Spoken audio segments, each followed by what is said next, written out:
Do you believe another 2 weeks have gone by? This highlight reel is from June 1st to June 15th, and so much has happened. I'm Sherry, and this is Tower Gardening Made Easy.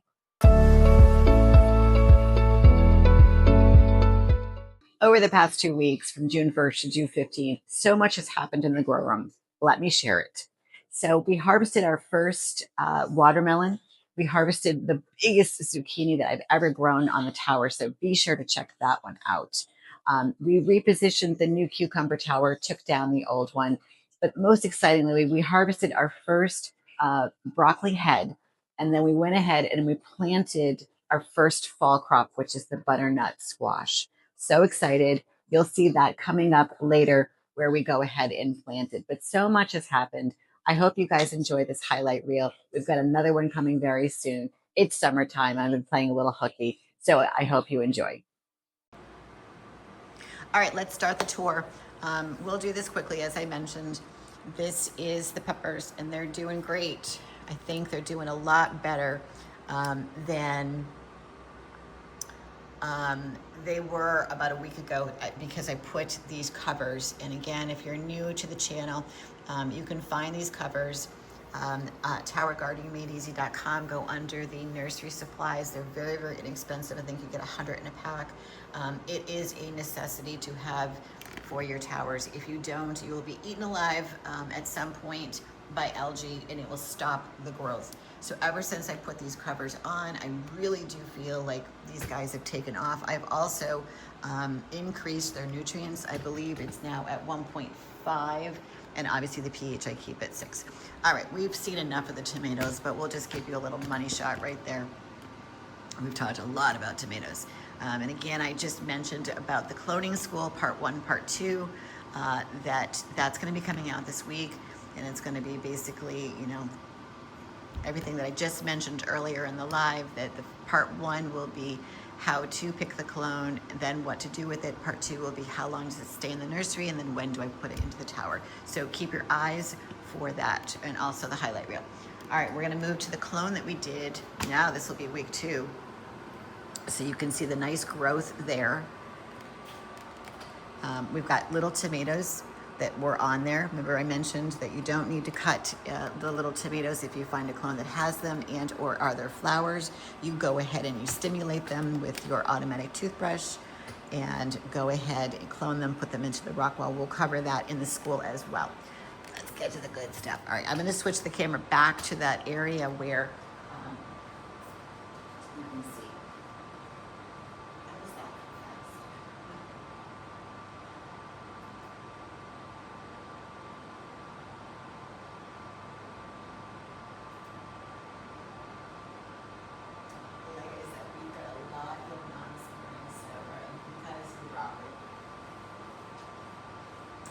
All right, so again, this is the mammoth broccoli.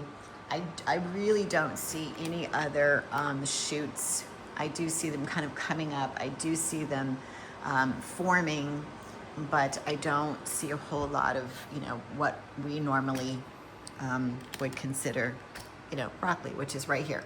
And, just for folks that are maybe got a little broccoli envy, my dear friend Cindy, where are you this morning? I hope you're feeling okay. Anyway, so this is measuring now. I'll go from top to bottom because that just seems like it's a little more. And let me just curve it. We're going 4 inches across and about 4 inches the other way. So again, it's not enough for a meal, but it's definitely a little more this week than the bite size. What I'm hoping will happen is it will continue to grow and get into a bigger head before these guys flower. Once these flower, then pretty much it's looking to go to seed, and we don't want that. So I'll have to pull it.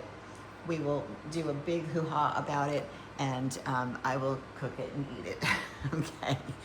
So again, the jury's out on this guy, whether I would do it again. I just do think that there are some things that are meant to be grown outside.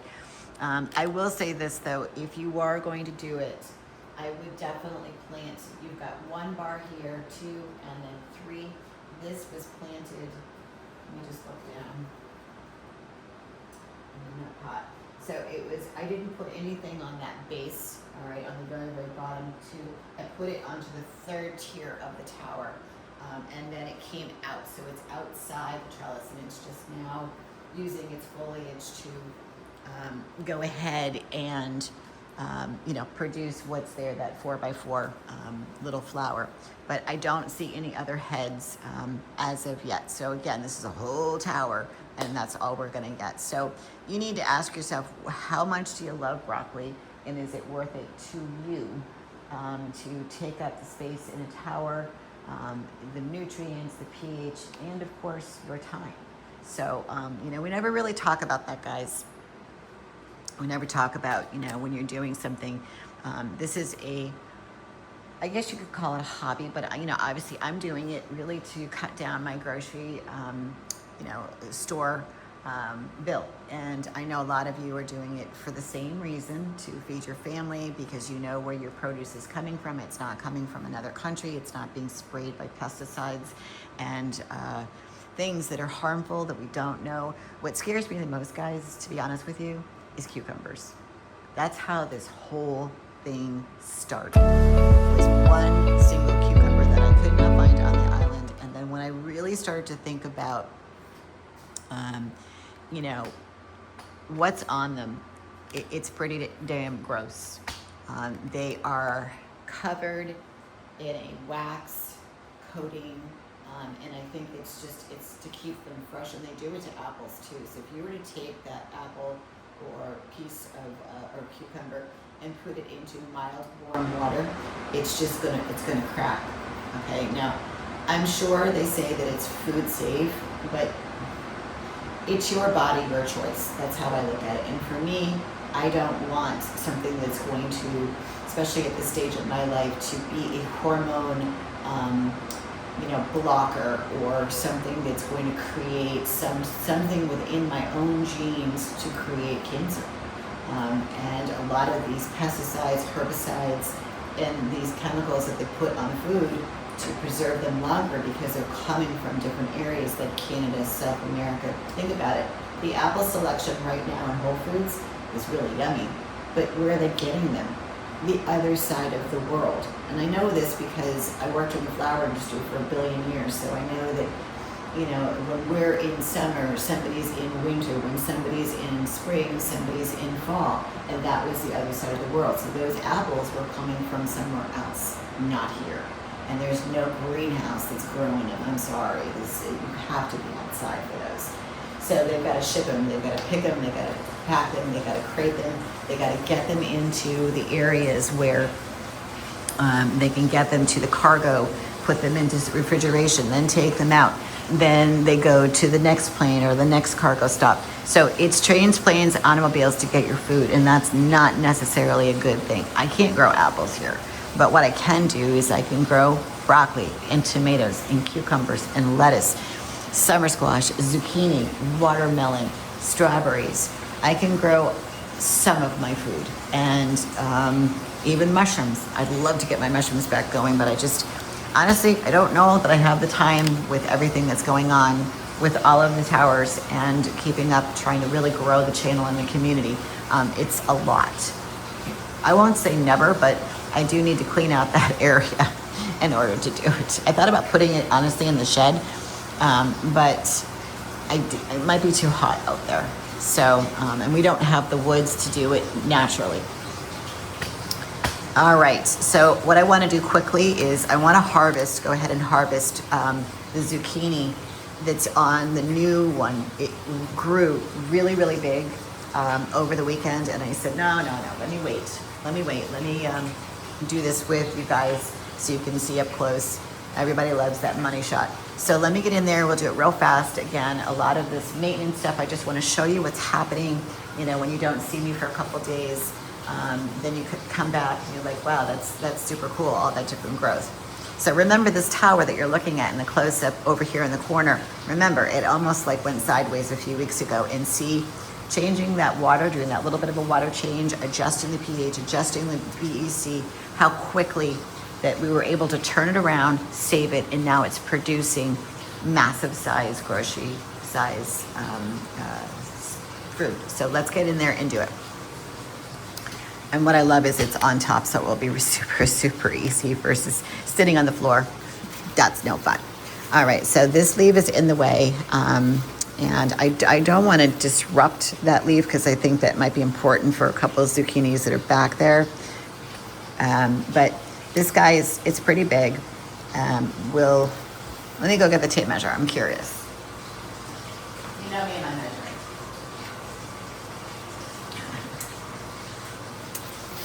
It's like a sport. How big can I get it? So again, I'm not going to count the stem, but I'm going to just hold it right there, and I'm going to bring it down to the bottom without hurting anything. So this one's 11 inches. I don't know the girth of it just yet.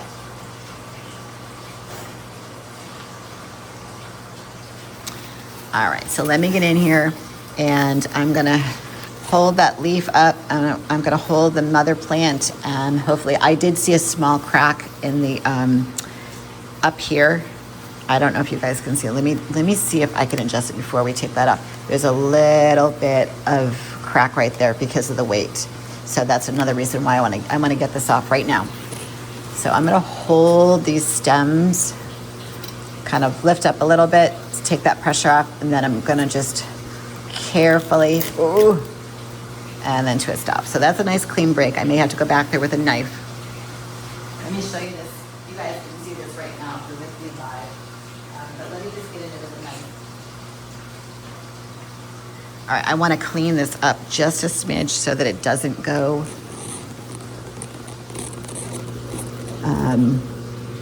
You guys see what I'm doing? Just a little bit. I want to just wiggle that off so it doesn't mulch down. And then our friend comes in. Can't really do this with scissors. And be careful, I'm kind of doing this blindly. I'm just kind of wiggling it just a little bit. All right, I'm going to leave it alone because I don't want to cut into the mother stem.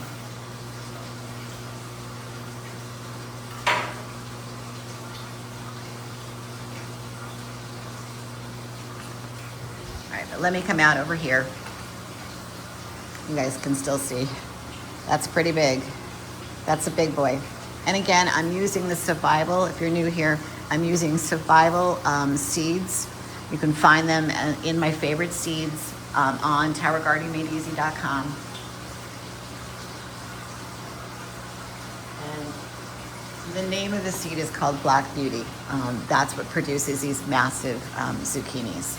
So, and you know what, honestly, you can do a lot with the zucchini. You can chop it up and you can freeze it so that you're not wasting it. But if you have farm animals, you got chickens, rabbits, they love that stuff. So, all right, so you can see right here, we've got a summer squash. I'm gonna go ahead, and while I've got you guys, let's get in there close. I'm gonna harvest this one too because I can start to see, even though there is some areas, of smooth down here, it's starting to get a little gourdy. So I'm gonna just do the same thing. I'm gonna pick her up and I'm gonna give a little twist, and that's a nice clean break. Okay, so this is pretty good size too. I think for the straight necks, that's pretty good size. So we got two. There is a third. Let me go check that one. There is an extra one down there. I'll bring you guys down. There's a rotten one in there too. I think we need to get that one out. All right, so it's kind of right here. You can see it. It has a little more potential, I think. But I got one right here that's no good. That's okay. We'll just pull it. Pull some flowers.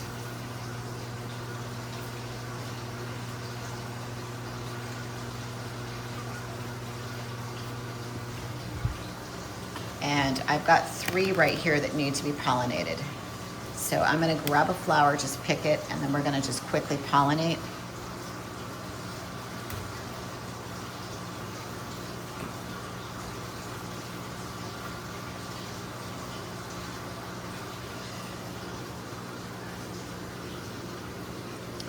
We'll just give a little bit of pollen.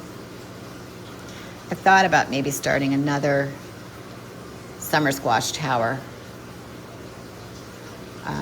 but seems to be producing just enough. I know with the zucchini it's a lot, but I don't know. There's something about growing the massive big boys that I just love, and the rabbits love them, so.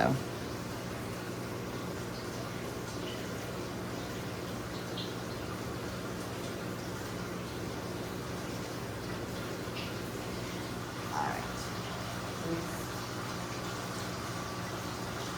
Let me grab another flower.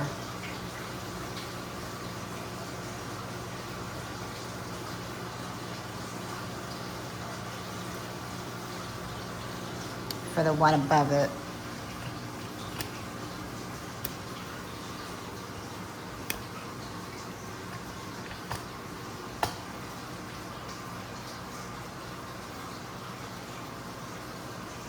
I don't really have any big flowers like the zucchini. Those zucchini flowers are huge.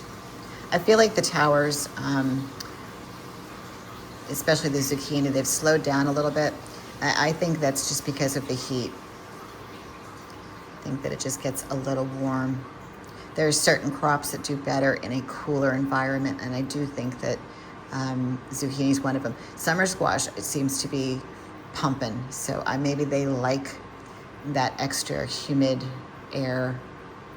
I never really think about that. I never really factor that in terms of the growth of the heat and the humidity, but I know that that is something that to be aware of.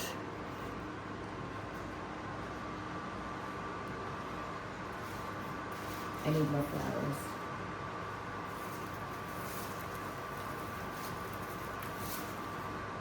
Oops.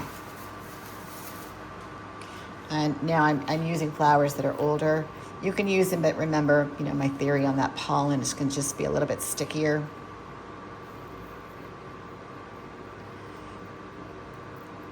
Most times it works. And then there's a little one over here. When they're this little, I don't hold a lot of hope, but sometimes, you know, it has the light. And I bet you if I remove, let me get rid of that leaf.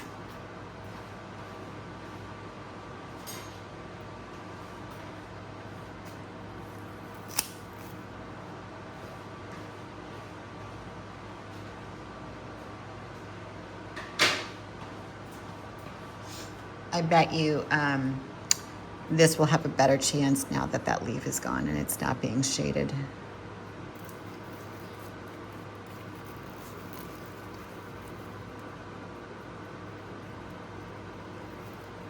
We had a storm come through Newport yesterday. North of us got it much worse, and the Cape got annihilated. But you know, we got some strong winds. I was watching like a kid from the windowsill, going, "Oh God, all my plants outside." I dropped a video. It's more about those candles, but at least you get to see my outdoors of all the containers I've been working on, and all the flowers are kind of coming in at this point. All right, so those are all pollinated.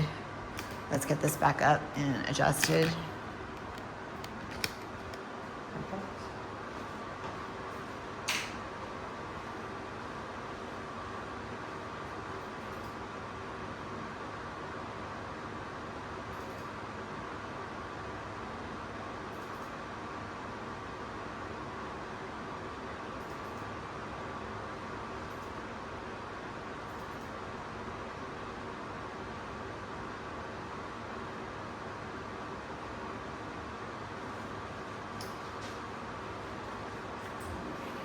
That's the one thing with the share screen. It clicks off, it like times out. I'm gonna see if there's a setting that'll stop that. That just keeps it live and keeps it going. All right, so you're looking at this beautiful, beautiful cucumber tower that's underneath this camera, so I know you guys can't see, but there's one little guy right there. Actually, I might give him a little quick little pollination, I should say. I know that there's a bunch on here. Switching brushes. I don't want to take time to clean the other one. It's fine. So I knew as soon as these flowers started to pop that it was, it was go time. It was just a matter of, starting the whole process over, and that's, just fun. I can't go without my cucumbers. They're so good. It is nature's, honestly, it's nature's candy. It is so healthy. It's a superfood. And I make this salad. It's super, super easy. So I'll tell you. So Whole Foods, if you've got one nearby, they make this, in the frozen section, they make this, it's like fire roasted corn. So they take the corn and they just, they saute it kind of slightly, they fire roast it.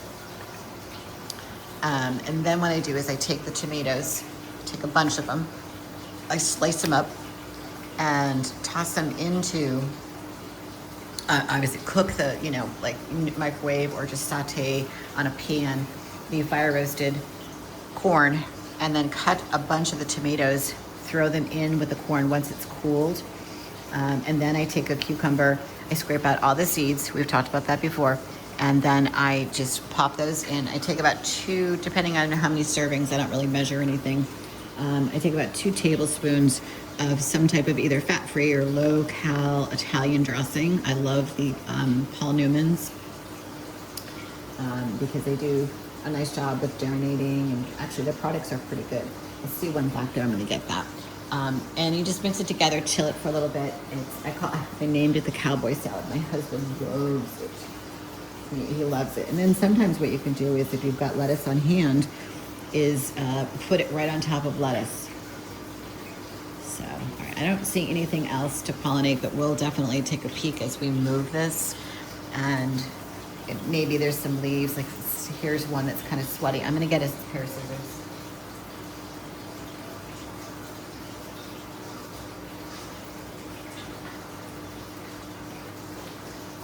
Garbage is heavy today. I'm gonna just clip this guy because I just feel like that's gonna be problematic where this was lots of moisture. You don't want that when they stack up on top of each other. It will hold back any flowers or clusters that are under there, like that. If you can see it, my fingers. I might even clip this guy right here. Again, we just want to clean that stem so that, and encourage this branch wherever it is, which is right there. And it's swiveling around. Let's see, it's kind of connected there and then there. So I'm going to bring it forward and try to just, as time goes on, clean this out a little bit, encourage the growth on the end, discourage the tentacles from strangling other leaves, and move everybody over to get it ready to go on to the extension trellis. So here's a leaf back here. It's gonna take a moment because it's new, and then I gotta figure out, who's who, what's what, what's going on. I can already see one that's bent because it's connected, and it's, the stems are pretty fragile, and I can already see that little bend. Let me just move you guys, you can see it. I mean, it's gonna happen, and then all you gotta do, see the bend right there? That this section may not make it, and and it's fine, it'll grow. It'll be fine, it'll grow a new section in time. Or, if I can stretch it somewhere, then I will. But it's definitely, you know what, I'm gonna do this. I'm gonna clip this end and give it an opportunity just to take that pressure off of it. But what happens is these tentacles, they grab onto everything, lights, and sometimes what happens is they pull it down, and I have a feeling that's what happened. So let me just see where this is. Oh, it's connected to this leaf right here, hold on. So, okay, so it's just an extension there. So I'm gonna go ahead and just get rid of it because that won't make it, especially if it starts to grow a cucumber. That weight of even just a little cucumber will just completely make it, it will die off instantly. So I'll save myself the trouble of watching a cucumber not make it. So I'm clipping some of the tentacles. They get a little, wiry. But all in all, I do think that this tower it's ready. All right. Let's have some fun. Let me change the camera angle. Wait till you see what you did with the watermelon. Oh my God, it's hilarious.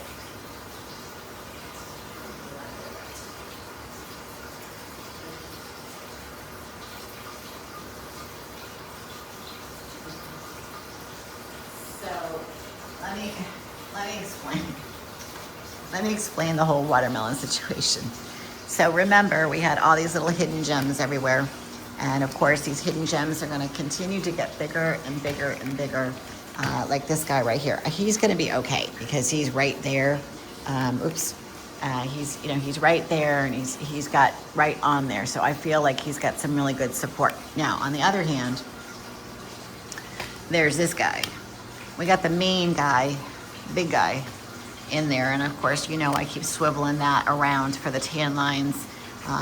But to the right, well, you've got this one right underneath it too, which is getting a little bit bigger. I've had to manhandle a lot in here, which, I feel bad, but I have to take the stems and I have to figure out what stem is feeding the watermelon.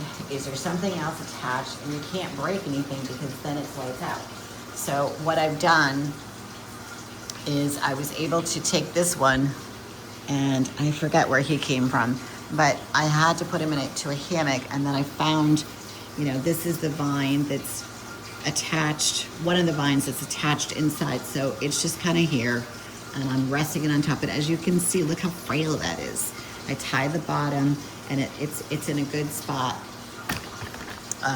We like it. It's right there. It just, it looks, and it will grow up now. I'm training it to grow up, but I have nowhere to put it. I'm going to back out a little bit. I have nowhere to put it. It's not going to fit onto the moon gate because of the location of where that stem is. And so I was like, oh God, what do I do? Because my whole thought was they can just hang off the moon gate. That's, what I was thinking. And I just go, no, that's not going to work. So, I know this is a no-no, but I have no other choice. Otherwise, the main stem that's feeding it will break. So I'm tying it, as you can see here, and then I put the S-hook connected to the coil, and then I took a rubber glove and I sliced it in half to tie it on either side of the S-hook so that it wouldn't slide off. So I'll have to keep an eye on those. And then this morning I did this one. So here's the issue with this watermelon. This watermelon was sitting on top of the light and it was getting cooked. So when I touched it this morning, I was like, oh, that's warm.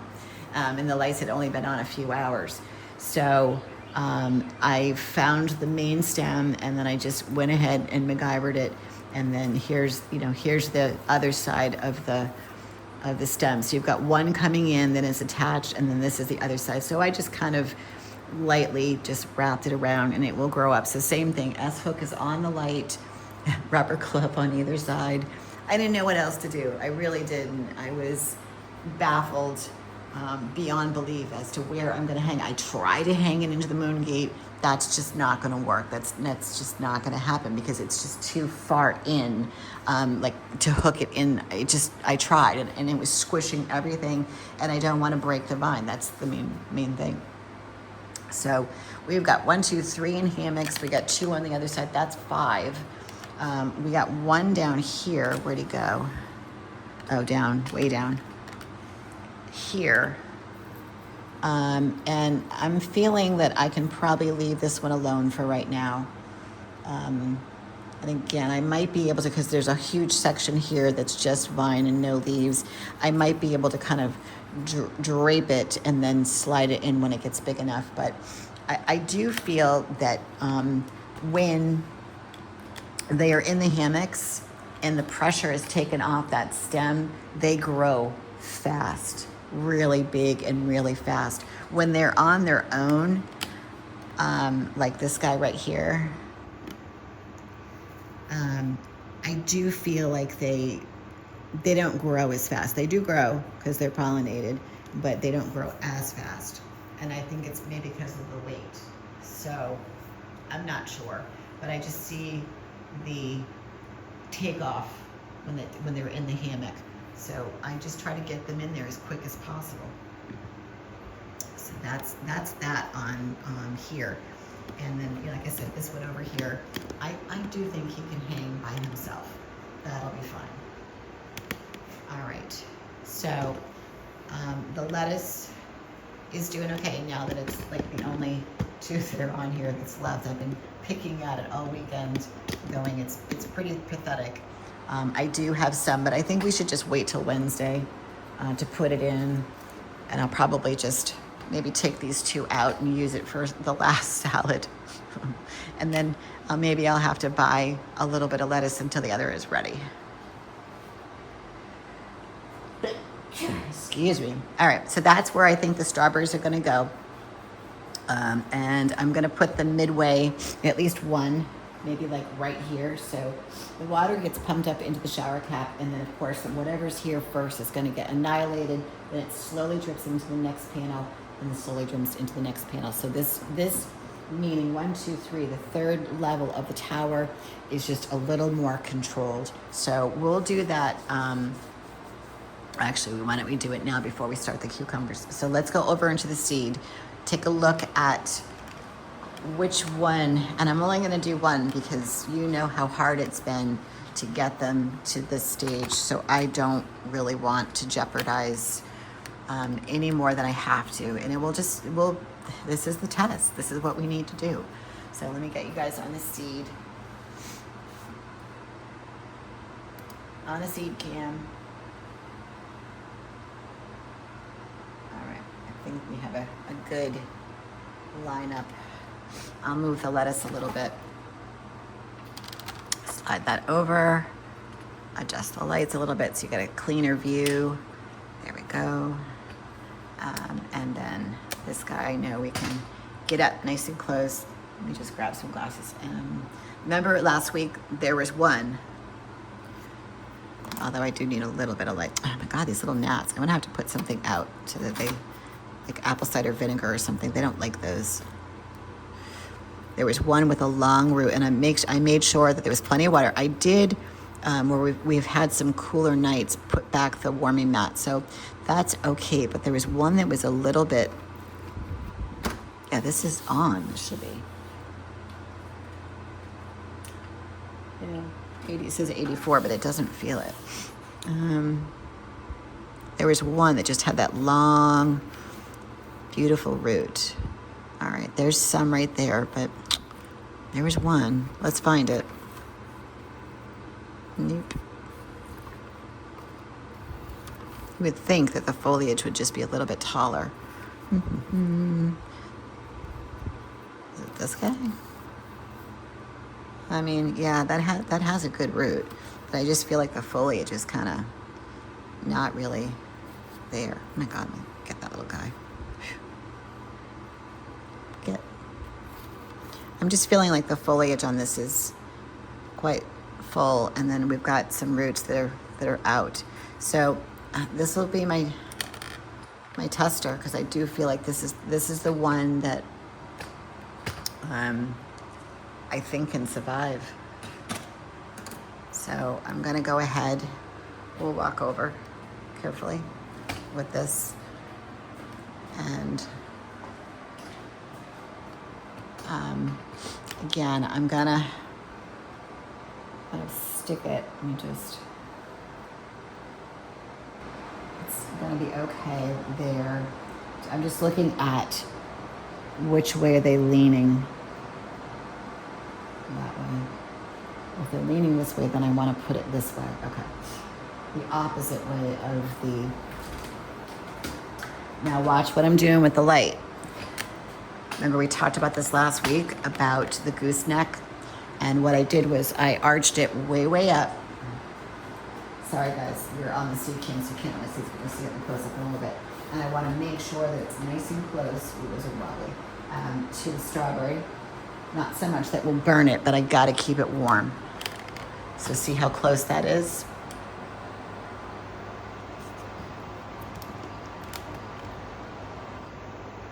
It's pretty darn close.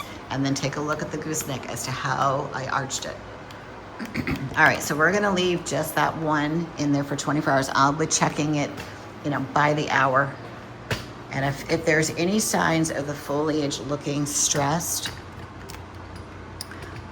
or wilting, anything that I think will indicate that it's not going to make it, then I'm going to rip it out of that tower ASAP.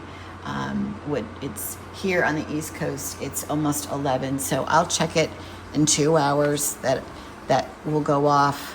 The water will go off twice, so that'll be two cycles. So around noon or 1 o'clock, I'll take a peek at it. If it's doing okay, I'll leave it for a few more hours. I'll check it before bedtime. And then if I don't think it's gonna make it, then I'm just gonna put it back into the nursery, leave it alone. That was the test, and then we'll let it ride. All right, so here's our lettuce.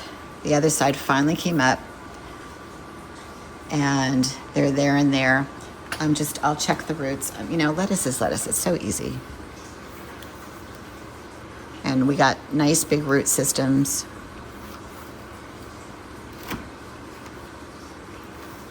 On all of these. I could stick these in the tower right now if I wanted to. But I just think, you know, I'm gonna just leave them in here. Ooh, look at that root system. Until Wednesday. We have enough going on. All right, I wanna get to the harvesting. Let me switch the camera back over to the right side. And I want to be able to harvest off all of the viable cucumbers and then start taking this apart. That is the goal.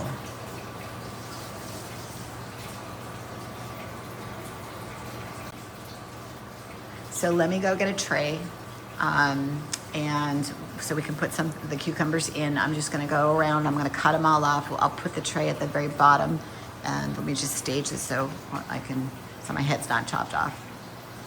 All right, let's get some scissors and a container.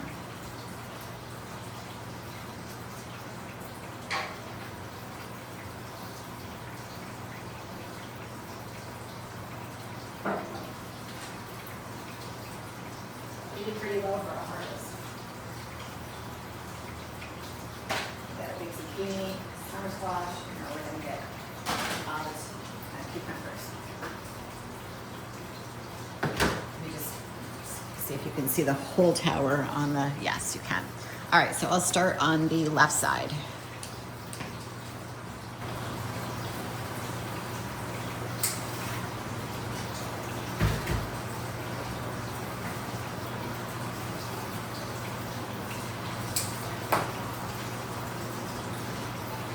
Should probably bring the garbage over too.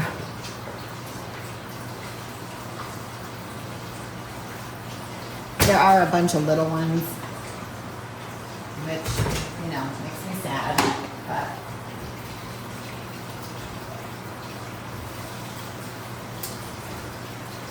in time, like I said, they'll be ready. There's 2 over there I think are pollinated. Let's take this apart.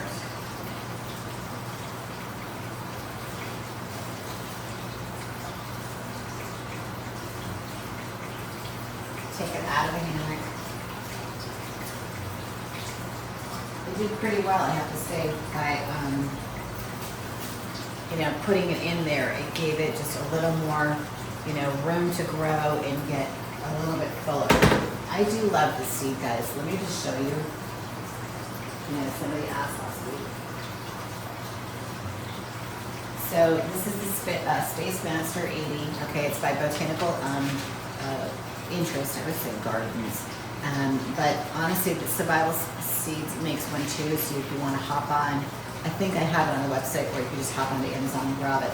They're pretty easy, but I will say they're snack size. Okay, and that's what I like about them. They're little. They're manageable. They're not these huge honking cucumbers.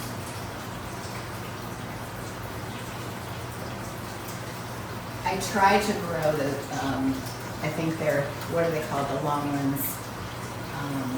I forgot the name of them. This one here.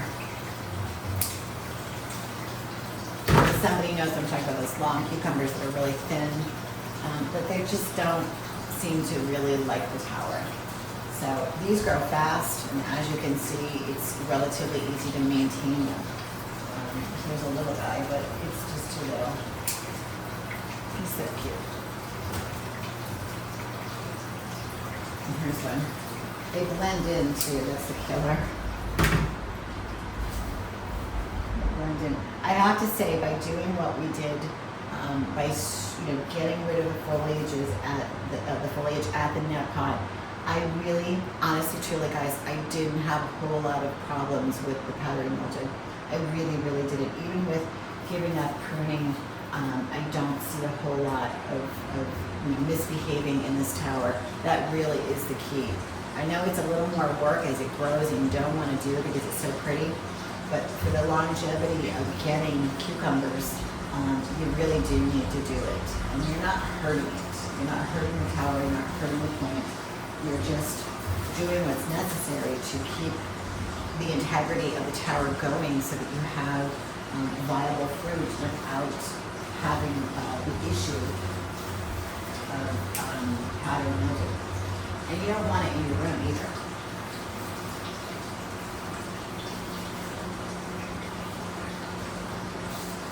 There's a couple more. There was more on this tower than I thought. Because they do kind of hide. The other thing I tried last year too is I remember taking out one half and then replanting it. That was early on, and then leaving the other. But the problem is that you've got so much root matter that's inside the tower that's just not a good idea, because once you detach the vine from the inside stuff, it starts to break down, it starts to mulch down, and it just really wreaks havoc with the pH in your tower. I've done it, guys. I've done it all. Maybe not all, but I've given it a good college try of trying to save something. And honestly, doing what I'm doing is the best. And by starting another section or starting another tower, that really is the best way of saying, okay, it's time. It's starting to look a little ruddy. I mean, there's still beautiful foliage here, and there's lots of new growth. And sure, I could keep it going, but to me, I would rather flip it and keep the integrity of the tower healthy and less time scrubbing, because I'm not looking at anything up close in here that's nutrient buildup or algae or something that I'm really going to have to spend a whole lot of time cleaning. So you're going to see that in just a sec when we start to break this down. Oh, here's a big guy. So, that was hiding. This is almost too ripe, but I can still use it. I slice it and just clean out the guts. Again, there was a lot on here. I think that's the last one. Oh, no.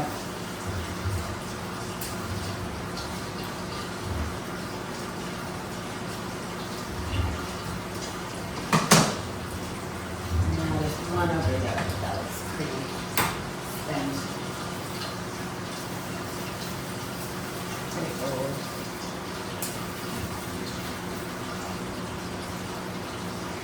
Just an old guy. You know what? I'll save it for the rabbits. Put this one right here.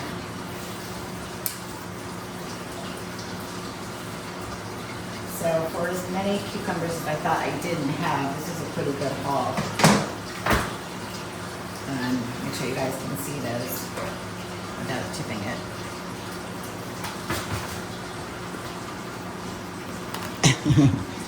That's a lot. All right, let me move this out of the way.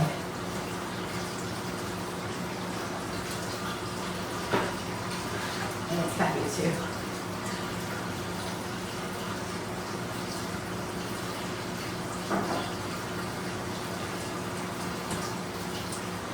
That's pretty heavy. All right, so the next step would be to just take off any, like, I got rid of one bag, so we'll get rid of this. This was just a small little makeshift hammock. But we'll save it because all this stuff is handy.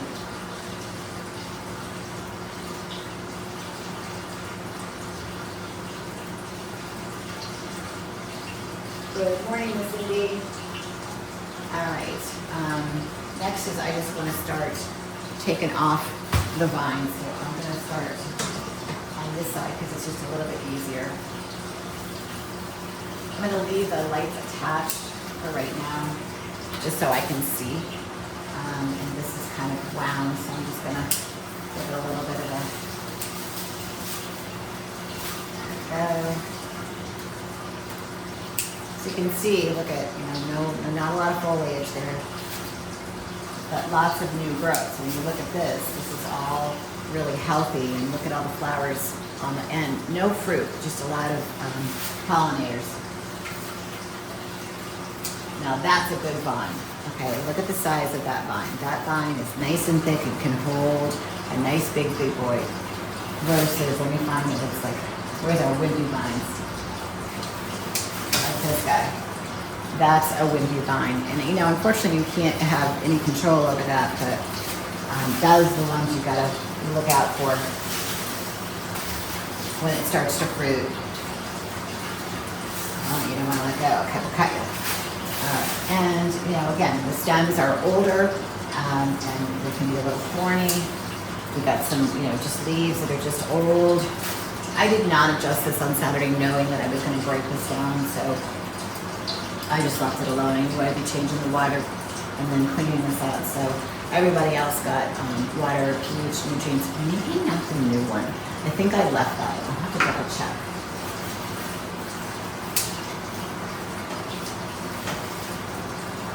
I remember seeing it going, I need to take some of the roots out.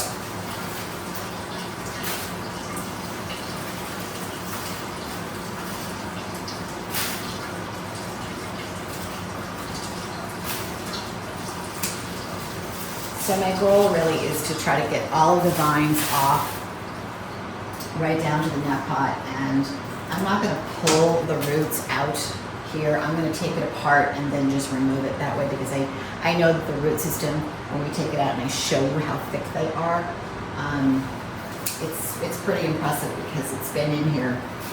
We started this, when did we start this? December? Yeah, so December, here we are June 1st, so really it's over my time limit, but that's okay. It was still producing and I'm all right with that.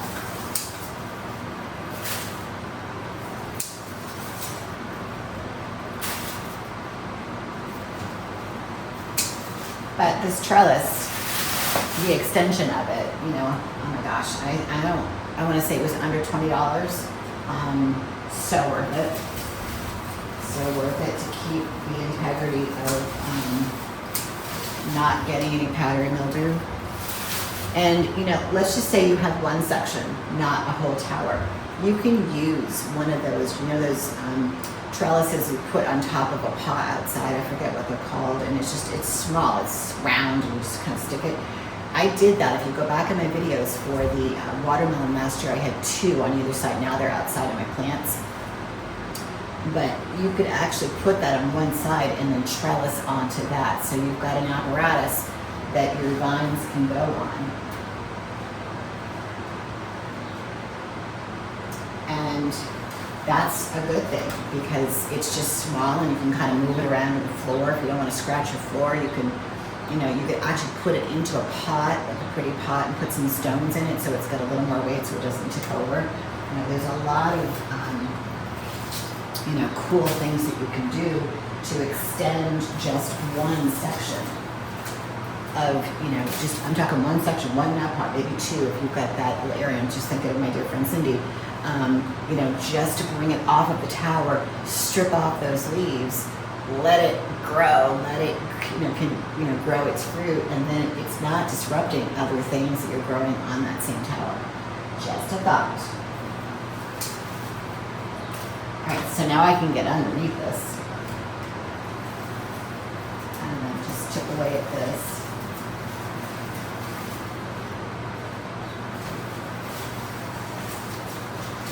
And it loves to wrap itself around everything, and it's strong too. So here are those V-Lock covers. They've been here since we started the tower in December. And again, look, they're perfect and you reuse them. I'm just gonna stack them on stock right now. I don't think I put them on everyone, but most of them got it. And that's just to stop the algae. All right, so let's go this way. I wonder if it'd be better if I move you guys. Let's go on the other side.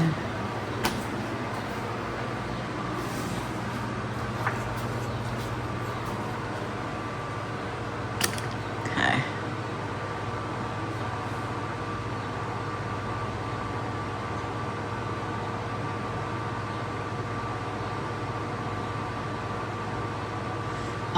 So no cucumber, Cindy, is disease resistant. So what I was talking about in terms of your, yes, they are the Space Master. So let's see, where are we with the cameras? I'll put it in the close-up. It is by botanical interest, but you can use the survival too. They're on Amazon. I think I have them on the website too. So the interesting part of being disease resistant is what we're talking about. Stripping those leaves close to the net pot and don't letting them stack up and collect moisture. And the reason for that is, maybe the camera would be better because I'm going in there and there. My head's swiveling. I'm going to put you guys back on this side. Well, yeah, maybe. We'll leave it here and then I'll edit. Just strip off the leaves and anything that flowers as it grows out. So I was just saying about that orb or the extension of what you could put on the side of the section, like off of the main tower, instead of having this whole trellis, just do one small little trellis on the side and let them, go ahead and grow that way. So that way it's not disrupting other things like your broccoli, your tomatoes, things of that nature. That's what I did with the watermelon last year. And it was successful. I had watermelons growing on that little trellis on the side. I had two on either side.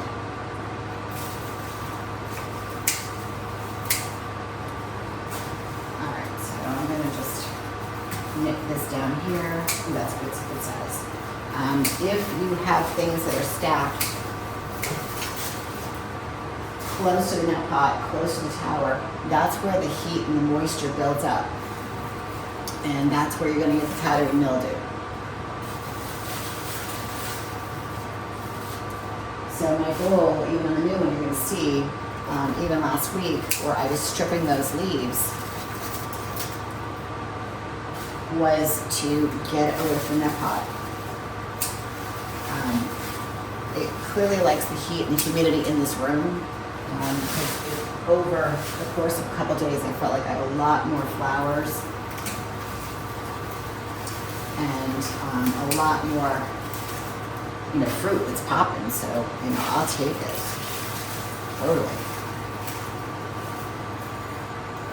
It's like a jigsaw puzzle, guys, of trying to take out all of these stems and leaves. And I'm making a gigantic mess. It's okay, it's worth it. So Cindy, I don't know if you caught, I put that one strawberry, just one that had some root into the new lettuce tower because the nutrients are really low.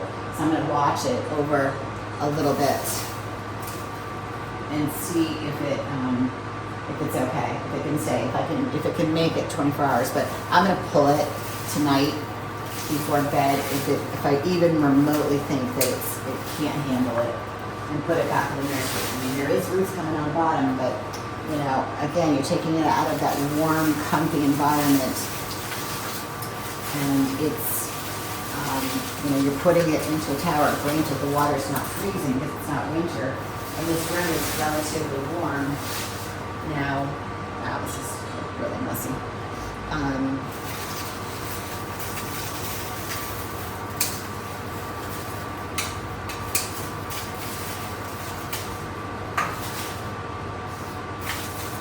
So I do think that's why I'm going to try it.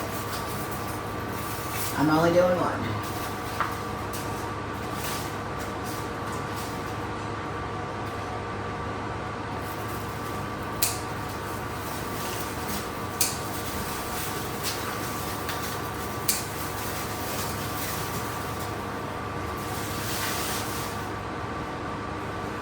Wow.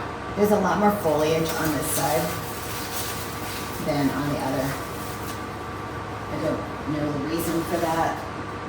Maybe these were just a little bit healthier.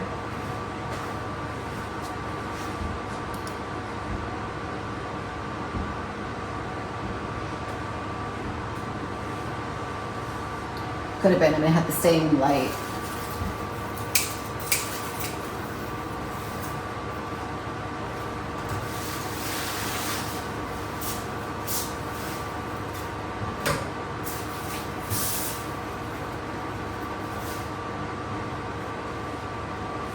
You guys, when I have to take down that watermelon tower,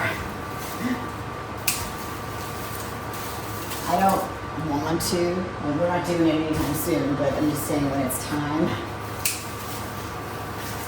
that's going to be a lot of work. Because if you were with me earlier in the live, you heard my analogy of like, you know, 6 deep at the bar. That's what those vines are looking like right now. A lot of really good, healthy vines right here. But it's time. We're gonna flip this tower, clean up this mess. Oh, there is one more. See, these sneaky little things, they hide.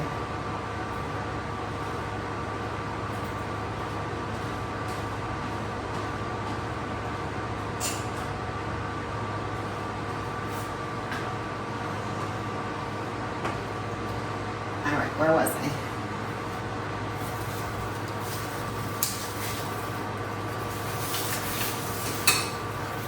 And the difference of this time is I didn't plant any on the back side. Oh gosh.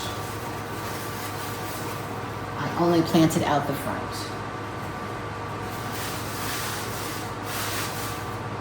Which is really important because I couldn't reach the back, so I just kept pruning them all back.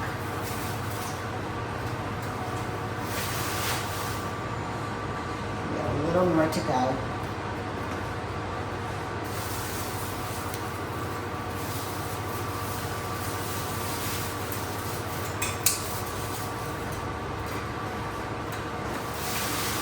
Wow.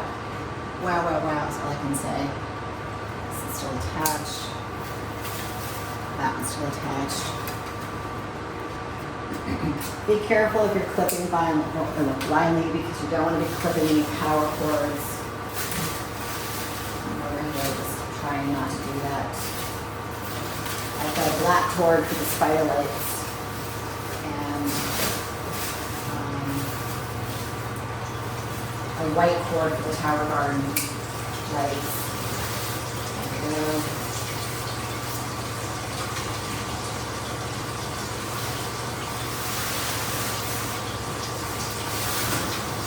That would not be a good thing.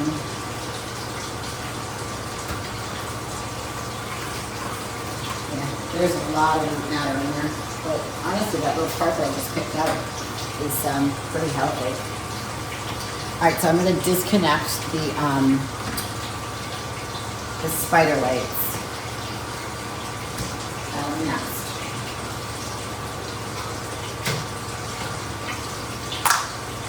I wound these into the trellis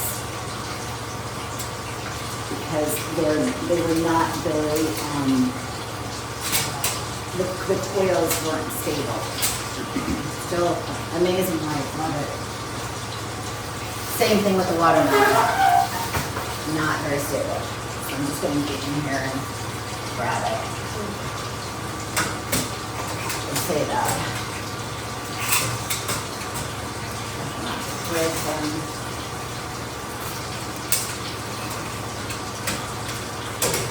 And try to get them all straight and just pull them straight out.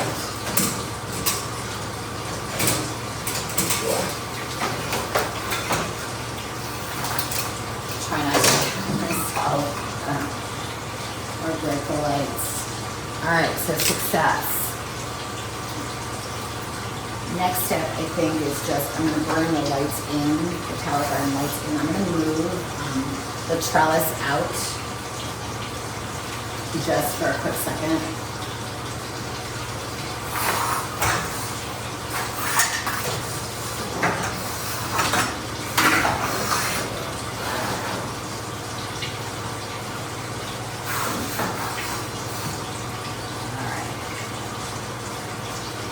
Now I'm going to unplug the Tower Garden lights and take off those covers and put them over here.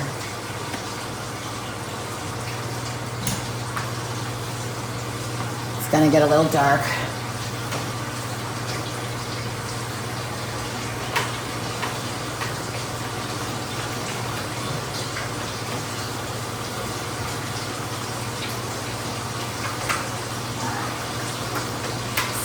Because this has the trellis on it, I always say try to move the lights in.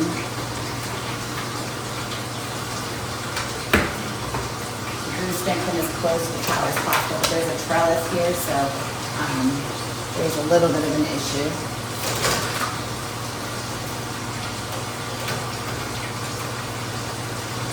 Always be careful of your cords. I like to give a little bit of a push on one side. That's absolutely enough. And then go to the other side. Kind of jimmy it off, if you will. And then I think what I'll do is come up, and over, and a little twist. And the sofa's right here, so I'm just going to dump them right on. I have to unplug quickly before I forget. Come. There you have it. It's pretty much a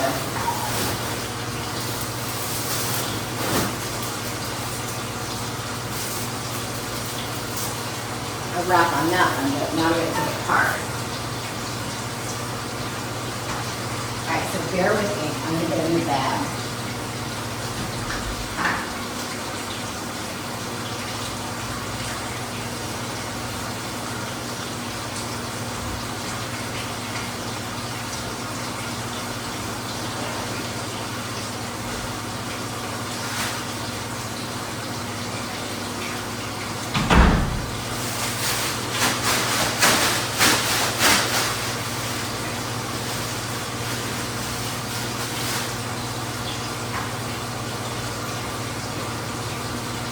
So like before, I'm going to try to sweep away some of the flowers that are on the floor so that we don't roll them. I'm going to roll this to the center so that we get a better shot.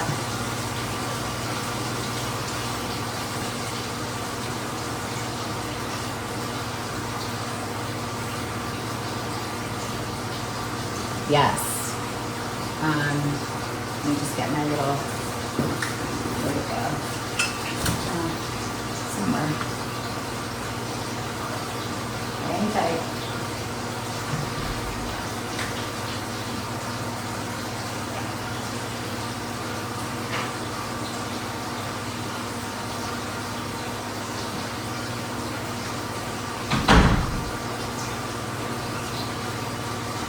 I just don't want it when I move this, when I roll tower, it's going to roll over all the flowers and like literally grind into the floor. So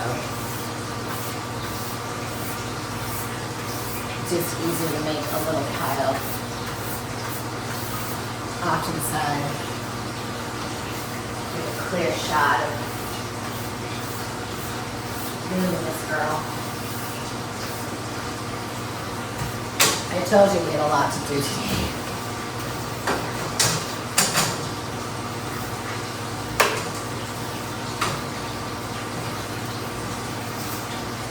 I can do that over there.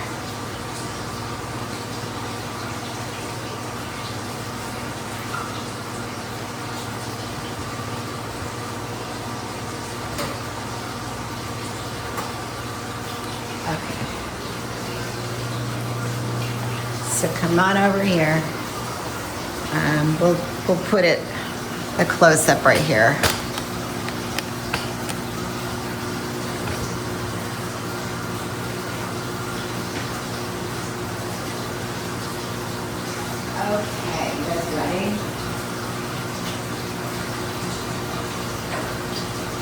not a lot of water in here, but it's easier to move.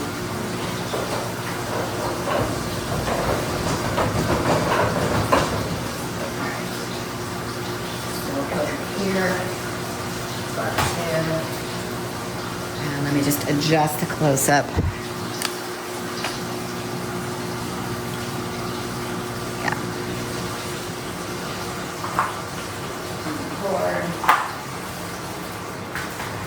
Let me change the angle of the camera so you guys can see. Wow, that area over there looks so naked. Holy smokes.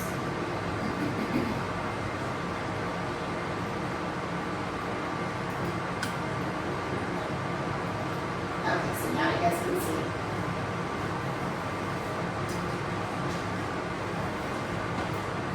I'm gonna move this for a little more room. Wow.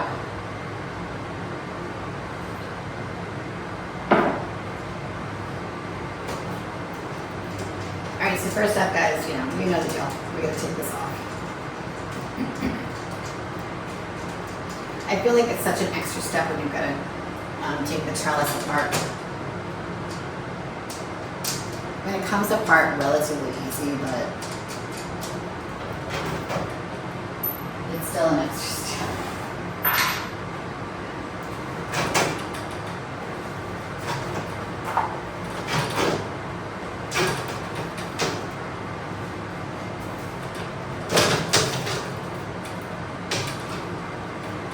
There's lots of debris that's inside all the dead flowers. So we'll connect all the hula hoop pieces. That's what it looks like.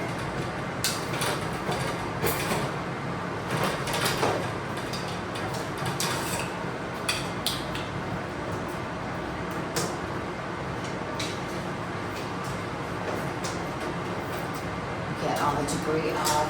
We'll put the hula hoop pieces there, the rods rather, and then take the next section apart. It does come apart relatively easy. It's just an extra step to get to the good stuff, which is, gotta clean it.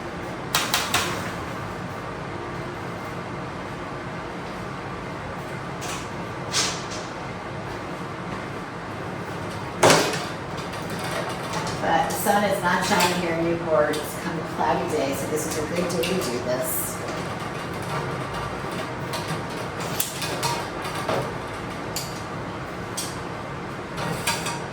And then this tower will be, I don't know what's going to go here, to be honest. I haven't really thought about it.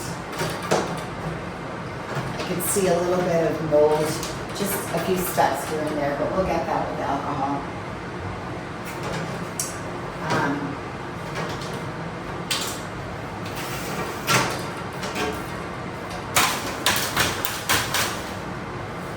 We'll get that with the alcohol, no worries.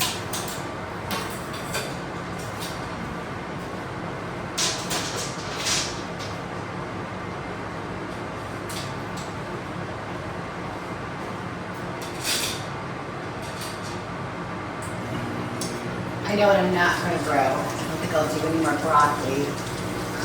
But, I mean, this could be the strawberry tower. Not quite sure. So we're going to take these guys off. These are your longer rods. Again, if you guys are joining me on Facebook, be sure to subscribe to that channel over there, so that we can go live and help more people. I saw somebody, and I felt so bad, like if they had just discovered, maybe even just watching me take it apart and build one tower, could have saved them a lot of hassle. They were building a tower, and they put the trellis rods in the center to build the whole thing, and then took a picture and said, why do I have this much in the shower cap? Well, that's because you put a lot of rods in. Listen, I've done it. I've made so many mistakes. I am not perfect by any means. There's no handbook for this. guys. You know, I got to see one. I know someone mentioned, she actually was from Facebook, said to me you should write a book. And that's, you know what, something in the back of my mind, but not summertime. You know, that's definitely a winter project, but it's cold and there's nothing to do. And sit at my desk for hours. Okay, so I'm pleasantly surprised that this is not that dirty. Cucumbers in general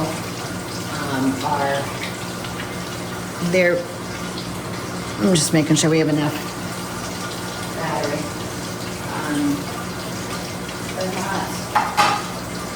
They're not dirty, like peppers. And for being set up in December, this is pretty good. This is really good. Yeah, this is real good. I need to try these guys.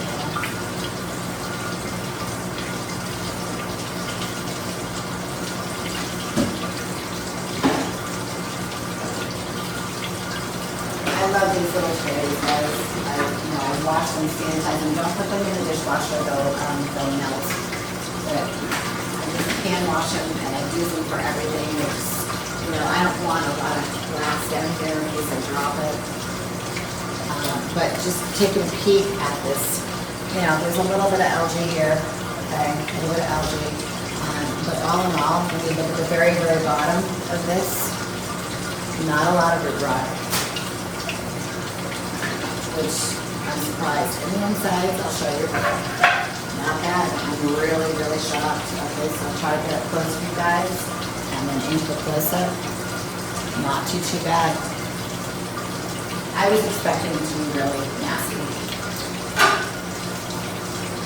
My husband will be happy because I didn't really give him a job, but just kind of asked him very nicely. So he's been cleaning the powder pieces. Like he'll soak them, put them in the dishwasher, and then he'll bring them down, and he'll put them in the other room. He's been really good. It's kind of a joint project. Even some new growth. Sorry. But I'm excited just to kind of sweep that out at the end and settle that new tower over there. Okay, there's a little bit of rooting here, which is to be expected. Not as bad as beans though. Your bush beans that we've grown, I swear the root is just banana. I love smelling cucumbers, even though these roots are really, really old. It doesn't smell like pond. It just smells like healthy superfood. I think it's starting to wake up on me. Cindy, you missed my story this morning about the fire alarm going off at 4 in the morning. Super sensitive fire alarms, but it wasn't the growing. Thank goodness. Again, nice. Not too dirty. This is a good little rinse. Throw in the dishwasher. So now you see why it was important to cut everything off. This just makes it a little bit easier to, dispose of roots. Recycle the net pots. Rinse them out. Give them a little squirt of alcohol or kill off anything that's in here, but honestly it's just really not that bad.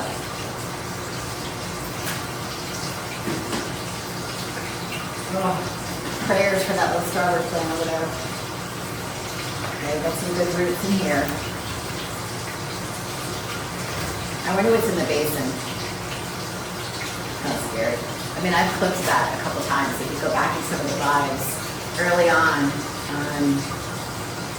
we took a big chunk out.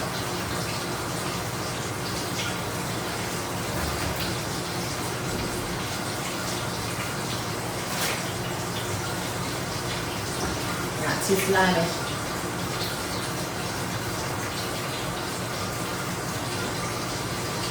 I'm pretty impressed with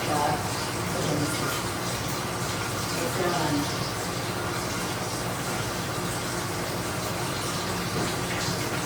It's so funny when you take a tower apart and you turn off the lights, and then I look on that side of the room and go, why is it so dark? These lights throw off, very beautiful, clean LED light.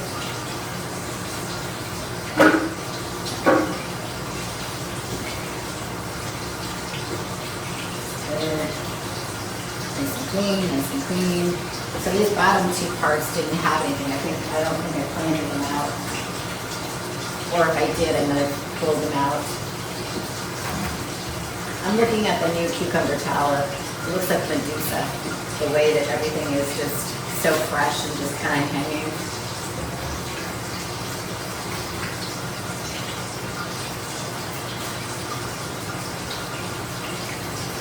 Wow. We got a lot of roots coming up. Whoa.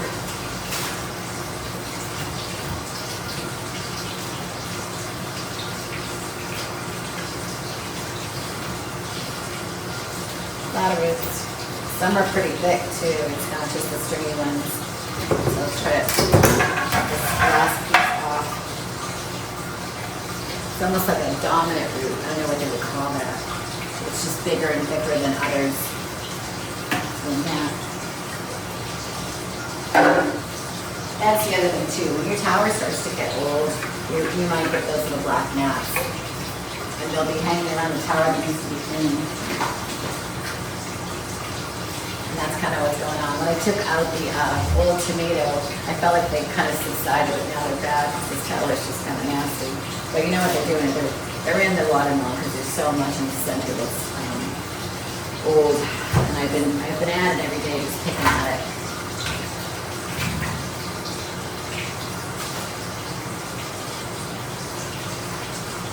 Alright, so I'm gonna push down some of the roots so I'll get them out of the water.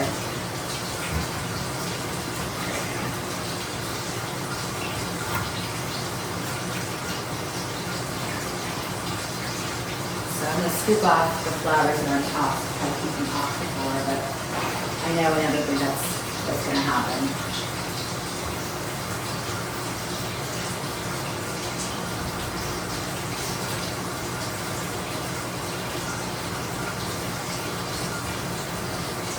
As beautiful as these flowers are, as you go through the grow process with the cucumbers, they're kind of a pain in the butt, to be honest. Because they get everywhere. So I got a little algae on the bottom cover, not bad. It was kind of like in between the tower curve and where the net pot goes, just a little bit. That's to be expected. Let's get rid of the cover. And let's go ahead and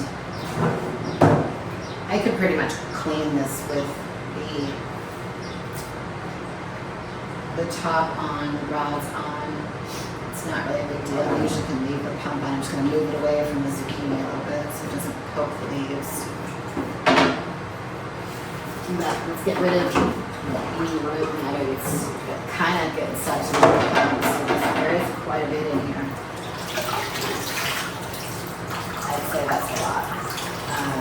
And again, through the course of the growth of this, I know I've reached in there and grabbed a fair amount of root and just ripped it.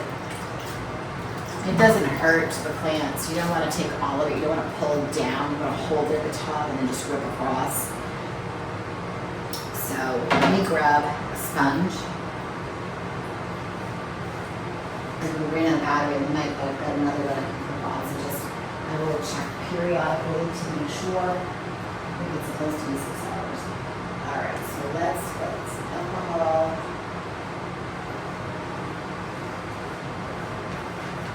First things first.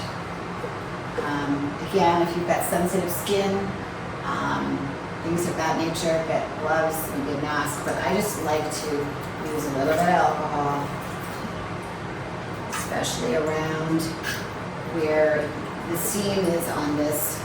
I'll do the other side in a minute. Because it just kills the algae instantly. This really isn't that bad. Let me just swivel so you can see it. There's just a little bit of root stuff here. And of course, the alcohol can be a little pungent, so you've heard me say just mask if you need to. Do it in a well-ventilated area. I'm a weirdo, I actually like the smell of it. This really isn't that bad. This is going to be relatively quick.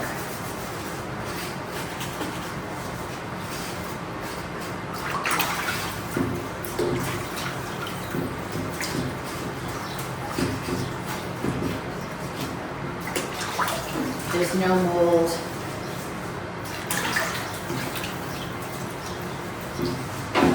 It's, just a little bit. You always want to scrub that cord. Give the size of the pump a little swipe too. That's always a good idea.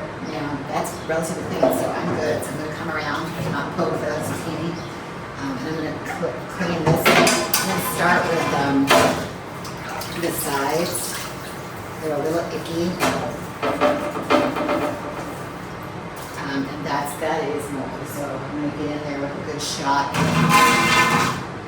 of alcohol and remove the garbage.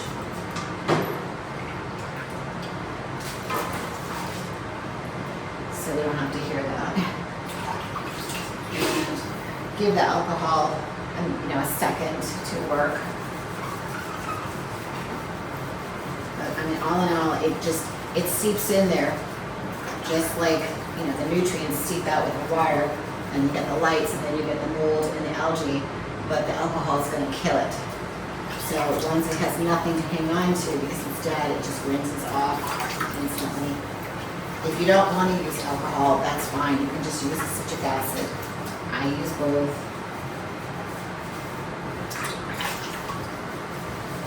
Again, these are relatively clean. I'm just going to give this a little whirl on this side.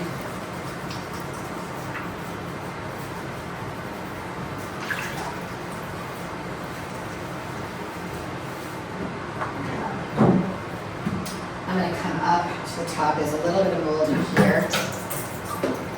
And again, the minute I squirt it, it just lights out. It instantly starts to break up and crack up.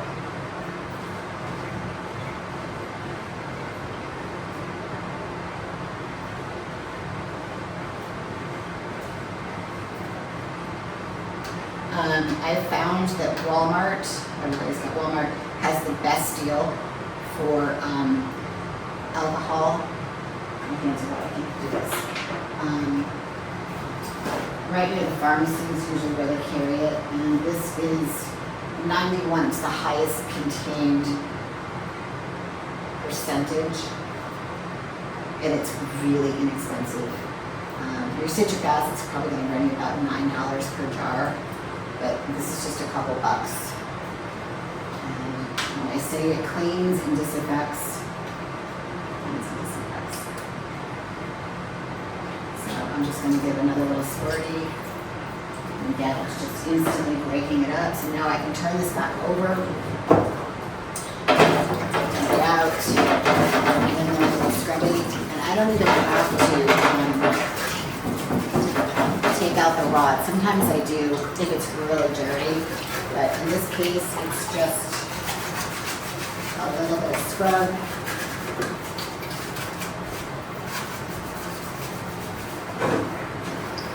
Some people, probably think, if there is screws in the bottom, you can take out that bottom piece. I don't.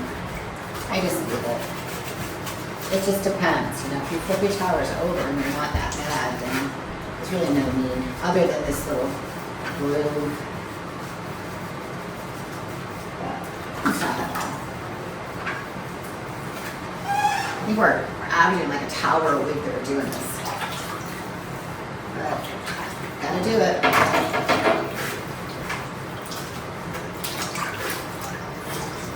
The other thing too with the alcohol, because it's such a liquid and it does evaporate, sometimes with other cleaning agents, which I don't recommend, like household stuff, is it's going to leave a residue, and it may hurt your future seedlings if it's not all rinsed off. With the alcohol, what I love about it is that if it's not all rinsed off, it eventually will just burn off because it's just air soluble with everything. So you'll see when the bottom part comes back, you'll see me dump in a bunch, and then I take paper towels and just wipe it out. And before I pour water back in it, I just let it sit and dry. I discovered, obviously through a bunch of research, through last year with the aphids, that it is a beautiful, beautiful planter. So, it's what we're dealing with is just, you know, it's like a science project. They're like little biomes. All right, so this is really good to go. So I'm going to kind of take the cord and the pump. And there's going to be a little bit of water. But I'll put it over here. And try not to wipe out my watermelon.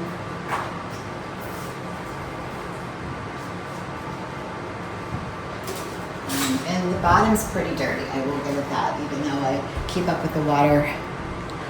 Pretty nasty. So what I'll do is give a little scrub, and then we'll dump, and then I think we should set up the other one. So with this guy, this is where the citric acid will come in. There's plenty of alcohol on the bottom from the resin from cleaning.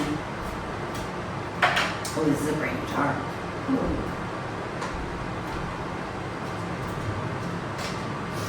So, two things. If you've got a real big scum on the sides, pour it onto your, you know, your pad. But this is just dirty water. So I'm just going to add a little bit in there. And then just get a little bit of a... All right, so we've got the trellis in position. Let me just clean off some of the old debris. Not a big deal, but if you know we're going to do it, let's do it right. I am better with this one. My goodness. It's getting a little warm in here. Ooh, come on. Give me some breeze. You guys ready? All right. Time to go to your new home. So excited. We're going to try not to wreck too much stuff on our way. Hopefully this doesn't hit the camera at night. If the camera goes down, guys, I'm sorry. Look, there it goes.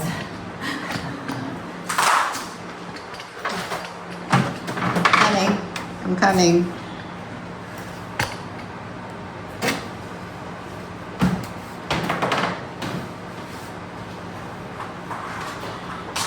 Tight quarters. Almost there.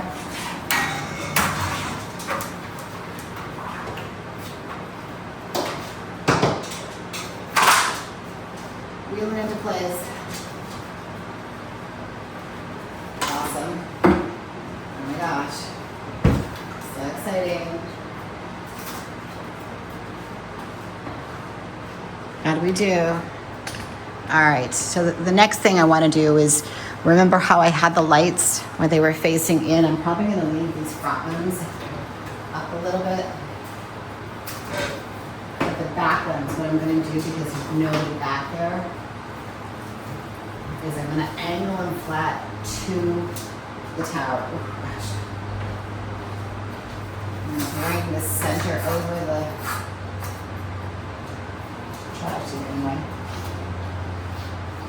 The center of the tower. I actually might move it up just a little bit.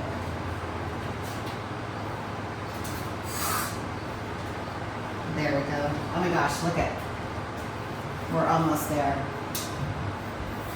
just going to back just a smidge. This is so exciting. All right, let me get the lights and pump going.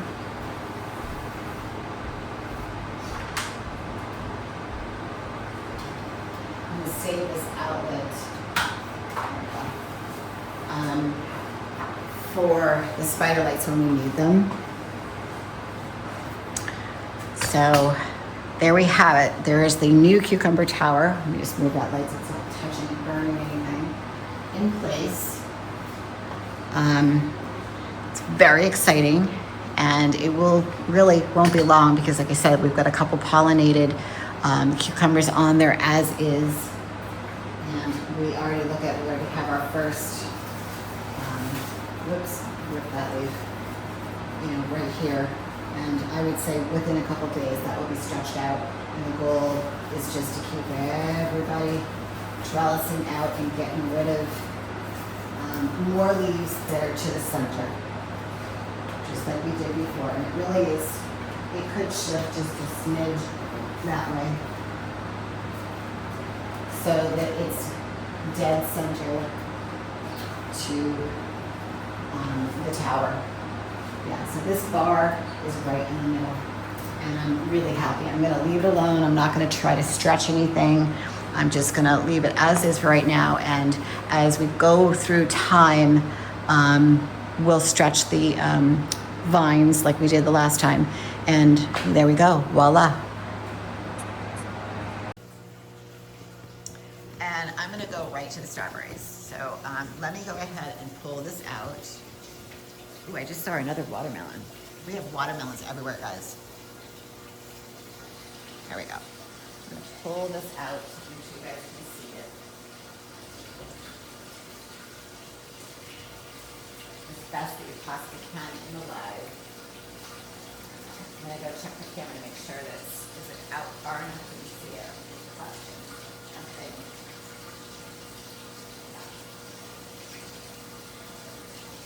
Okay, so like I said, on the camera, you're not going to see a whole lot.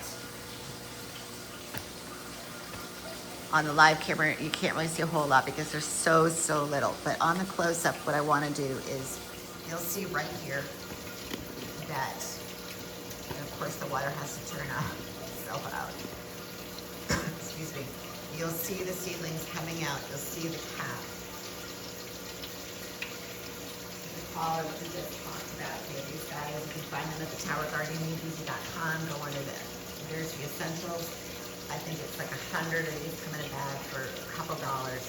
It is a staple that you need in your nursery. I'm not plugging the company. I'm not an affiliate, but I'm telling you, this is the only thing that I've ever found that really blocks the algae. All right, so you can see right there how delicate this is, and they're just so tiny, okay? And that collar is just resting right there on the tips of those tiny stems. So I'm really hoping over the next couple hours we don't lose any that fall out because of the pressure of that collar, even though it's super light. But these stems, the seedling stem is about thinner than the smallest pin that you can think of. Now, I talked about a booster. I talked about the rock wall getting condensed down in the nursery, and even in the tower it gets like that too. So sometimes we have to build it up, like with the big stems, we put those extra pieces. So I'm going to show you what I mean about the booster. Let me just find one. There's one way down here that doesn't have a collar because the seedlings are not tall enough yet. So I'm going to go ahead and just get nice and close right there. This has a little bit of algae, you can see right there, but I just can't get the collar on.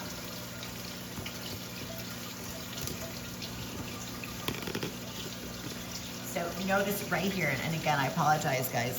You'll see this in the close-up. See how small this shrunk down? And I'm going to get a piece to show you.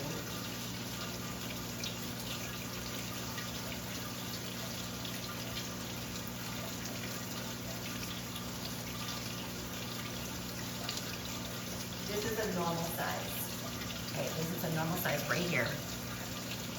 And I'm going to put it side by side. See how much over time it shrunk up. Now, granted, this is dry, but it just breaks down like anything else. And what I had to do, because it was sitting so low, is, go ahead and take this out, is if you look down at the rock wall right here, I put just a little piece, and I'll actually tear this so you can see. I just took a tiny little piece like this, okay, tiny, and I wet it in the solution and I put it at the bottom. Think of like just a little bit of a booster seed. It's raising the rock wall up out of the net pot just enough so that it can see the lights, and then it's not, the whole thing isn't getting deluged with water. Because again, these seedlings are so tender. But I have a feeling that because the nutrients are now at 1.1 for this week, and then we'll go a little bit higher in the coming weeks, that they'll start to grow. They'll get a little bit thicker. Give you a picture of a few more, and then we won't have to worry about them. But if I had to put, and I think I've said this before, phase 4 plants to grow in the tower from seed, strawberry is one of them. Okay, they are very, as you see me 6 weeks in the nursery. You know, I'm dedicated to doing it. You know, you give me a challenge and I'm your girl. You know, but I was willing to admit my failure if it didn't work. Like you can see right here, look at this one. This is what I mean. It's just the seedling is so tiny, and it's just resting, and you can see it kind of pulling. So I don't know. The other thing that I could do, ooh, there we go. It's resting now on the net pot, is actually go get some common pins. I don't think I have any. I may.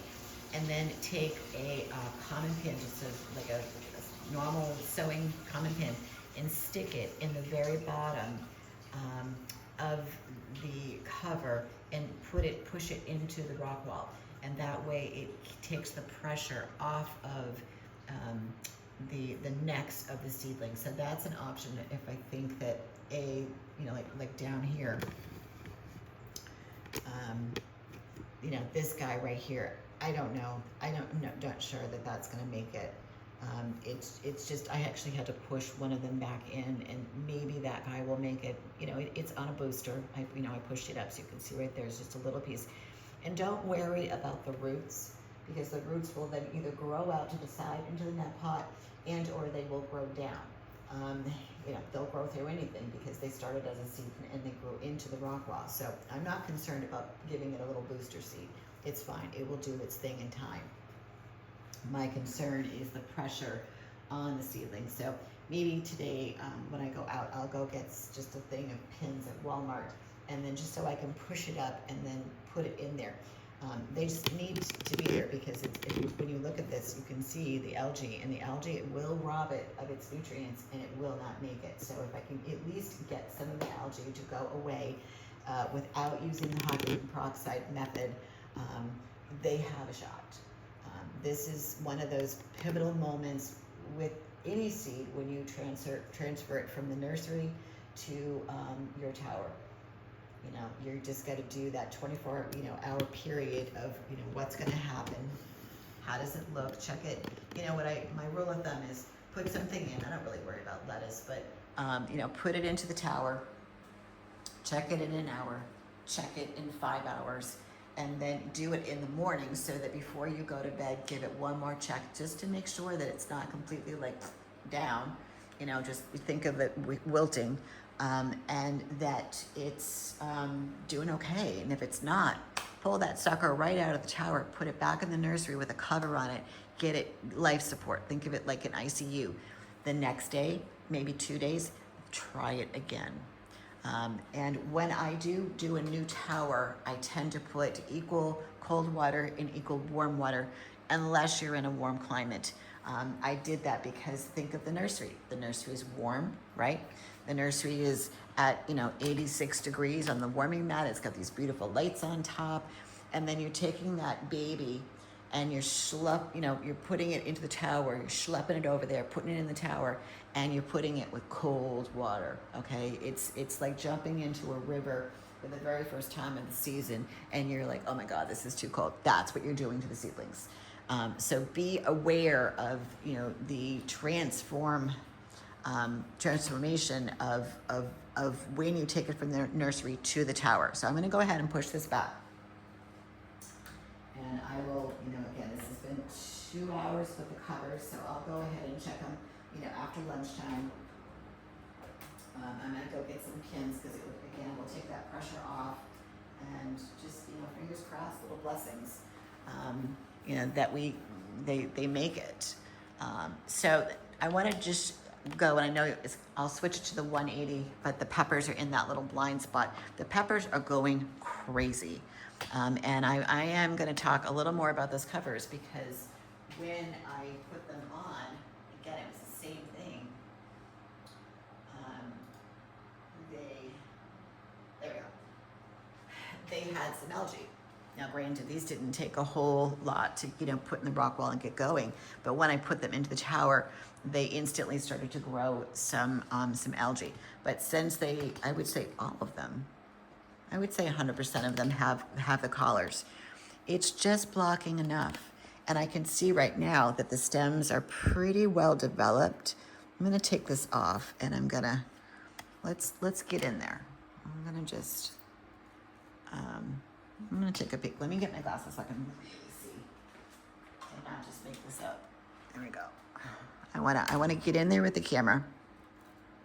I'm gonna lift it up. So what I'm seeing right there, and you guys can see, maybe I can get a little bit closer for you. Hold on, let me see, just a little bit more. There we go. I don't see any algae, but look at those roots. Look at those roots. Wow, wow, wow. It's really well established. So I love it, but I'm gonna put that collar back on. What did I just do with it? Oh, there it is. And, keep the algae off of them. And as they grow, they don't really have a ton of foliage on the bottom. They tend to be more stem.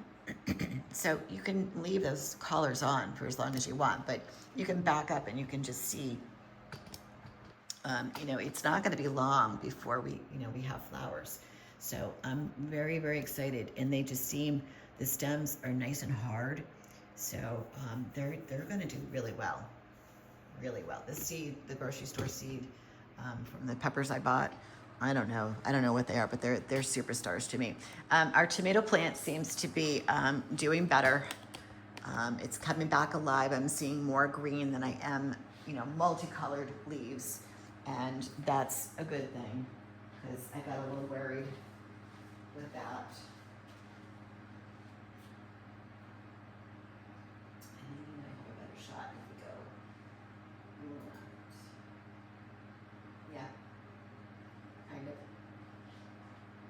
You'll see it in the close-up. But again, this is just one of those, towers that you can't kill. It's, it'll pop back. I'll give it a big haircut in a little bit and they'll pop back up. But as you can see, it's mostly yellow again because I keep eating the red. I like the red tomatoes, what can I say? So does Libby. She's been a little monster. She runs down here and then she grabs one and then she guards it. All right, so our clones they're doing fabulous. They're growing. I don't need to do anything. I'm just really happy. Each week I just keep bumping up the nutrients. I think the biggest thing I have to report is that the broccoli is loving life. Loving life. Let's get a measurement. You know me and my measurements. All right, so the other day I think I said it was what, like 4x4, 3x4. It's definitely growing. So let's bend it. I'm gonna say it's still 4 this way. And 5. So it's grown out just a little bit. And that's since Monday. I think that's when we did that one. I still don't see any other bouquets as of yet, which is a bummer for all of this foliage. Really kind of bums me out that there are no other. I mean, I can pull her out and let's just take a peek.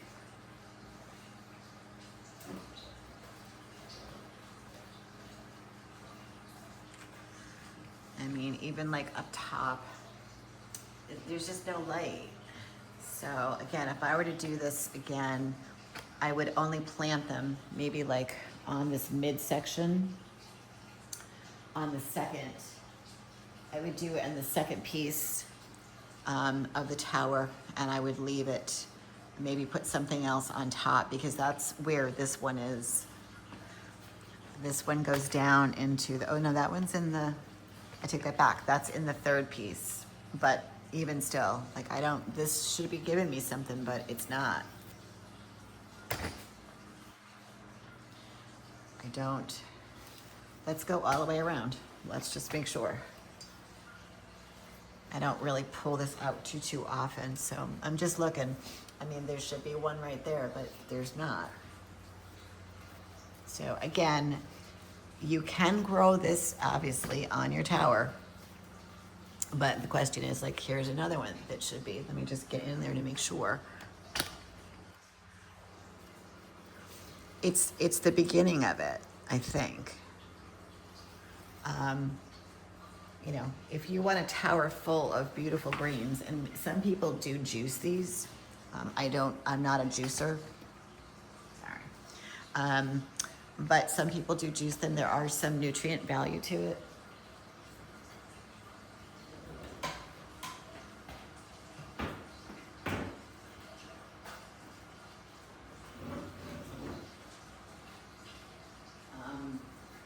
I just want the crowns, you know, basically. That's my thing. So if you want a tower full of greens, then have at it. But I just think for what I'm going to be able to harvest, just that one, you know, maybe there might be two at the end, but I'm looking at one right now. It's not worth it for me. I would rather do the zucchini and the summer squash all day, or keep growing strawberries. You know, that's an interesting concept. I actually think I might start some more. I really do. I was thinking I have to go to Whole Foods today, even though I don't want to buy the Driscolls. Maybe there's another company I can get, but I really do think that it might be good to put some in there, and then by the time these guys get going, you know, again, it was 6 to 7 weeks before we saw anything, and I definitely think that ones that sprouted earlier were the ones that I think that I cut them. I want to compare. Like these guys just seem to be ahead of those. So I think personally, it was the depth of how I cut the skin of the strawberry. It made it a little bit thicker because I had to mulch down. So I think that's probably part of the reason. But I'll definitely make it shorter, like thinner would be a better, like almost slice it. Maybe that's what I'll do. Oh, I have a great idea. What if I used a peeler? What if I used like a potato peeler and I just peeled that skin off so it's like super, super, super thin versus a knife? I'm gonna give that a try because I have a really good potato peeler. All right, so I think it might be time. And you're definitely on the right. Just make sure you're on the right angle here. Yes. The right angle to go ahead and harvest.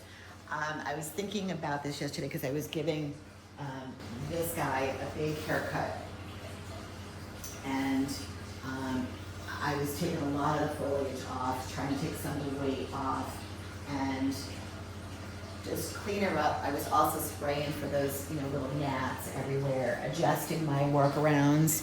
I think it's time to harvest that big boy. I was gonna let him go and get like, you know, like nasty big, but I think it's time. I think that it's sucking a lot of energy from the mother plant, because I haven't really had a lot of blooms to pollinate, at least for that one. So I have a feeling that the roots are in the basin and it's sucking it away from the other plants. So we're gonna go ahead and harvest. This is gonna be epic, to say the least, because the thing is massive. So let me go ahead. I'm gonna pull it out just a little bit. And the great thing is it's right on top. So, but it's like I need 3 people because it's so big. So I'm gonna adjust this down. Those little gnats, I just spray it too. Hopefully it doesn't hurt my little ladybugs. They were angry when I did it yesterday. Flying around the room. All right, so we're right we're right here. I could probably get a little bit lower. There we go. And then zoom, zoomy zoom. And you can see the stem that it's on is like, it's pretty small given the size of it. So got some little gnats, but there's one leaf. So I'm gonna go ahead and hold maybe even just, oops, we got some flowers. Let's whip those over there. I want you guys to be able to see this. There we go. Look how crazy big that is. I mean, I could let it go some more, but I don't know. I think it's just, it's sucking all my nutrients. Okay. And I was gonna bring my scale down too. All right, so I'm giving it a whirl. Ooh, I feel like something's cracking. All right, so we got it off the vine and I don't see any casualties. I thought I heard something sounding, but it could have just been that. All right, let's get this out. Let me just untether those little leaves right there.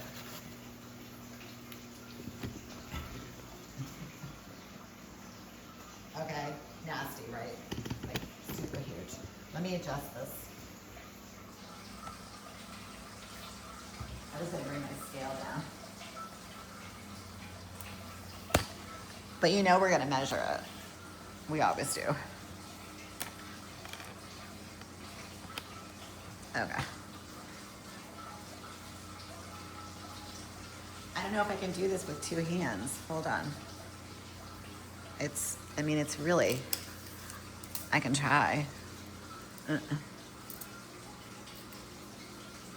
So again, I'm not gonna measure the stem because that's cheating. It got to 13.5 inches. And look at that. Isn't that crazy? It's heavy. It's gotta be, that's gotta be 5 pounds. Easy. I'm thinking of dumbbells. That's an easy 5 pounds. It's a lot of zucchini. I'm gonna take that upstairs and my husband's gonna go, what are we doing with that? I have so many zucchini upstairs. So many. All right, so let's push this tower back. I don't know. I thought I saw one that used to be. It's a teeny tiny little zucchini. I'm not sure that. Yeah. I'm gonna actually pull it off. I'm gonna give this tower. I'm not gonna pollinate this guy. I'm gonna give this tower a good rest. I might even this weekend on Saturday do a complete water change because it's really gone way beyond my comfort level of having it not being turned over. So I may take all the water out, adjust those roots, and take all the water and then refill it with fresh. And then adjust the nutrients accordingly.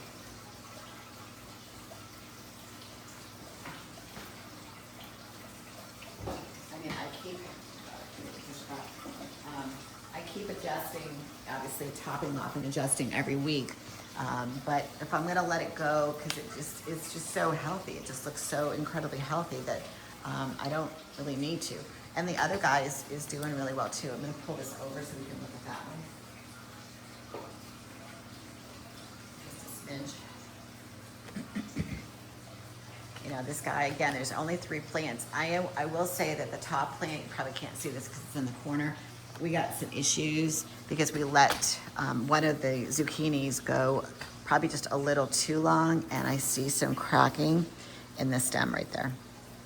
So, and it's pretty heavy. I wish what I had done on the top was, as it was growing, I wish I had pulled, and it's too late to do it. It's too heavy. Let me take that guy out too.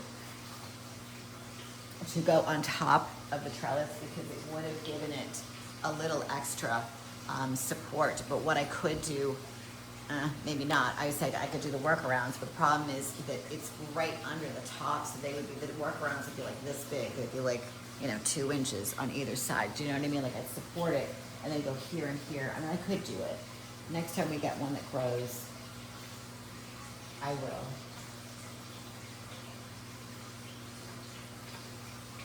I will do that. So I'm, gonna let the big boy rest. I'm gonna push the new tower just a little bit harder to go ahead and fruit. But I think after growing what it just grew, especially on that backside, it's the mother plant. So when you look at this, it's coming out of one net pot and it's the main vine. But from that main vine, there's like one here,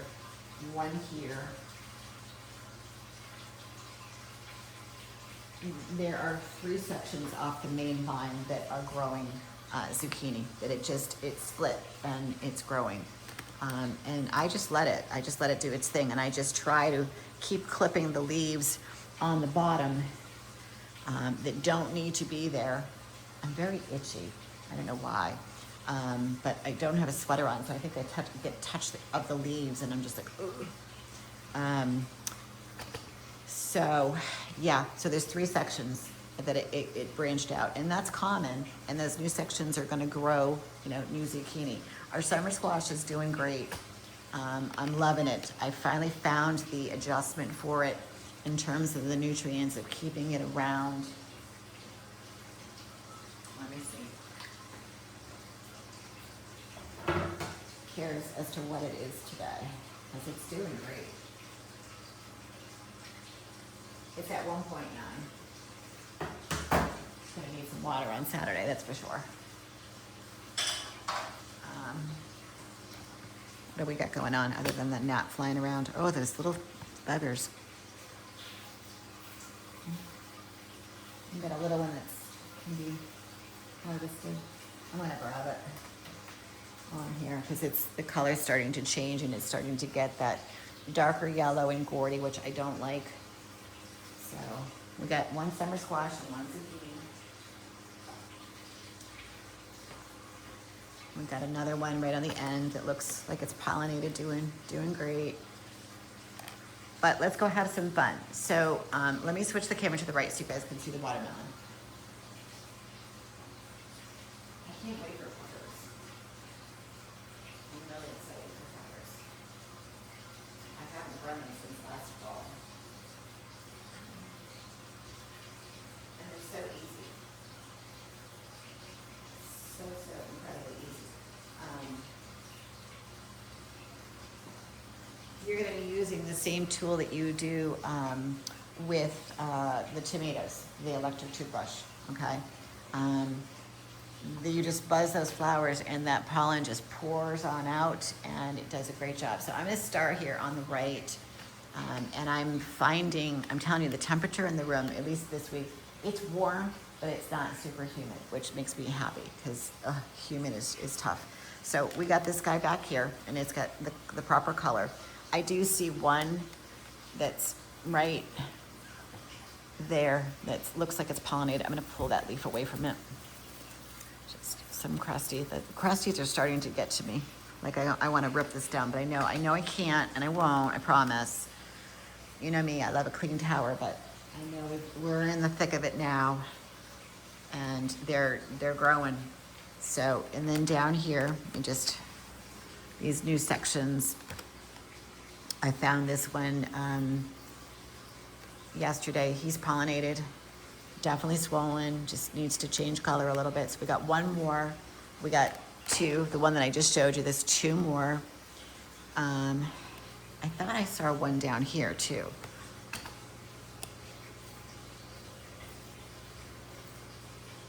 Oh, there's one down there. Hold on. One, well, maybe. Hold on, I thought I saw it. Oh, right there on see this little guy right there? We'll see. Is he getting light is the question. If he's not getting light, he's not gonna pump up.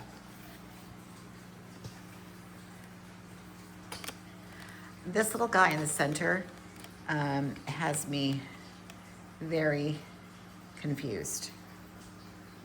It wants to grow, but for some strange reason, it just really hasn't done a whole lot in the past couple of days. And I know I've manhandled a bunch of stuff trying to get these guys situated in their hammocks. So I wonder if I disturbed it, but the foliage around it is still looking healthy. And So if the foliage, I think, was down and it was looking kind of, nasty, then I could probably say that I probably pulled one of the vines when I was cleaning in there, and it cut off its food source. But that doesn't seem to be the case, but I don't know why it's not growing. We've got one right here on the top that I think I pollinated, so we'll keep an eye on that one. This guy down here is doing quite well. Okay, he's changing color, so I know we're on the right path. Not much on the other side to really report. I just, even though I feel like there's more light over there, with the, you got the spider lights, you got the growarium lights, and then you got 2 wands. I just feel like there's more growth in the front than in the back, which is disappointing because, I was really hoping for a, medley of stuff, but I'm finding much more on the front. Maybe it's just because of this particular LED and it doesn't like the others. So I don't know, but let's go take a peek. So I'll switch the camera to the 180 so you can see this side. I will say we got that, that massive watermelon. I'm almost ready to harvest that, to be honest with you. Let me go 180.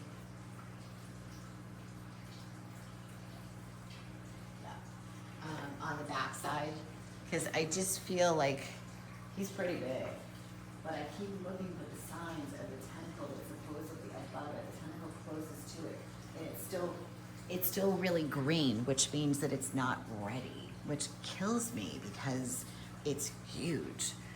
The one on the other side that's in the hammock, I have to keep kind of pulling them out a little bit because the leaves will grow around them and they still need those lights.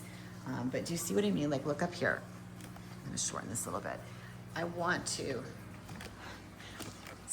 see this stuff right here. It drives me nuts, and I get in here and I just keep pulling and pulling and pulling, and I know I shouldn't. Like, there's, I think, a vine, right? This whole vine is dead. I'm gonna get in there at some point today and just, I'm gonna rip it down. I am. It's driving me nuts. So I'll figure out where it is and then trim it and cut it back. But that's the stuff I'm finding. But I'm just not finding a lot of lots of new growth, but not a lot of watermelons. And I really do think it's because of the difference of the lights and the wands. So, but we got that big monster. I'm ready to harvest and make a martini. All right, let's go to the cucumbers. We'll put you guys over here. So remember, on Monday, that was a big day. We broke it down, we cleaned the tower, and now we've got the new cucumber. So let me go ahead and switch so you guys can see this.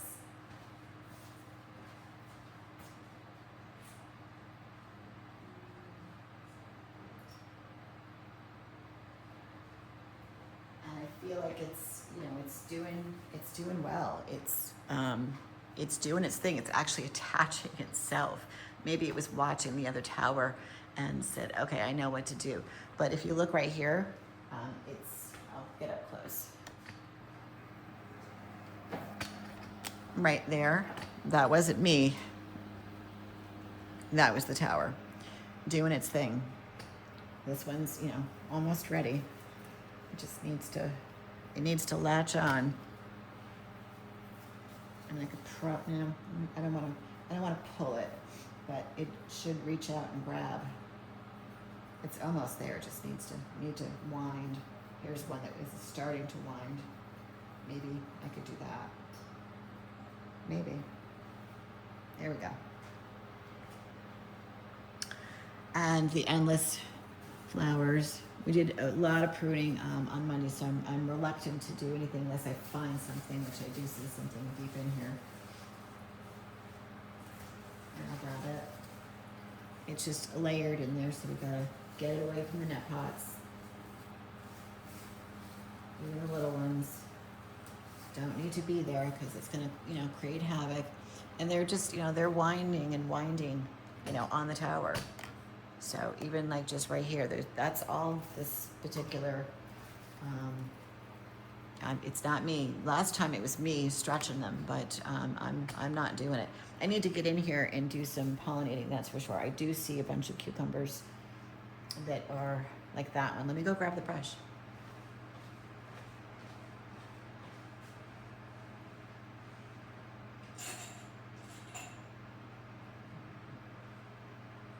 I'll have to use a little one. I think my favorite brush is upstairs. I tend to stick it in my hair and forget it's there. So I've got one here and one here. So let me grab, oh gosh, there's a bunch.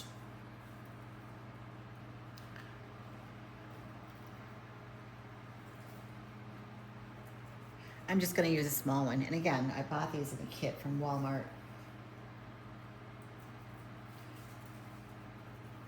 They have paid for themselves, that's for sure. The amount of pollinating that I've done with this is insane. And the food that I've grown. I think I paid, maybe $8, $6.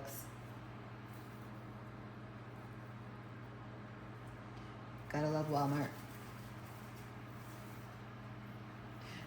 The family that owns that store, so incredibly wealthy, it's crazy. It's such an interesting concept of products and how they came to, kind of mainstream America, and what they provide. I mean, some good, some bad, because they did take a lot of mom and pop shops, kind of out of business.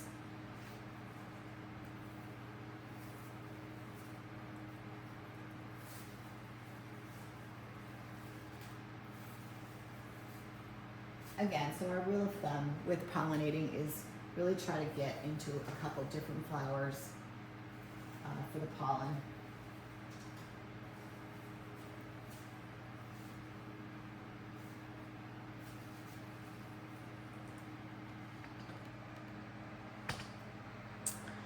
I'm just looking around. There's one deep down here.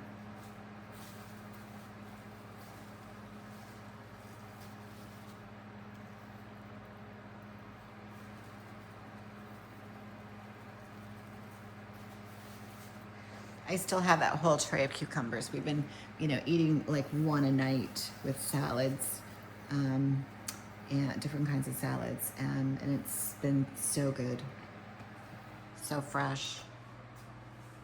And then, because, I grew them, they're gonna stay fresh, longer, because you're not going from, a farm to refrigerator to clean. So it's amazing, like even the zucchinis I've picked, even like from last week, they're still good.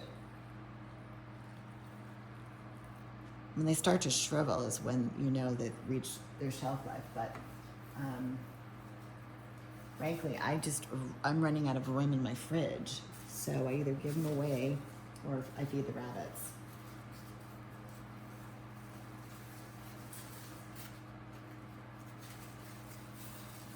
Way far away from my house though, so that they're well taken care of and they leave me alone. Although I didn't put any vegetables outside this year.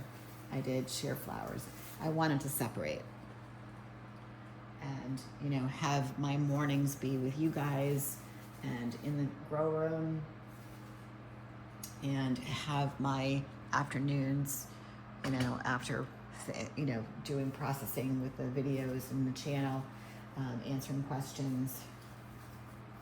I go outside and deal with the flowers. I'm battling with the aphids on my roses. I'm gonna win that war, trust me. And then I either jump in the pool or I go take a shower, just in case they're on me, so that there's no cross-contamination between, the grow room and outside. So I'm just looking to see if I missed any. I'm fanning these out because remember we put 2 or 3 in each net pot.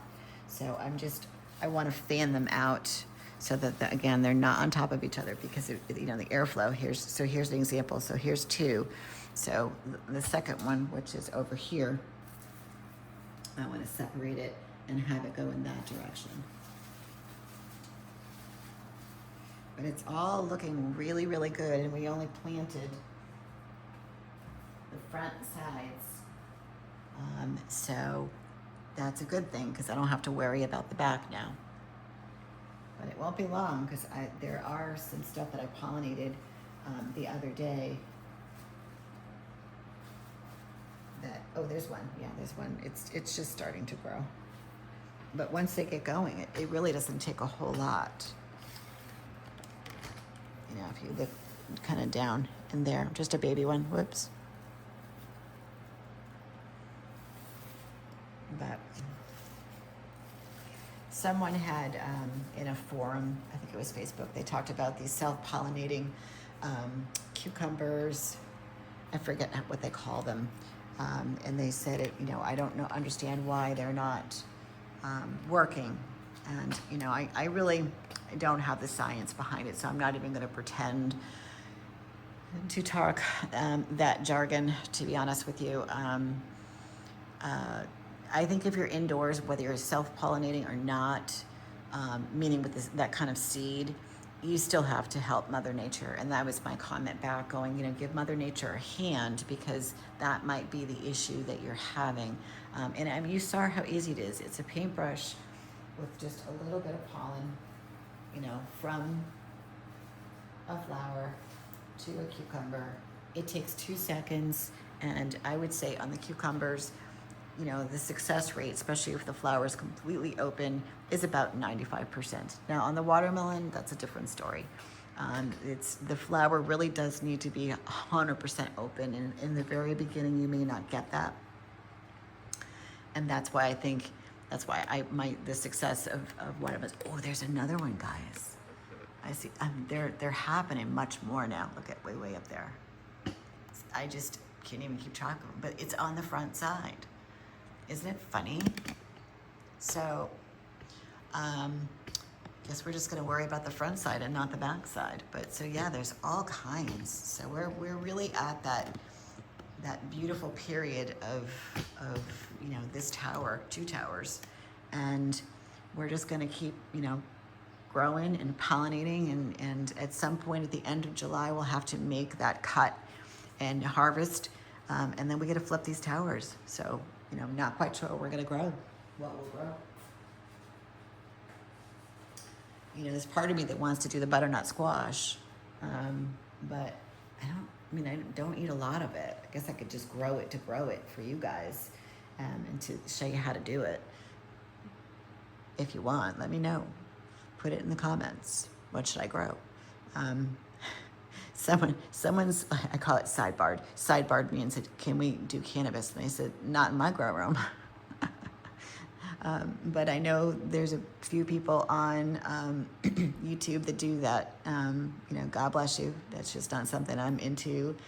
It wouldn't be hard to do, but I will tell you that as a kid, my brother did it.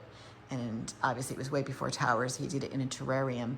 And the one thing, and it wasn't even legal then, we're talking way back. And the one thing that people don't understand, that when they start to grow it, it's very, very stinky. So your neighbors are gonna know. If you grow it outside and the wind's blowing in the right direction, they're gonna smell it. So have caution to the wind if that's something that you're into, but I would never do it down here. My whole house would smell like cannabis. I tried with the scallions. I think I shared that story with you guys, and that's just not something that I ripped them out because the whole grow room smelled like onions. No. So I'm gonna keep looking, see if we have any more watermelon that are pollinated. I'm sure they're in here.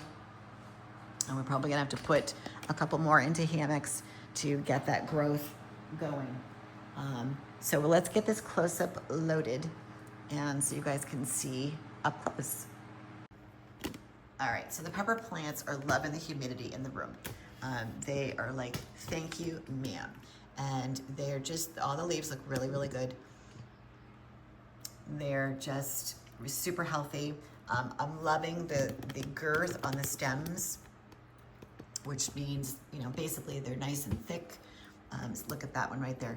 It's really thick. It's just, they're getting ready to give me flowers.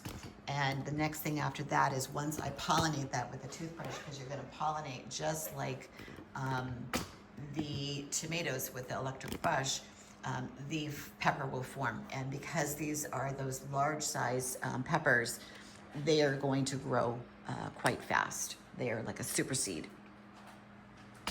All right, and so here is the old tomato, and I know again, guys, it's under. Can you see this? I always forget whether you can see it or not. Maybe a little bit. You can see it in the close-up. All right. Although maybe if I change it, maybe the beginning. Let's do left. Can you see it on the left? No. It's definitely not there.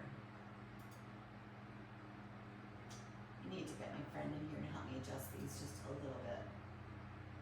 Yeah, you can kind of see it right there in the corner. You can see the camera right there. Anyway, you'll see it in the close-up. The again, remember we were just chatting about, and I can stand right here and talk. We were just chatting about the pH and the bottle that I was using. Let me show you. Let me go get it.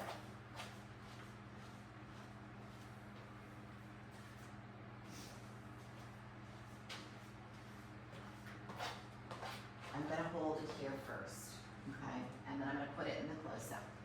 If anybody is using this product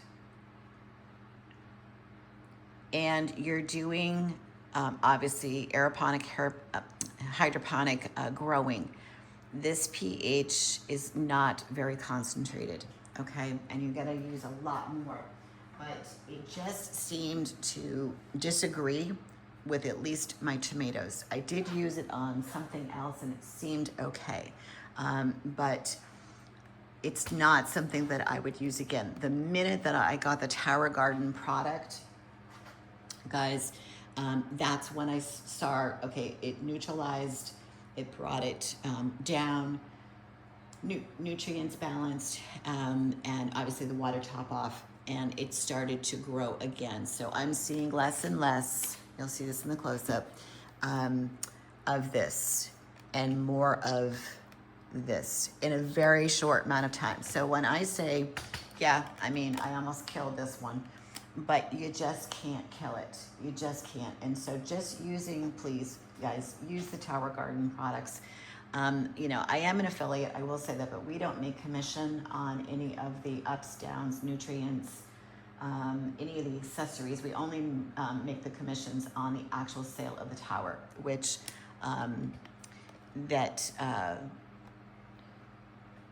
you know, sometimes people buy them, sometimes they buy them secondhand, and that's fine. I'm okay with that. I just want people to grow. That's for me, honestly, it's not about making a sale. It's about getting people independent and growing their own food. If you find a halfway decent tower on a Facebook marketplace, then so be it. And you clean it up and you get some seedlings and you are, you know, buying you know, just a couple new things for your nursery, and starting out, then that's fine. Don't worry about it. Don't worry about it. Just, you know, do you. Just grow your own food to the best of your ability, because it's going to save you money in the long run. I'm looking around the tower. I haven't had a big chance to do that, but I will say down here, I think that's yellow. I can just tell by the way it's growing. That's in really good shape. And now I've got some new flowers. So I know that everything is balanced right now, and it's doing just fine. So, because I've had the pH now for 2 weeks. So we're back on track. All right, so let me get to the new guy, which is right here. And he's doing great. Like, I don't have any issues. I've got some flowers that I pollinated with our, you know, our old nasty toothbrush. I got a flower right there and just hit that. Got a nice little hit of pollen coming out. But it's coming. I got a little nervous when the other one started to go sideways, but I'm just like, it's gonna be fine. It's gonna be fine, Sherry. Don't stress. And then the broccoli. Here is the massive broccoli. There you go, Cindy. There's your money shot right there. Let's measure it. Oh, look at, I've got a flower. That means it's going to seed. This is not a good thing. I'm gonna have to harvest this. And it's not very big. Do you see the yellow flower that's right there? That means I need to harvest it. So across, it's about 5 inches. And then the other direction is maybe 6, kind of like on a diagonal a little bit. So it's not a big bouquet. It's not big by any means. It's not gonna feed 2 people, maybe a snack. But it just feeds my theory that this is just something that if I had to do again, I would do it a little bit different. I don't think I would do a whole tower, and I don't think I planted out the whole tower because I know that there's empty net pots down there. Maybe I would do just the center at maybe tower piece 2, and I would do a whole row, which is where this crown is. And I would leave it and let the leaves, because the leaves for me, even at tower piece 2, come right up to the top, and then it gave you the bloom.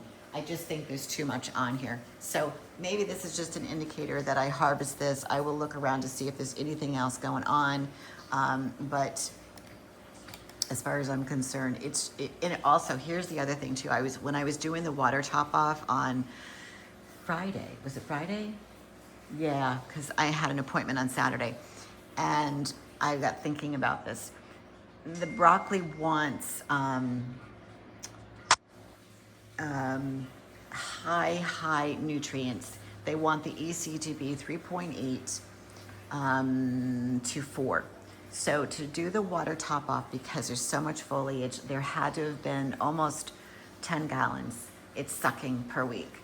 And then I have to replace the nutrients, which is pretty much 3/4 of a cup of A and B. So it's a lot of nutrients for foliage. So for cost, effectiveness with the broccoli, I can honestly say that, I'm looking around, and I know broccoli is really good for you. It's super healthy, but again, I just think that it's too much for the tower. You need to try it for yourself. Like, I'm never going to discourage someone from growing it. Obviously, you're experiencing it through me. These are my findings, and I look at the whole project, time and effort and money. And the nutrients are not inexpensive. And so to keep something that high, just to grow this one crown. Ooh, something just cracked in there. Yeah, I'm gonna have to harvest this. I don't know that it's worth it. So maybe later this week I will just break it on down, and then we get going. We get going on our fall stuff, because it really does take a while for things to get to where we are right now. The watermelon we planted out in December, and here we are, in June. So we just got to think, forward. The zucchini. So last week with the zucchini, I think we're on the right camera. Let me just check. Yes, I can see it from a distance. I did a big pruning underneath, and I think that the big boy really benefited from that. So we harvested the massive zucchini. We're going to weigh her in a minute. And then I took off a lot of foliage, and I can see on this plant, the mother plant that's right here, I do see a lot of new leaves, and they all look very, very healthy. You can see right there this massive stem that goes all the way down. It's still got a whole new plant on the bottom. And as far as I'm concerned, I'll leave it for right now. It's given so much fruit that, and I will even say this right here, this whole section right here, these were the seedlings. Remember those guys? They're no longer. They are adults by every means. They are big. There's not as big as the ones that we put here on the second tower. It's the same seed. It's just, it's competing for room on the tower. It's kind of like, I got thinking about this analogy the other day with this particular seed and seedling. Think of koi. When you have koi in a pond, the koi will get as big as the pond will allow. And I feel like some of the seedlings, when it comes to squash, when it comes to zucchini, which is in the squash family, it is the same thing. These guys, this top part right here, this top seedling is the same seed that's on the new tower, and there's only 3 plants left on that. So that got really big because it had the room. And we all know that when you let things get really big, you know, grow big, you know, leaves, it's going to produce the bigger fruit. And the reason is because the stems can carry the weight of the zucchini, of the fruit. Okay, it's just that simple. You know, think of the cucumbers. That's a really good example. The cucumbers, when you have a nice, thick, girthy stem, it's going to give you a nice piece of fruit. When you have that little wimpy stem, you have to kind of balance it a little bit. It'll still grow if you give it assistance, but with no assistance, you'll probably get a smaller piece of fruit. So that's just kind of, you know, where things are with towers and growing in a vertical fashion. But there is one flower that I do want to pollinate that's over here. I gotta get in here and see if is this opening or closing? If it's not completely open yet, then I'm gonna leave it. I don't know that it's 100% open yet.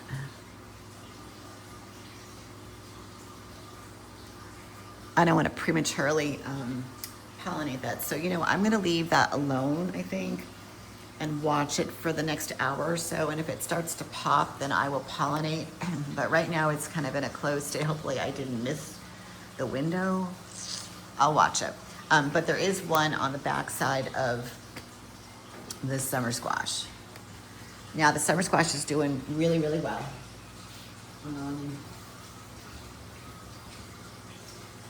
Doing great. Even the one that we super glued.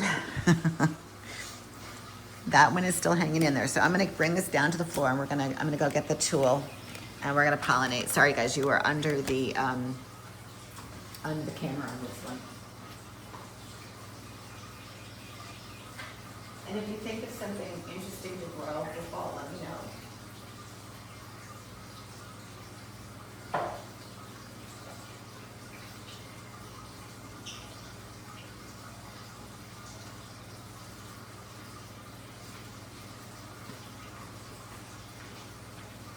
All right, so let's grab some pollen. There is a flower above. I think I'm gonna go ahead and pick it because it'll just make it a little bit easier because I'll have to be underneath. There we go. And then again, these bottom ones are tough because the pollen will definitely stay on it, but I have better success when they're tilted up.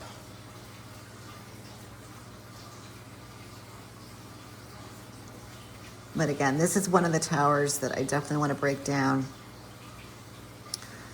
Not right now, because I still have some that are growing. But I want to bring you guys some new and different content. And I just think, you know, we've done summer squash and we've definitely done the zucchini. I want to keep that one going though, because I love how big they get. And we've got one that's right here. It looks really yummy.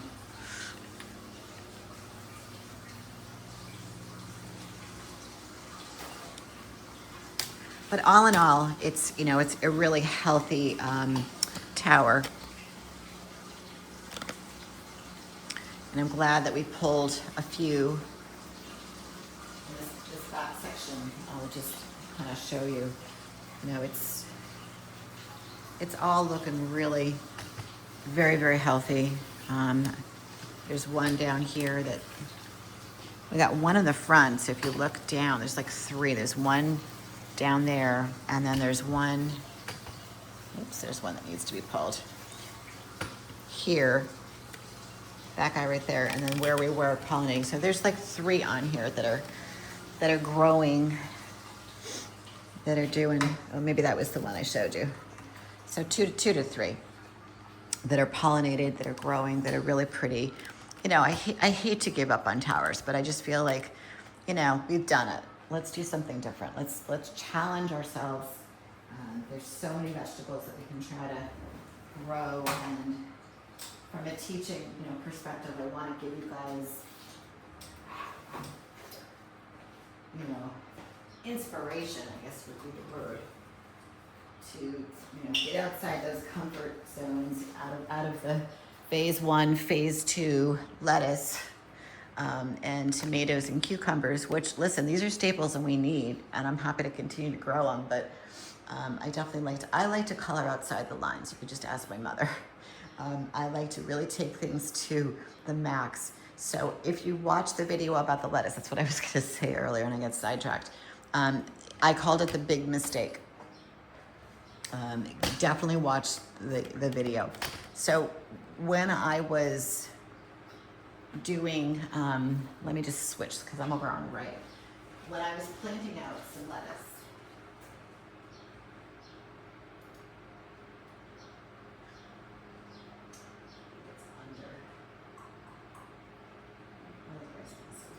the other thing too at the 180 is it's a wall of green, and I think if we lighten that up, you guys will be able to see through it. I'm gonna leave it on this for a quick second. Anyway, so when I was planting these guys out, I mixed up some seeds, and you know, some arugula got mixed in with the little gems, and you know, there was a little cross contamination, as we could say. And when it started to grow, I noticed the arugula and I noticed the gems. But what I loved about it is that it started to really let the gems get big and crisp versus when they're like this and they grow out as one, they get very leggy. And you've seen, kind of coming over through my bike, they bend over and there's no airflow. So what the arugula does, if you plant it, and again, in the video I did it 3 kinds, it's holding it up. See how the arugula is on top and then this gem, little gem is underneath in between. It's letting this particular piece get bigger and stronger, which ultimately keeps your salad so crisp, guys. So incredibly crisp. Okay, so I'm gonna back this up a little bit and just take a peek at the watermelon. Now I can switch to the right side. It was a mistake. There's no question that it was a mistake. And I had no idea, but I'll tell you right now, that'll be how I grow my salad greens from now on, because it just, the flavor, and again, I'm not a scientist, but the flavor between the arugula, the little gem, and now I've added some of the red leaves in there too, that are in, there's 3 of them that are in the nursery. So we'll put them in there. I actually might even pull out some of the ones that are in there that are just singletons and go ahead with this new method, because I'll be able to go from one net pot to the next, picking what I want, not really worrying about picking from the center. So just something to think about. Go and take a peek at that. All right, watermelon, it's huge. We've got all kinds of watermelon. We've got this guy right here.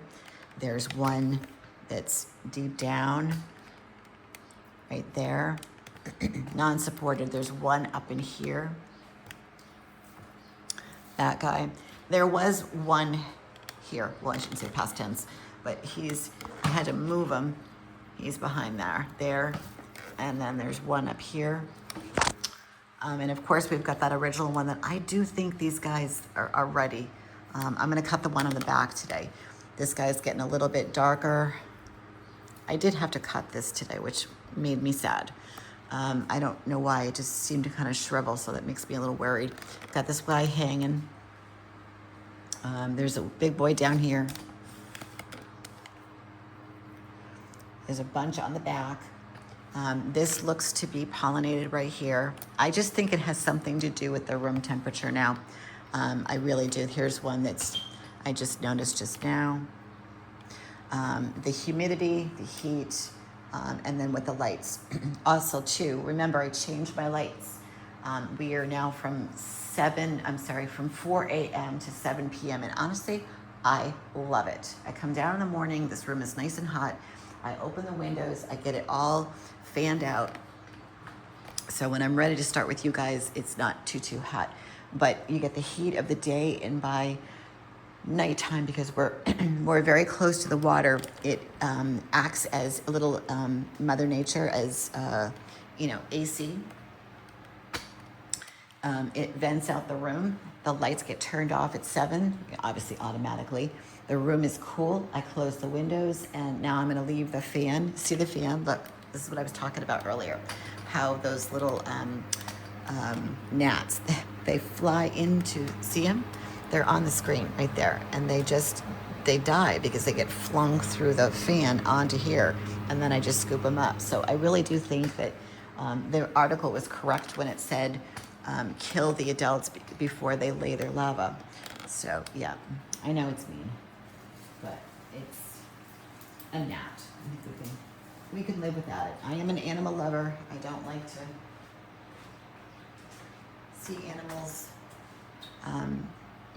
hurt by any means, but no, I don't want fungus gnats in my room. All right, so here is the new cucumber tower. You would never know, right? Compared to where we were, was it last week we did this, earlier on, last Monday? Yeah, I mean, it's amazing. It really came in nice and strong. I'm gonna go ahead and, what do we got? Looks really healthy, right? Versus the old one, where it looked like it was just going to die, which it wasn't. It was just at the end of its journey. It was just producing all kinds of fruit for us. I still have like maybe 2, 3 on my counter upstairs, and then I'm out. I did feed some to the rabbits last night, the ones that were kind of expiring. But I still have a couple good ones upstairs. But I will say that there's a ton on here. So we'll spend a minute pollinating, see if I can find any. The beautiful yellow flowers are already driving me crazy. I'm down here vacuuming and picking them up. But I mean, in the time that we did this, think about this. From the time that we did this, we started it over underneath the cameras, and then we just moved it. I mean, look at this is them. Like I just brought this out, I'm not gonna lie. And then I've assisted them. But for the most part, they're getting on here and they're doing their thing. So, and again, I didn't do the back, I just did the sides and the front. So, what I need to pay attention to now is to make sure that any leaves that are next to the net pot, we're doing what? We're taking them off, getting rid of any big leaves. So here's one right here. I started this morning and said I'll do it on camera. These big leaves, yes, they are absolutely gorgeous. We love them. They are a beautiful house plant, and you know how I feel about house plants. So we're just going to get rid of them. They also shadow. We don't want that either. So I'm just going to take a couple. It will let airflow, light, and it will allow the fruit to ripen. Even though there's nothing wrong with them, I just need the vines to grow. I need them to be strong and healthy. Providing light to the clusters of the flowers and the pollinated fruit in order to get this to back producing more cucumbers for me.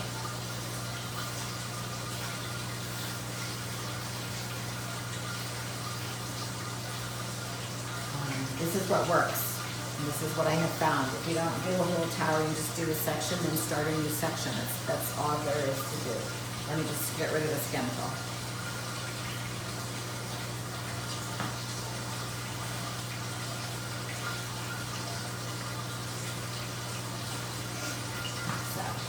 Let me just take a peek. Here's one that definitely needs to come off. know, again, this was layered, so it's got a little bit of yellow, a little bit of brown.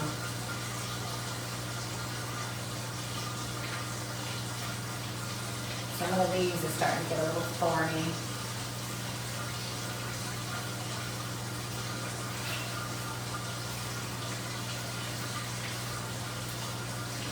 I got one cucumber that looks like it's developing, perhaps, but I'll show you that in a minute.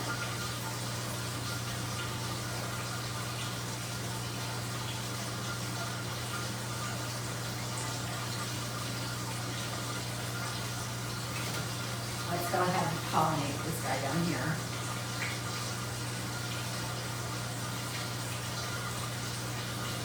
See?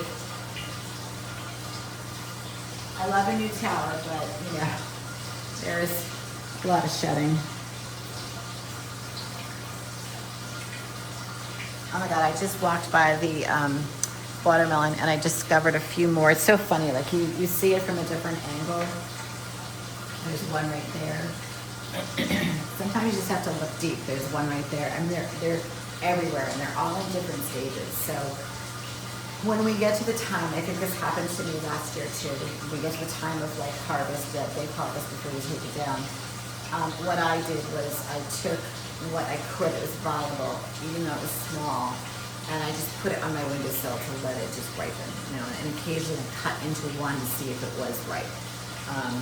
But you know, some of them I tossed. I had to. They were still green in the center. But today we're going to find out if the one on the back side, which I do think it is because of the size. It has to be. It has to be. All right. So let's get back. Let me just see if I can find any more.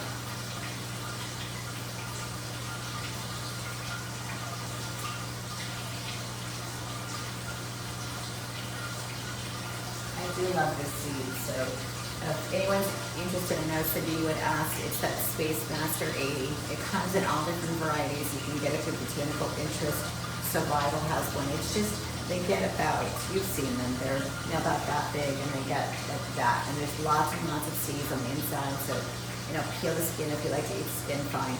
Scrape out all the seeds. Really, don't eat them. I can honestly say they're not very good for you. One or two is not going to hurt, but as many as there are inside, just scrape them out. All right, let me get rid of these, and then here's another one. Oh, here's one. Let me just pawn it. It's so funny. You walk away, and you're like, oh God, where was that cucumber? Now I can't find it. It's tipping your head. It's like tipping your head into a different angle to see things, and then you discover it, and then you can't find it again. So if you see it, pollinate it.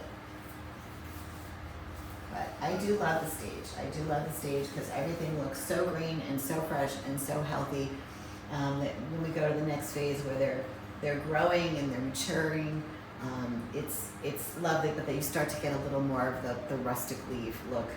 But there's tons of cucumbers. So you know, I guess you need to enjoy the tower in all the different phases. Like the watermelon, like the inside's driving me crazy because I just feel like it's not healthy.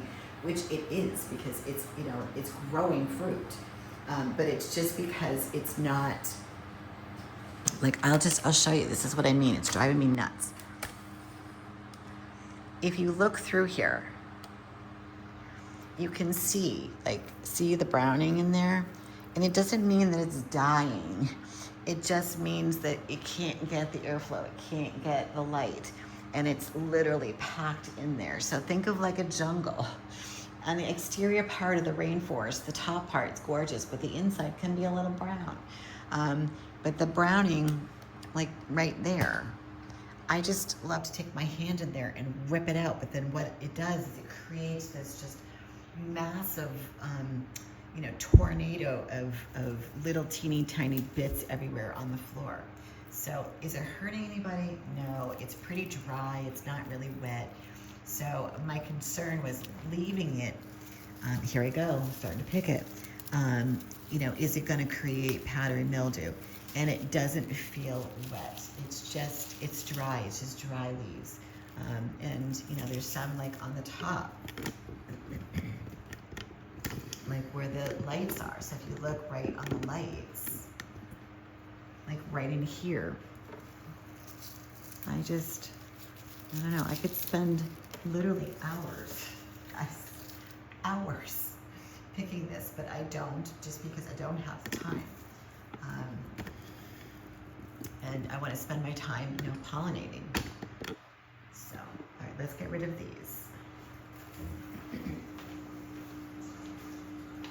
I want to take you guys over to the nursery. We haven't been over there. And this is what I mean. I'm going to show you what I did. So this was on, when did I do that? Friday? Maybe? I think so. That I did that video. Oh my God, those little gnats. Just tighten this up just a little bit. So in the video, because I know you guys are going to go watch it. And I'm going to back out just a little bit so it's not too blurry. I just did 3 because I don't need any more. I literally took in a cup, and you can use any container that you want. Oh, there we go. I took the seeds, any seeds, ooh, I got a 4, in your, wherever. I go on, you know, seed buying binges, and I buy them. And I will never ever do singletons. Watch what's in here. Watch what I'm gonna do. I'm dumping the whole thing in here. All of it. This is a brand new one. I will never grow singletons again, I promise you. I'm gonna grow them together because it really just, watch, ready? The whole thing. Whole thing. And then I've got some arugula. Again.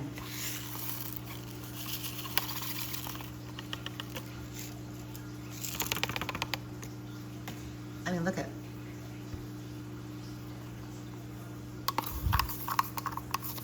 And then you just mix them, shake them up.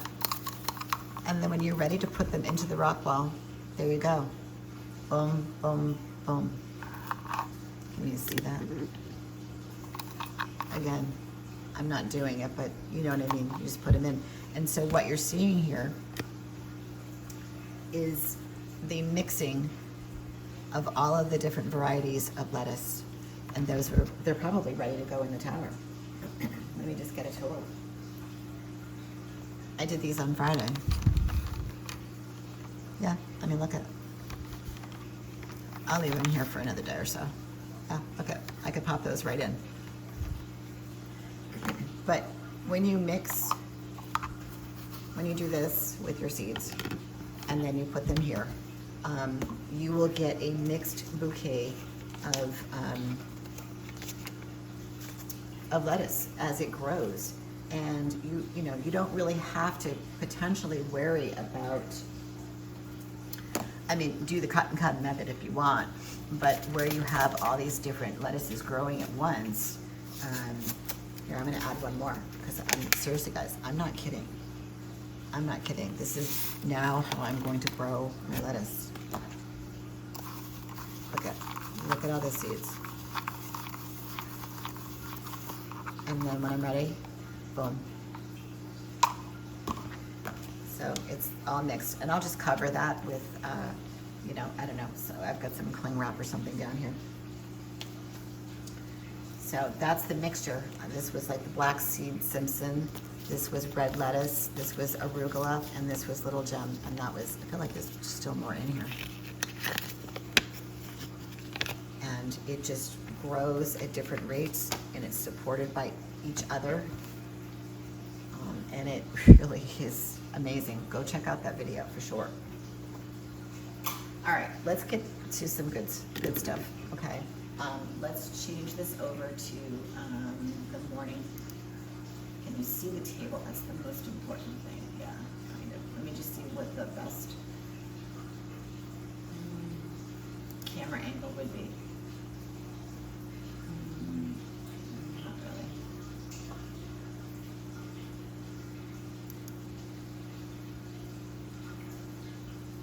Maybe what we should do is do it here. So let me move this.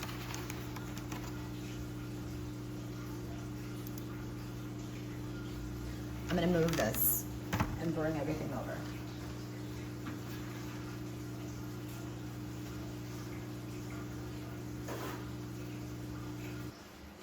All right, so we've got a cutting board. I brought my kitchen downstairs. I want to weigh the zucchini, and then we're going to go harvest the watermelon. All right. So we'll turn that on. Make sure it's ounces. Tear 0, 0. All right, let me grab the zucchini.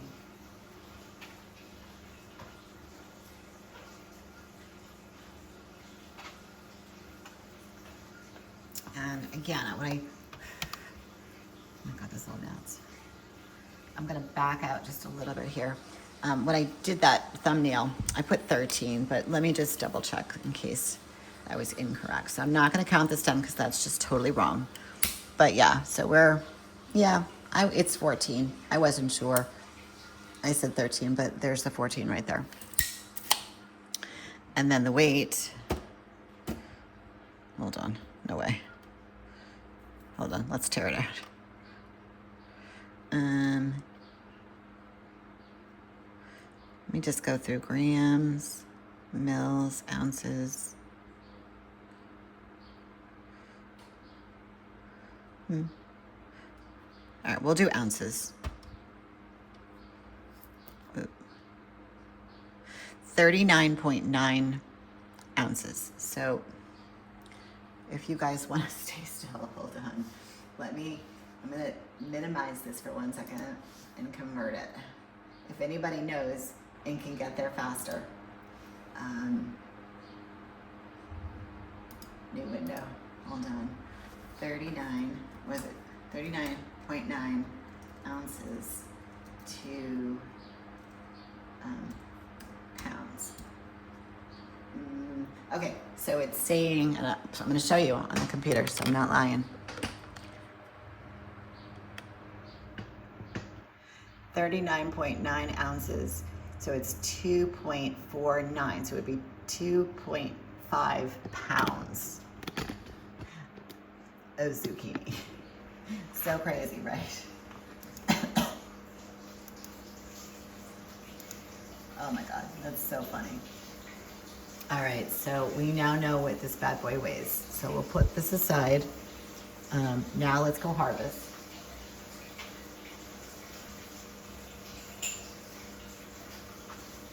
I'm gonna do the biggest one, which is on the back side, which is right beyond this light.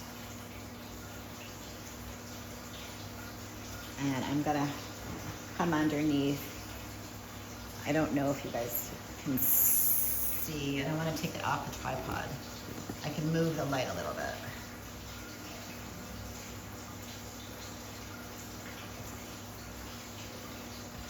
I'll try to get as close as I can. Like that. All right. And I'm gonna come in and I'm gonna snip the top. And I should be able to get it out. There we go. And then that's a pretty good size. All right, so let's go back to the seed cam. And so funny, I'm obsessed with them. Scissors, oh, down here. All right, so it's kind of hard to measure. I'm gonna be really bummed if we cut into this and it's not ready. But, all right, so it looks like it's about, if you curve it, it's about 7.5 to 8 inches. And let's get a weight.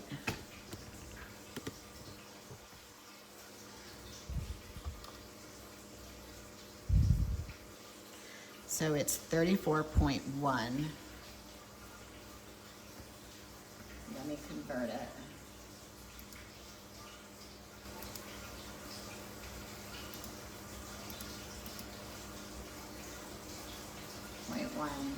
Ounces to pounds. Whoops. Okay, so it's saying it's as heavy as the zucchini. So 34.1 And then to convert it, it's 2.1, so 2.1 pounds. I don't know how much these are in the grocery store, like per pound. I did see big watermelon, like the big ones. They were like $15, $16. So these are the sugar babies. Let me get this out of the way. All right, so if it's green in the middle, don't kill me. That means that the rest on the tower have to stay. But this is the biggest one, so I just thought we should do this. We should do this. It's almost the first day of summer now. I'm not gonna put my hands through the camera. I'm gonna work to the side just so that I don't chop my arm off. This is the seed that we're using. Okay, this is the sugar baby.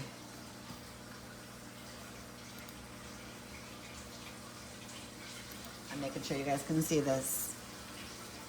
That's the sugar baby, okay? All right, so this is working. You guys ready? We got lighting. Here's our stage. Oh my God, I'm nervous. All right, so I'm gonna go right down the middle. Is it pink? Oh my God, I don't know. I'm scared. Yes. I see pink. It could be a little more ripe. It could be a little bit more. It could be a little more pink, but it's still, you know, you can still scoop it out. So I now know the one on the front, just keep leaving it. I'm going to, let me get a tool, and I'm gonna, you could actually take these seeds if you wanted to and dry them out, but I'm just gonna scoop.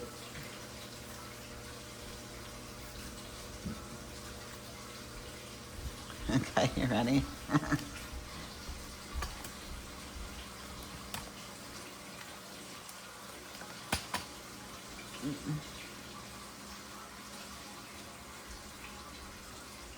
As I said, I don't know if you can see me.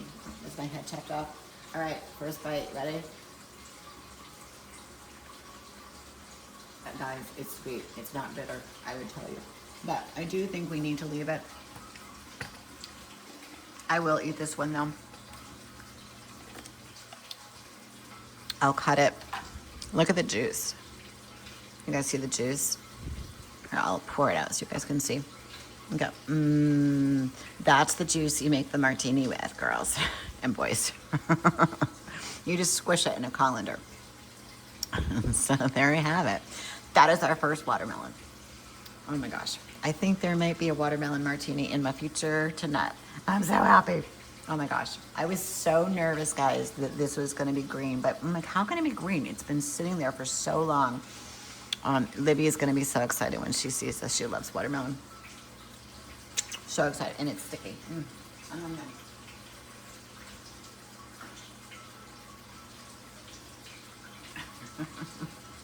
I want another bite. I don't know what's on the back of this spoon, but seed vermiculite, I don't care. Oh my God, that is really, really, really good. You guys have to grow some watermelon now. Get it in your net pot, your rock wall. Get it started. Get it in the tower. I started these again with this seed back in December. And here we are with our first harvested and snackable. I mean, it's pretty good size. I mean, you saw the weight. I mean, that's enough for 2 people. You know, at least 2 martinis. Anyway, maybe I'll take a picture of my martini tonight. I'll post it in the post area. But you can take these seeds. I don't know about the white ones, but I know that you could take those because they actually do look like. Do I have any in this packet? Maybe here. Hold on. Yeah. So these are the ones in the packet. They look pretty much like the one that's on the board. And voila, there's your watermelon. Get growing, guys. With our bouquet of broccoli. So let me just make sure that we can turn this thing on. Door open.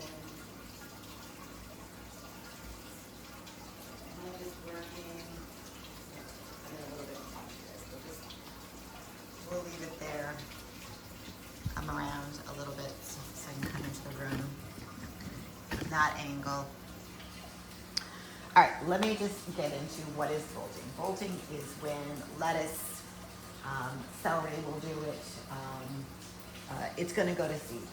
Lettuce is the famous, spinach will do it. It just means that it's going to grow to the point where it's going to have a flower, and that flower will then turn into your seeds. That happened to me for the first time last year with lettuce. I think Libby's doing me, there she is. And I went to eat some arugula, and it was not very good. It was very seedy, not seedy, but it was very bitter, and it didn't taste very good. I didn't really understand that about lettuce. I'm pretty good about turning it over, and I kind of missed that window, so I just had to rip it out. Since then, I've learned, not to plant too much lettuce all at once. I really try to stagger it. Even right now, I'm down to 2 little areas that I'm picking off, waiting for the lettuce to kind of come in a little bit. I refuse to buy the $6, bucket of lettuce that you're gonna get maybe 2 meals if you're lucky out of it. And it's just so expensive, and it comes in a plastic container. And the other thing down here in Newport is our garbage. We don't pay for garbage, but it's, we are on an island, so it's recycle this, throw this out. You have to be really careful about that. I am not, Miss Green, but I definitely try to do my part. It's, everybody needs to do a little something, and, I get it. I try not to be wasteful, but it happens from time to time. All right, so back to the broccoli. So we look at this, massive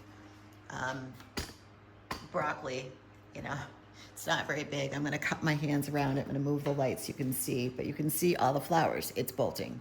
But we're gonna give that a little snip in just a second. And we're gonna cook it up tonight. So, all right, let me get some scissors here. I don't even know if my scissors will go around the, it's pretty thick. We'll give it a try here. This is my first broccoli, guys. This whole tower was just an experiment. I was inspired by a community member, Cindy, if you're out there listening.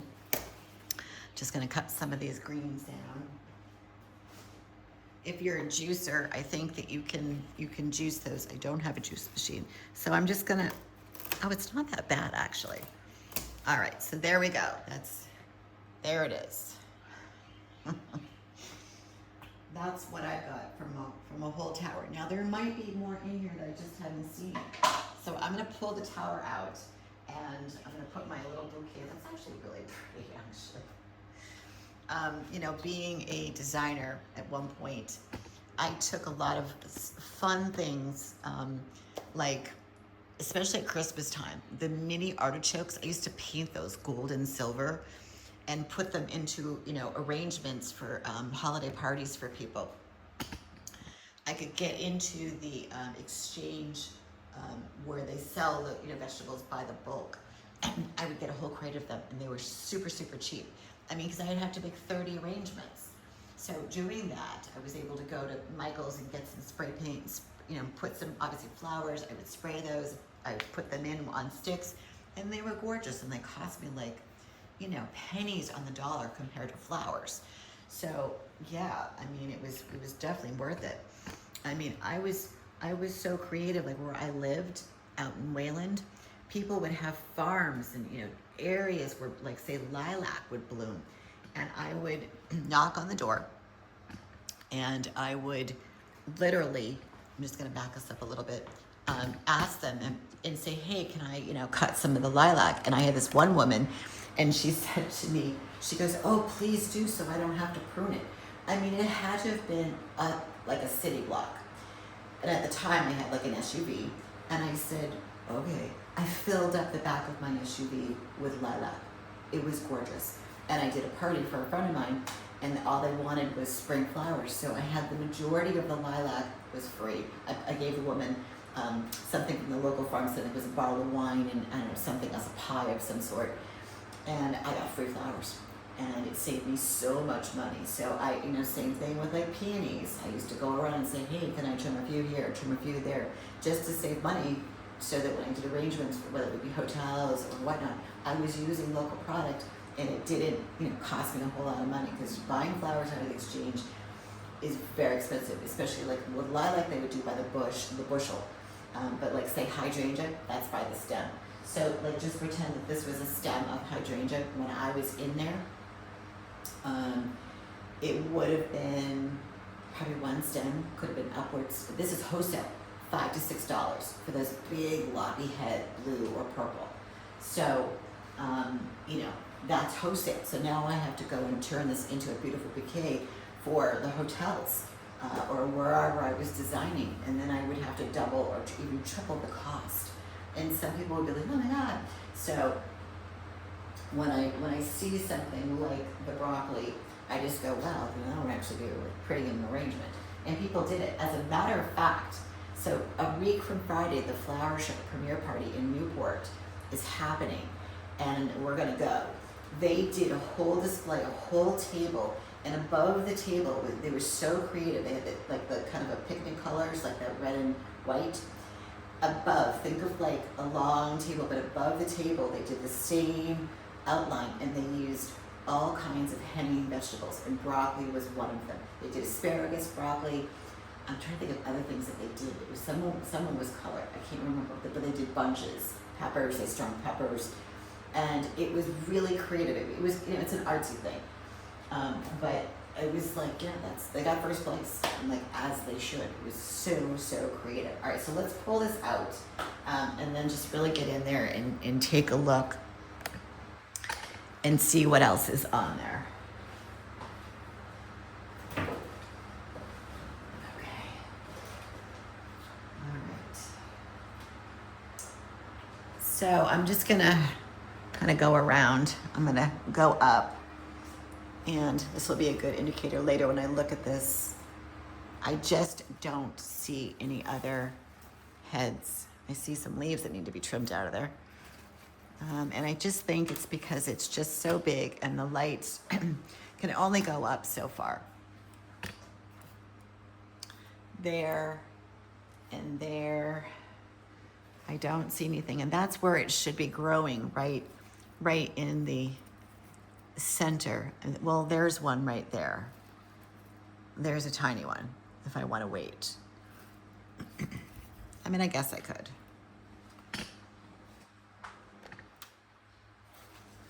But, I'm asking myself, is it worth it at this point? Like here's another one that should be further along. Okay, so there's a head right there. But we're talking the size of not even a dime. And I just don't think it's getting the light that it needs. I just think that there's so much foliage that it's starting, and it's funny because it's all on this top brim. So maybe what we do is just like, I don't know, is there one in here? Let's just look up there. Yeah, see, I don't see anything up there. Maybe what we do is just spend a minute or two and just try to get some of this foliage, cut it down, to try to inspire, what's there. And I'm just thinking things that are growing at this level. Like here's another one that should grow. But look at the light, look at the top of the light right here. It can't go any higher. So, I'm trying to, and again, we went through this the other day, the cost analysis, and that's the other thing. Oh my God, I'm gonna have to get like pruning. Do I have pruning down here? I don't think I do. No. I could use a knife.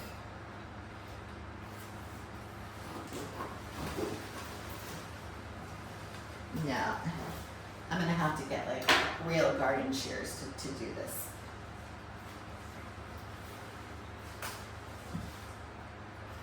And then, trim it back. So maybe what we do is we just shelf this project for today. And I can just try to get a couple leaves right here. And then Friday maybe we take it apart. I honestly, I'm thinking in my head, I'm thinking kind of, at the moment, going, in a store, what does this cost versus the amount of nutrients that I'm putting into this on Saturday. So maybe it is time just to call it a day and, we move on. So we take it apart, clean it out, and enjoy the broccoli that I got. And we start planting. I think I'm really kind of excited to get the butternut squash going. I don't know why that really excites me, but it does. I guess it's kind of different, would be what I'm thinking in my head. Yeah, so I think that's what I want to do. So I'm going to just spend a minute and see if there's any leaves that need to come off. Probably just, there were a couple over here, but I think we need to shelve it and then just get, circle back on Friday. I've got the seeds, I think.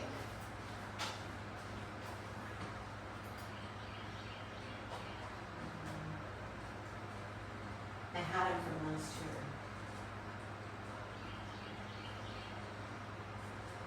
Oh yeah. Yeah.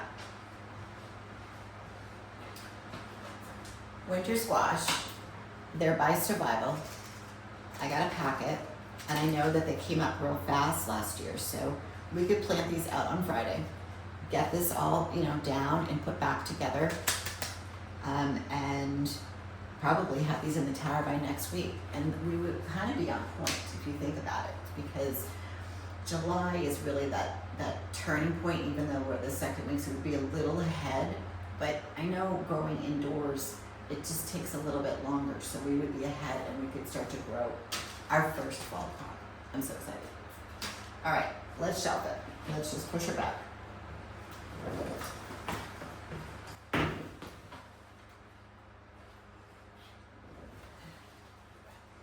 And we'll say goodbye to the monstrosity. All right, let's do the close-up over. I just want to take a look at the tomatoes.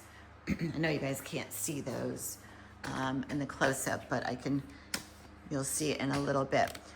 The one thing I want you guys to notice, since I'm using the Tower Garden pH, is that a lot of that browning, yellowing from, remember, this product, don't use. Please don't use this in your towers. We're using the Tower Garden, which is this guy right here. I'm not a scientist, I'm not gonna pretend to be, but the difference between that and the Tower Garden is huge. I can now personally say, when I use that in the tomatoes were not happy. And this tower, like I said, you can't kill it, but it went sideways and it really just got nasty on me. But ever since the EC has always been on point, but ever since I adjusted it with the Tower Garden down,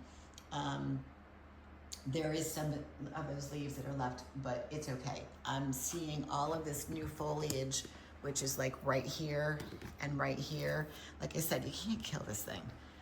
You really can't. And like right there, that's all new foliage. And I've been, every single day, guys, I've been harvesting. We've been doing salads, like burger bowls. We've been doing like tacos. There's so many tomatoes and they're so good and so healthy for you. So that's what's going on with this. And then the little one right here, this is getting nice and bushy. And there are a couple that I wanna just grab on camera, pollinate. I saw that one pop open today. And we do have some tomatoes that, remember, when we did this cloning, I just left them. So if you go back and you watch the cloning school video, you're going to see that some of those little suckers that, you know, we turned into clones had tiny tomatoes. Well, those tiny tomatoes, I'm just going to get down there, like right there. Okay. And they're now big and they're red. You'll see this in the close-up. And they're going to be great. They're going to turn in a little bit. I have a feeling that, let me just grab this one before I forget it. This one over there. That we're going to have to turn the other tower over faster. You know, I'm going to get through these tomatoes. I'm going to grab some clones and I'm going to stick them in the nursery for a week or so, and then we're going to have to turn that over. And I do think it's because of the heat and humidity that's in the room. That's just inevitable. I think things grow much faster, much more efficient than if you have a, oops, just tighten that up a little bit and zoom back out. God, I'm like stumbling over my words today. You know, like colder months. I think things are just a little bit slower, but because it's humid in here, I especially noticed it with the watermelons. Watermelons are on fire, guys. They are just blooming. I don't even try really hard to pollinate, and they are just popping. They're kind of everywhere now, so I have to really pay attention to what needs to get bagged, what can I tie up, how's it doing, and they're sprinkled everywhere. So that's really, really exciting. And that's kind of what happened last year. We'll get there in a minute. I want to talk about the peppers. I'm going to put this over here. I saw something the other day online, and it was really from one of my favorite gardeners, and we'll leave that there. It was, his name is Eric from Epic Gardening, and he's got like 1 billion followers, and I do listen to him occasionally. And he talked about chopping off the tops of your pepper heads. And I just go, I don't know. You know, once they get a certain height, and you just kind of give them a little haircut. And basically what he's saying is that it's going to produce more fruit. So I do like his advice, and I do like to experiment, and I love for me to do it so that you don't have to chance it. So what we're going to do is we're going to let these grow a little bit more, all right? Just a tad bit taller than where they are right now. And I think what we'll do is we're going to tag it. We're going to go ahead and we're going to tag it. We're going to tag it, and we'll put a little string on it. And we're going to know that that's the one that we cut the top off. I mean, it will be obvious, but I just want to make sure that we remember which one that we went ahead and, you know, chopped the little head off.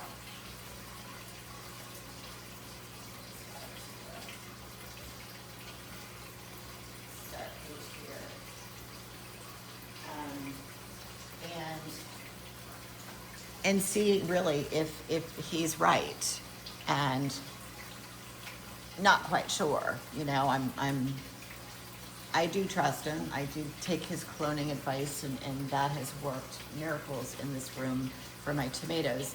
But let's just see if this works for the peppers. So we'll do 1 or 2 where we cut the head off. I am a little nervous. There is a big one down there on the bottom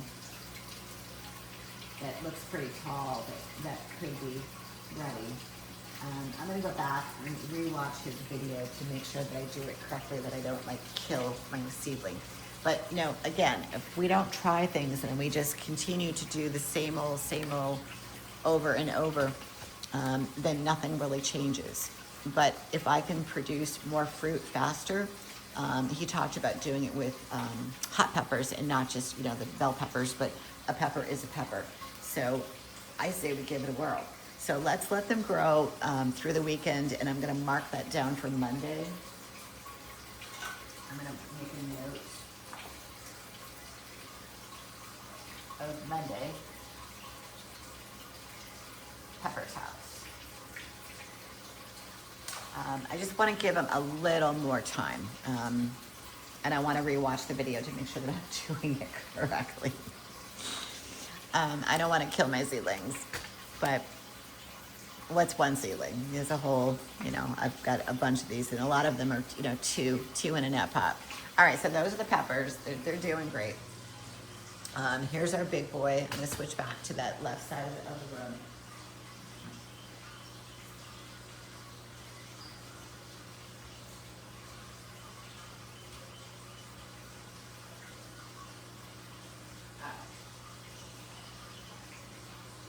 So the big boy's doing just fine.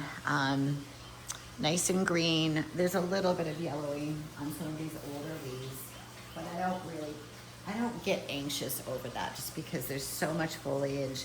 These are the newer sections on top. This is the older section that I really pruned back.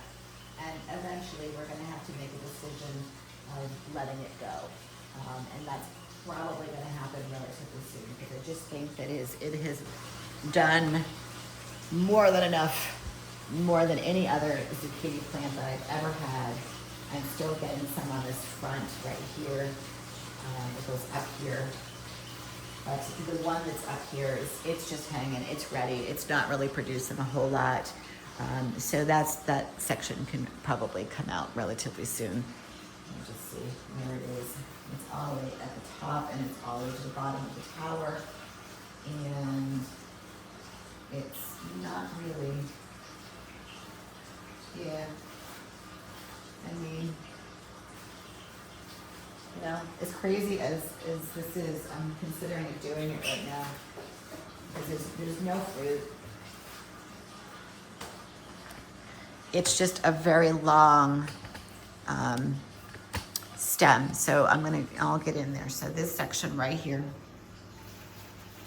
there is, well, there's some leaves that are just kind of hanging there, but it goes all the way up into this top net porch. So let me just get in there so you can see that right there.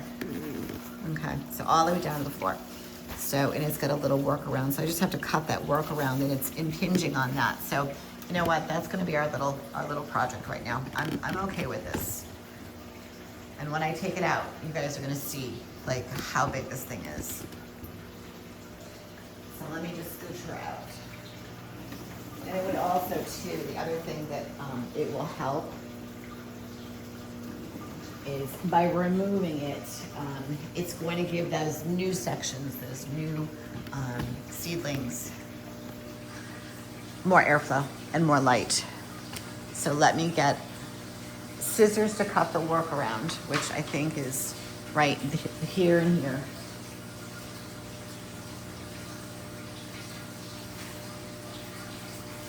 There and there.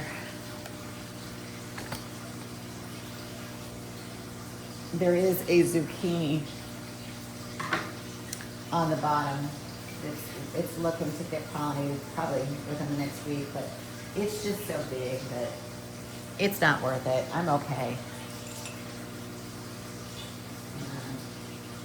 I'm gonna get in here a little bit. The roots in here have got to be pretty spectacular. Yeah, now it's in there. Okay, there we go. Just get rid of that. We're gonna need both hands on this. Or if anyone is a Jaws fan, like we love, because obviously we live in New England, we're, kind of near Martha's Vineyard in Nantucket. If you're a Jaws fan, like my husband and I, we're gonna need a bigger boat. That's kind of how I feel about this. All right, so I don't want to hurt the existing leaves that are around it, because that would be the new sections. But I'm going to go ahead and pull, and then I'm going to let that hang for a little bit. And that's it, guys. Look at that. That's a monster. I'm going to lay it down so that we can, and it's still, believe it or not, if I was crazy and wanted to plant that outside, it's still really good.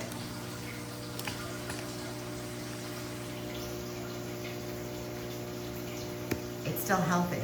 There's just nothing wrong with it. It's all,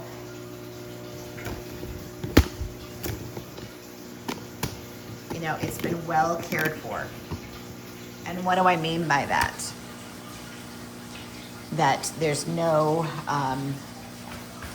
you know, well, there's a little bit of root rot, but not much. It's just old. You know, it's just old. But look at the thickness on those stems. And the main cord right there it's actually in really good condition. And if you know, look at this plant, there's a little leaf that's soft. But right there, there's a viable zucchini that's ready to pop.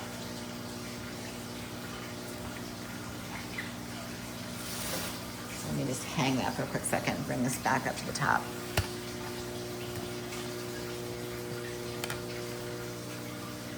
But look at now, I know you can't see in the close-up, you will, how more light that just gave the bottom.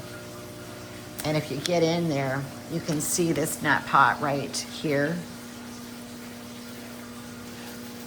There's that little lead, you can see a little ladybug right there.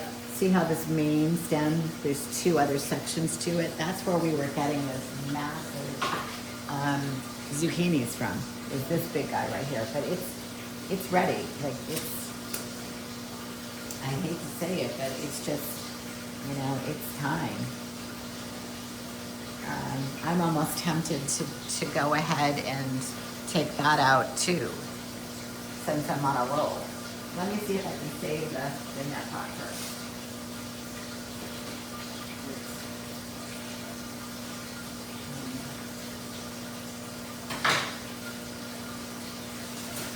Yeah, I can clean that up. It's kind of gross, but you know, it's sad to say goodbye, right? You know, but it's time.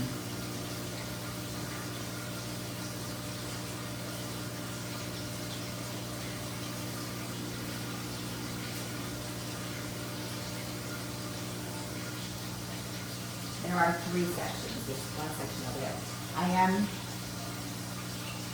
I think I'll leave it for now, just because I didn't realize that there's a section that goes on the other side, so that's a little more of a procedure then, and that's coming over here, and that's still really healthy.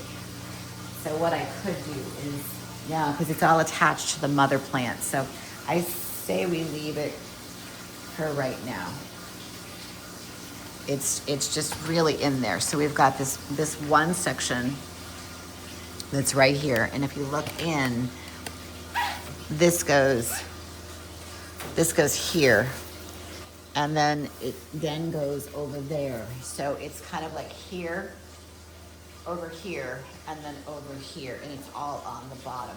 So there are some pretty good and healthy sections. So I say we go ahead and we leave it for just a little bit and see, giving this little room some airflow, and we'll get rid of some of those fungus gnats. Now I understand, because it's so old that they're loving life. It's like a buffet for them, because it's been in there for so long.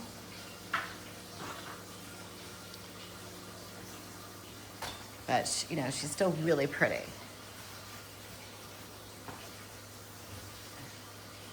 Lots of water. Lots of water. Okay, so let's go ahead and just push her back.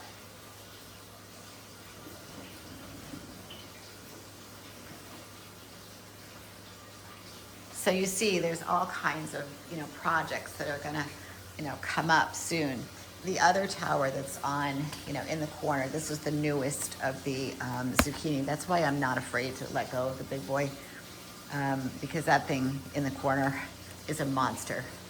And it's really, really big, and it's super, super healthy. So I just, there's another, you know, big zucchini that's kind of happening over here. We'll just get you in here. Right there, that's gonna pop soon. And there's one on the top right there that's growing. So we're not lacking in the zucchini department, that is for sure. But the main thing is to keep things healthy. Keep the integrity of the towers healthy, and constantly be rotating your crops. All right, so we've got the summer squash, and there are a few that we should harvest. There's one in the front that's pretty good size. I think I'll grab that kind of underneath a little bit.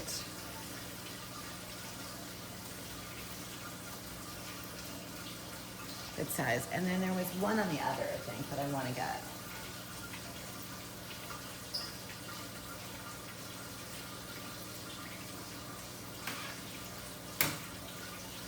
Here's the second one. So we got two. We got two. We'll put that with our broccoli. All right, I want to spend some time with our strawberries, and I'm going to go ahead and pull them out.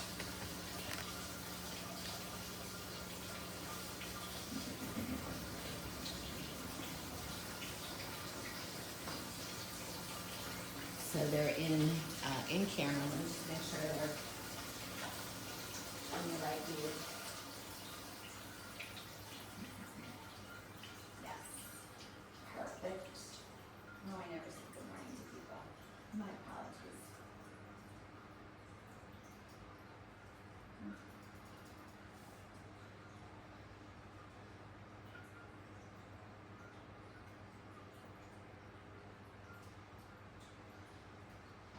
All right.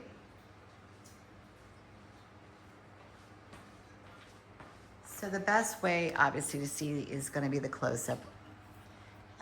So bear with me, at least you get to see the tower. But you can see right there the growth that's happening right in the center. Now what I'm going to do is I want to take the collar off and I want to see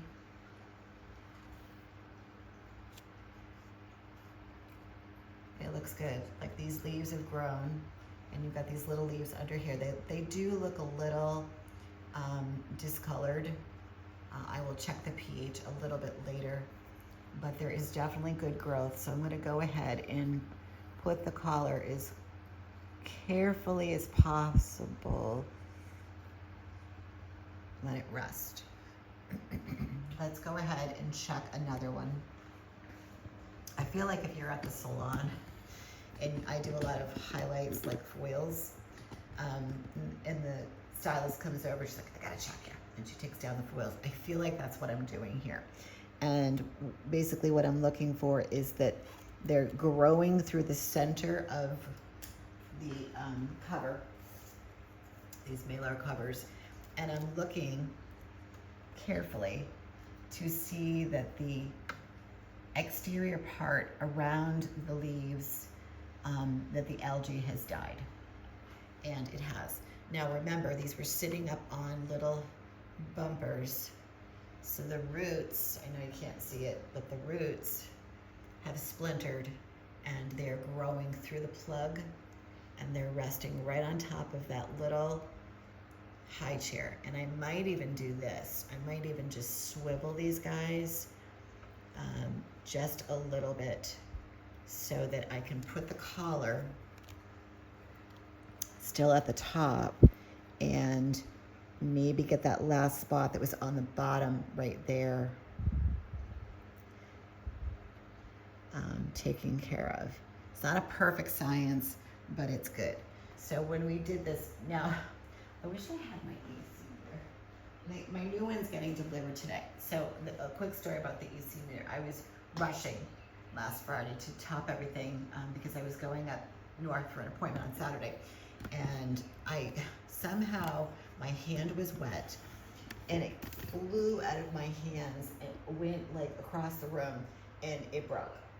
So I'm waiting for the new one. So thankfully I had just done everything. I was at the very, very end, but I would love to know what the EC is in the water. All right, so here's another one. Again, you guys will see this in a little bit. My apologies. See, this looks really good. Look at the growth on that. So I'm gonna go ahead and separate, bring it down. And I'm loving it. You got a little bit of algae at the bottom, so I'm gonna go ahead. In a week or two, I'm not gonna be able to do that, but look at that. Look at the roots. Beautiful. Beautiful, beautiful, beautiful. That is a beautiful thing. I'm gonna go ahead and set it back up on its little high chair.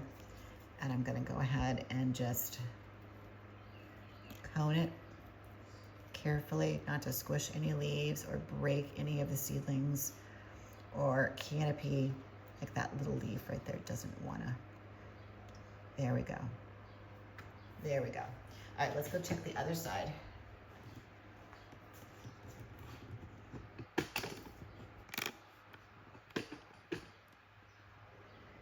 And that looks really good too. Now, it's funny, when you look at this, you've got just that little ring of algae right there. And so maybe what I'll do again, I'm gonna twist. Curious. Okay, we got some nice roots there. There's the right there. Put that back in.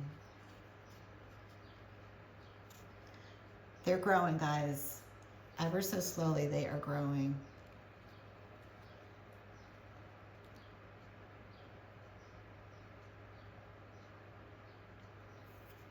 Okay, so I think I'm done playing. I don't want to hurt them, so I'm gonna just push them back. I really haven't played with them all too much this week. I've just kind of left them alone because they are so fragile. Those little columns, those little seedlings, stems, to think where we came from, you know, just think back to a side of a strawberry, the skin of a strawberry, you know, 6 weeks in the nursery to get to this stage. You know, are we there yet? No, not even by a long shot. But I didn't compromise the room, and that's what's most important.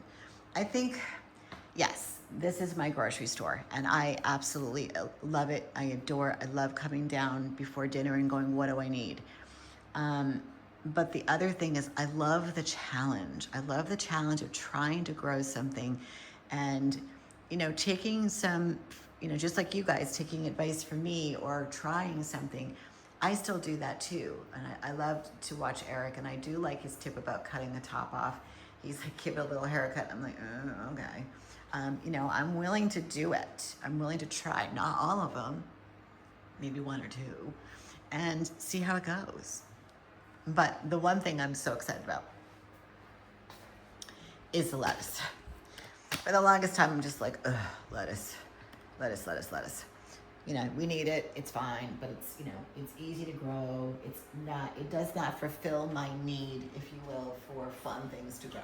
But ever since I discovered my boo-boo of, you know, mixing the seeds and putting them in, I was like, hell yeah, let's do this. So when you look right here, this is a mixed bouquet. I put them in the other day, one right there, and then up on top right there. So we got 1, 2, 3. These are our mixed bouquets. This is a mixed bouquet that I've been pulling stuff out of, and now it just kind of looks, you know, raggedy.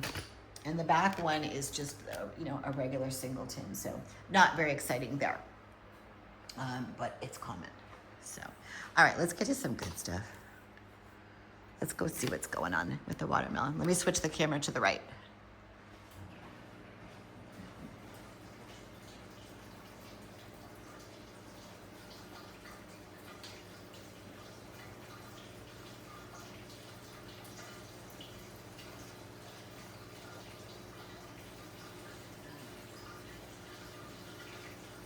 There we go. So we get a lot of watermelons in all different stages. I could actually harvest another one, but I just think, you know, since I opened that one,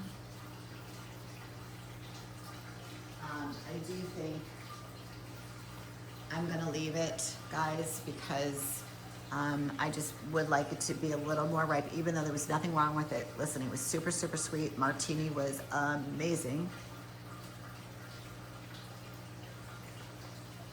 But let's just see if we can't get it a little bit bigger, a little bit pinker, and go from there. The telltale sign is that little curly thing is supposed to turn up and turn brown, which it didn't do, which is really odd.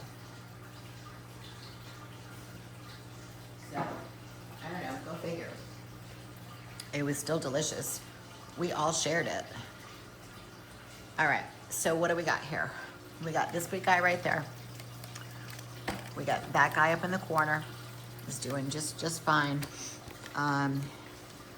There's one, and I just happened to notice it just now. It blends in. So we got one down here. I thought there was one more on the side somewhere. You know what happens is this stuff grows so fast that they get sucked into the jungle. Jury's out on that one, but we'll see. There's two, well, okay, we got this guy right here. But there's two up there. There's one way up, and then there's one on the inside that was resting on top of the lights and decided to get off there. Then there's the original one, the big guy that's, getting sucked up by the jungle. And see this curly thing right there? This is what I'm talking about. That's supposed to be brown, and it hasn't turned. So I don't know, we'll just leave it. And we got this guy hanging. And see, that's his curly thing right there. But we know this has got a ways to go.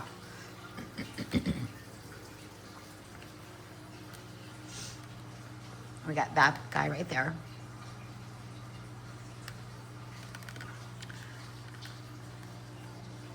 It's just, it amazes me, like overnight. Like I think I know where they all are. And then you come down the next day and you're like, I don't know what happened to it. It just gets swallowed up, and it just, like, here you go, right there's one right there. And they blend into the green. So not as many on this side. We got the big one that's still in the hammock right there. We're gonna leave that one alone. They're mostly on the other side, and I just do think that's because of all the LED lights. We only have two, and then we have these extra grow lights, but they really they want the wands. They want the wands. And then now I want to spend a minute, okay? I'm gonna go get the garbage. I gotta get some of this green. It's just going like crazy with the foliage.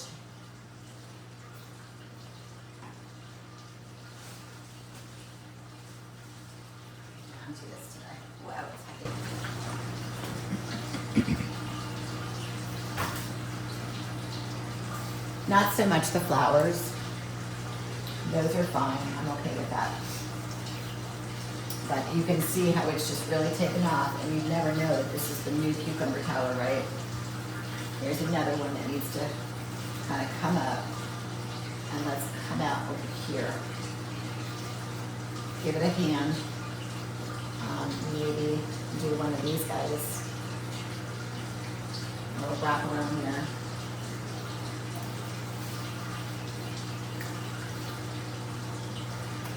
Let's get some scissors.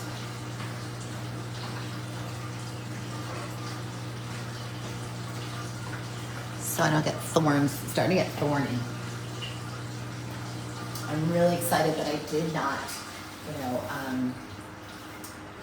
plant any in the back, because I really had a hard time with that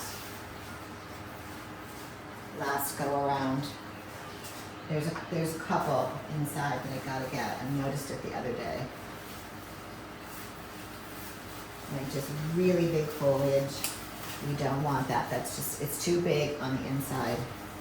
No airflow.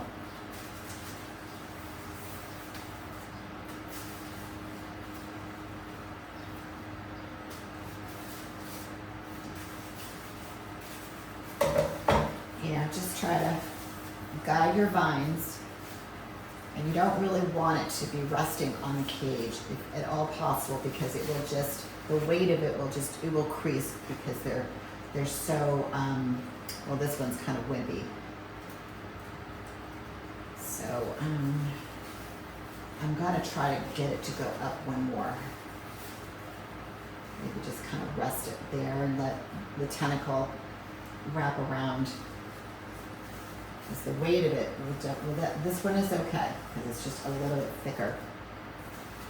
And by doing that, I'm creating an avenue for the airflow. All it takes is just a couple of these big guys, and blocking that interior section, and it's lights out. If you just can't get the airflow, you're not going to get the cucumbers that you want.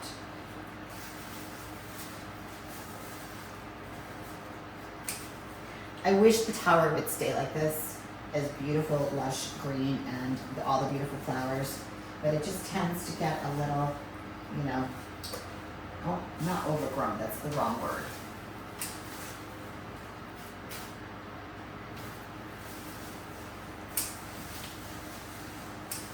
So I'm just in here, just turn it away a little bit, okay?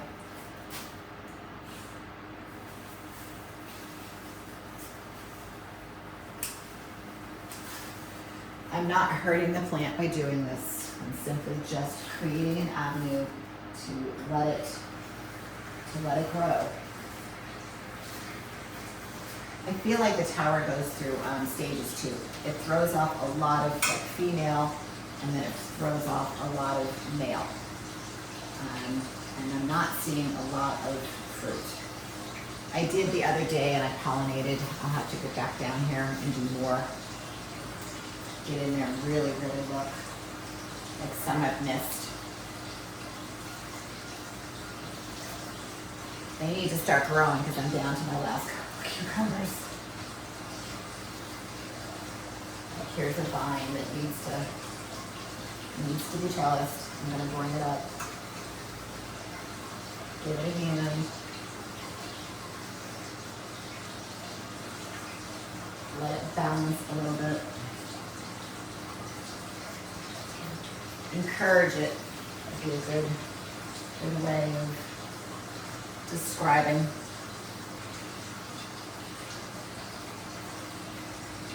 And we've got some self climbers up there, which is nice.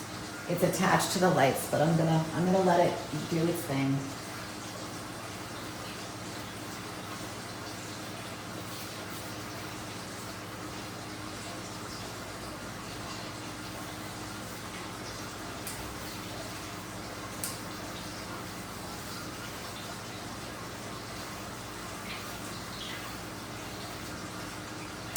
Whenever you're working on an interior part of your tower, always be really careful when you're using scissors to A, remove your fingers, and B, know what you're cutting.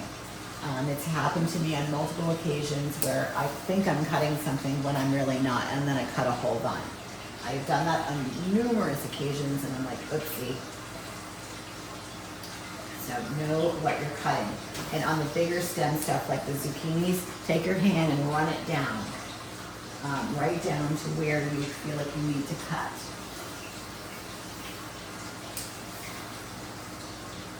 Also, by removing some of these bigger leaves, you're taking off some of the weight that's on the stem.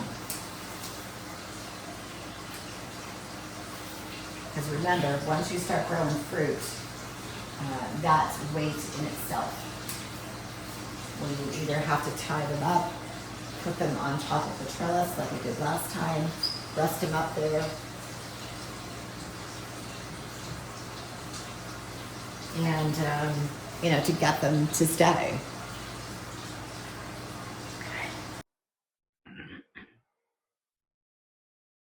If you watch my lives or follow my channel, then you're going to know that I have about 12 to 13 towers in my downstairs finished basement, where we have heat and we have AC, which is this little hut down here today.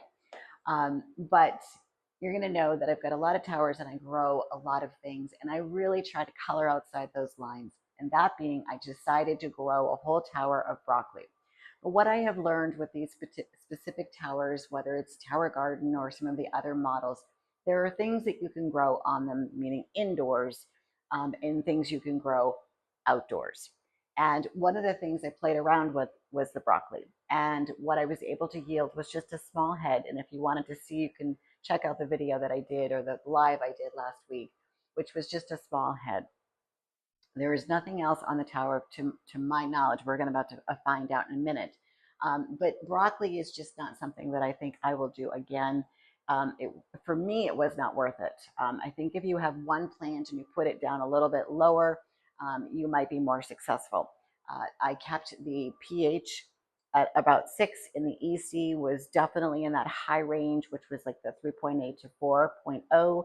You can grab that sheet on my website, Tower Gardening Made Easy, under the nutrient school area. It's a free download.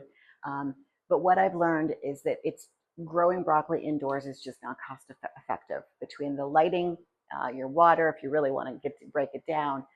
But for me, it's the nutrients. Every time I have to top off the water, which is once a week, which is about half of the reservoir, so it's about 10 gallons. I'm adding in about 3/4 of a cup approximately of the A and the B, and then adjusting the pH. The nutrients can be expensive, and from what I yielded to what I'm spending, it's just not worth it. Versus if you've watched my tomato videos, you're going to see that that is absolutely worth it because at this point, it's free food from the cloning. I don't wish to grow this to seed and then take the seeds and start over. Granted, the seeds are not very expensive. It's the nutrients. And then obviously the time, your time, your labor, that's important. So today it's time to say goodbye. It's time to take down this tower and break it down and start our fall crops.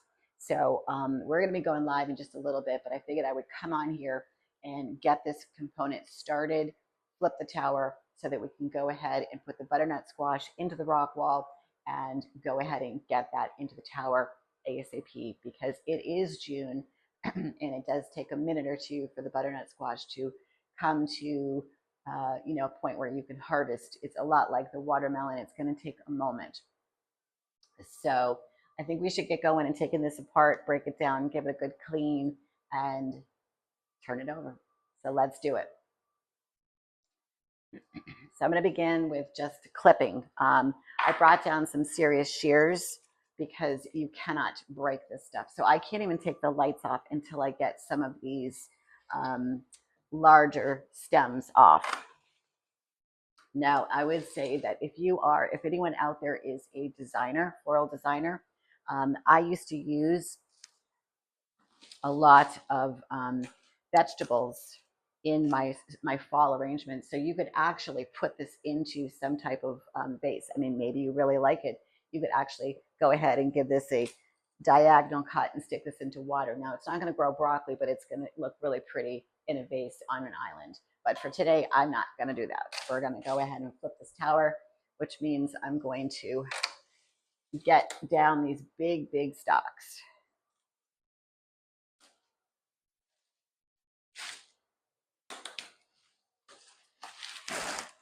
At least the top one, so we can take the lights off. And then we'll go from there.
Actually, that's fine.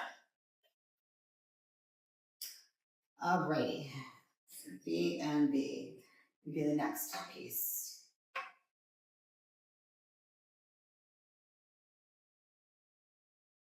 But let's talk about some fungus gnats. So what I discovered, this is very interesting, is that I'm keeping my fan focused out of the room and into the window. And you guys know that I have that netting as a double protection for any aphids trying to come into the room. So that, knock on wood, seems to be working. And what I discovered with the fungus gnats is that they like roots. So one of the oldest towers I have in this room is the big boy. And I went to clean up some of the foliage on the bottom and said, hey, let me just get into there because I bet you there's a lot of roots that need to come out. Squash are notorious for big root balls in the reservoir, and you don't really want that because when you think about it, when it's really, really big, it takes up surface. And what I mean by that is that you got 20 gallons of water that's supposed to be 20 gallons of water, but when you have that denseness inside the water, there's no longer 20 gallons. It could be maybe, I don't know, 18, because 2 gallons of that mass is roots. So I was like, let me just check this. And sure enough, it was a lot of roots. So I cleaned it all out to the best of my ability with some hanging, because you don't want to rip them down because then you're going to stress the plant. But what I did do is I removed them, and as I was removing them, I guess I should have filmed it to show you. But inside the roots were these little black, I don't know, they just seem like, like a pod, like think of like the size of a pea. And all I could think of is that was their lava, am I pronouncing that correctly? Lava, whatever it's called, they're babies. And as I'm pulling them out, I'm like, that's where they're coming from. So I obviously got them out of the room and tossed them into the garbage outside. And then realized over the next several days, maybe even, I would say 3 days, the fungus gnats were gone. So if you're dealing with that because it's warm now, and that's what they like, we're going to go after them because they're fungus gnats. Check your roots. And they're also, I can see them on my new cucumber. So that's another one that has, massive, massive roots. So, get in there and clean those out too. If you've got a tower that's mixed, reach down there, and if if the roots are swimming in there, just go ahead and hold the bottom like underneath, and then just grab a bunch out and throw them out. Because I didn't know that. I didn't know that they grow and lay their whatever they're called, babies in the root system, but think about it. It's like the perfect hotel. It's the perfect host. It's wet, it's moist, it's the perfect rainforest. So that's where they were coming from. And now I could say it's been a week almost. I still have a couple here and there, but for the majority, they're out of here because that's where they were coming from. So do yourself a favor and check your roots. That's what I discovered. All right, let's put the trellis back on because we're going to be doing the butternut squash on this. I got the rock wall all ready to go. We'll get over there in a little bit.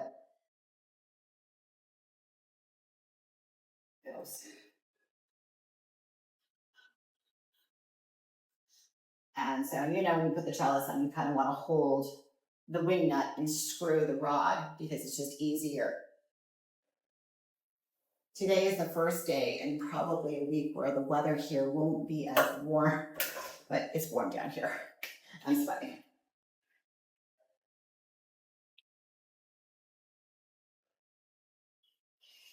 I was hoping for a little bit of a break on the warm weather because it got hot real fast, as it did. We went from like literally a cold, wet spring to summer. And that's okay, but you know, our bodies aren't used to it.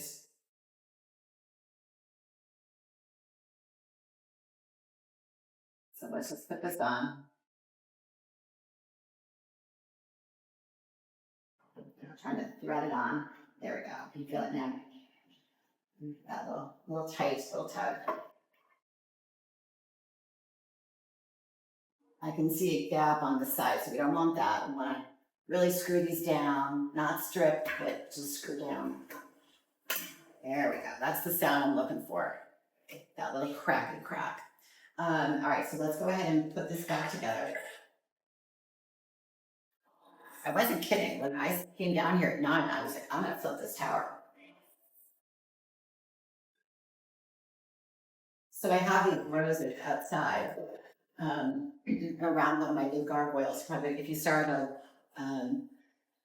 video with the candles, the Illuminaire, I think is how they're called. They're like outdoor candles that are plastic, but they look real. You're super cool. I have these antique gargoyles, and around one of them, I planted all of these like white and creamy roses, and so I added a couple more this year. And of course, you know, you go to the nursery and you're expecting them buying what's on the label. And roses are not cheap, let me tell you, especially around here. And I didn't even get the expensive ones. I didn't get the ones that come in that green container, something Austin something. I don't know the name, but I just know that they're much more expensive than what I bought. Maybe I should have gone with those because I planted it thinking, okay, this is good. This is good. I'm gonna have just a little more, you know, success this year. And when you know it, one of them came up yellow. And I was like, what in the world? So I have all these beautiful white and cream roses, and all of a sudden I've got this yellow, which I love yellow because most of my plants outside are yellow. So now I have to, because my OCD will kick in, and that's all I'll stare at is this one yellow rose. It's pretty yellow, but so I'm gonna rip that out this afternoon. Go to my favorite plant store. I'm sure it'll make my husband nervous. Where are you going? And then I'll have to sneak it in the backyard, and he'll be like, "Where did you plant that?" And I'm like, I don't know, last year. I don't think he has because the backyard is really pretty. But you know, the roses, they're not cheap. They're like to buy one plant. And I'm not close to my wholesaler, so probably $50 just for one rose bush that's not really even that big. I'm just gonna give this a little swipe with alcohol.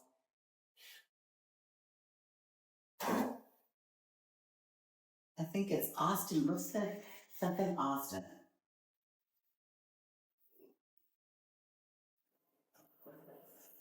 Put it in the comments if you know what I'm talking about. Austin something just comes in that cream container, and they do the climbing, they do the tea, and most of mine are tea.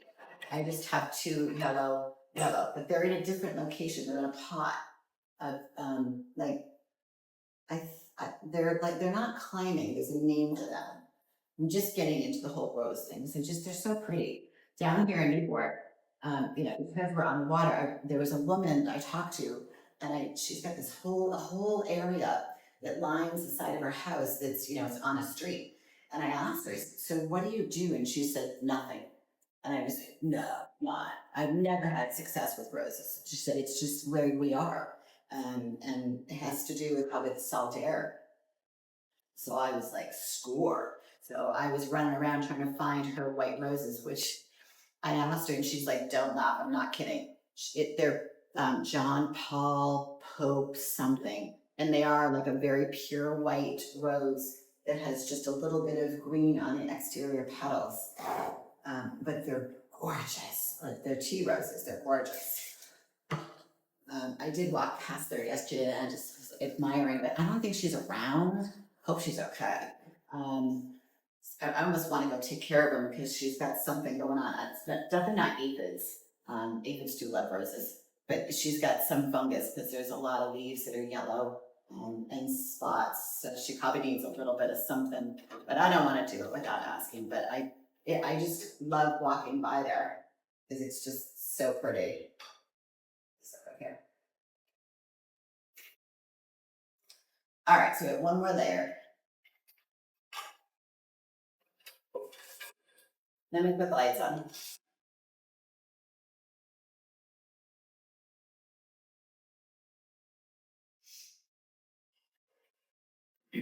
So this weekend, this coming weekend, there's a program or an organization called Secret Garden, and they do it twice a year here.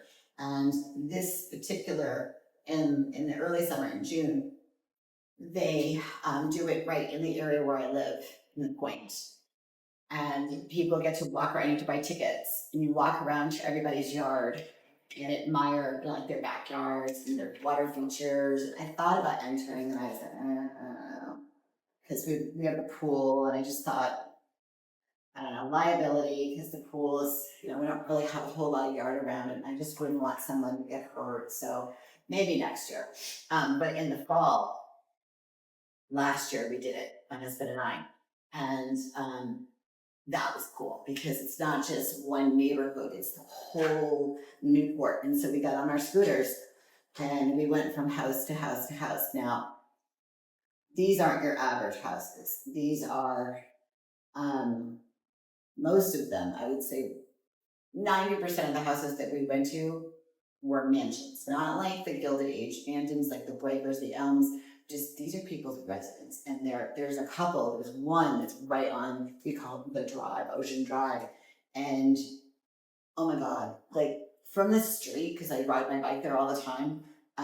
It's gorgeous, but to then get permission to go on property, she's got this private garden kind of off to the side that has like this little beach that you can see, and then you walk up into the property into the back, and it's literally on this ledge, and you can look over the ledge and there's just waves just crashing, and it's just how the other half live.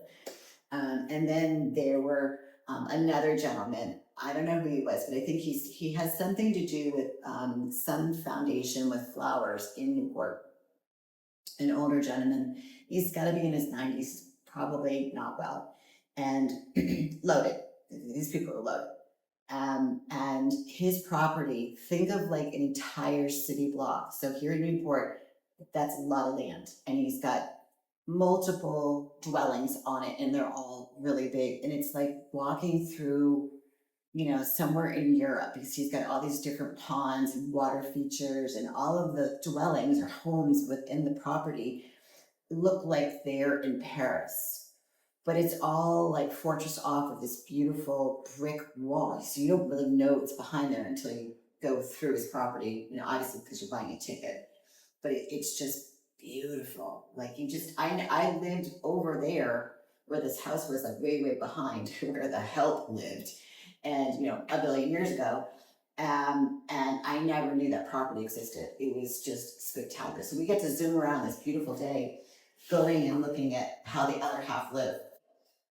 All right, let me just throw the lights on, and then we can put this back and move on.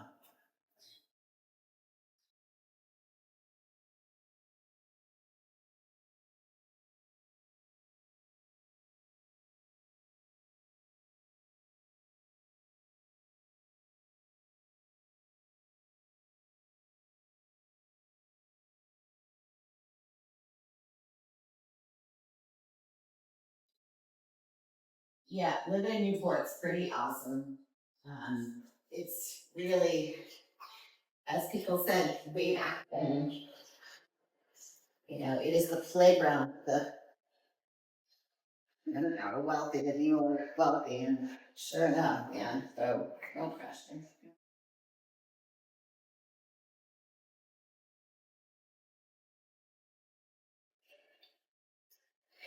So this coming Friday, are you guys impressed that I can do this and still talk? This coming Friday, which I can't wait. I'm so excited. I have two dresses. I don't know which one I'm gonna wear, it just depends on the weather. Is the premiere party for the flower show. So, and it's held at, you guys can go online and look at it, at Rose Cliff. So that's one of the Guild mansions. That mansion just went under a huge renovation, so it's gorgeous. And it's the inside, they do it up real nice, obviously with, flowers, and it's, it's a judged event. But then the French doors on the back open up and there's this massive party. And there's all kinds of like different setups that people come in, different companies. And it's all just nothing but flowers and, just gorgeous. And then of course you walk out to the back of the lawn and there's the ocean. It doesn't get better than that. It's open bar, and really good snacks. So excited for that. Everybody loves a good open bar, right? We will not be driving scooters that night. Let me just grab these little, yeah, I don't think I have enough.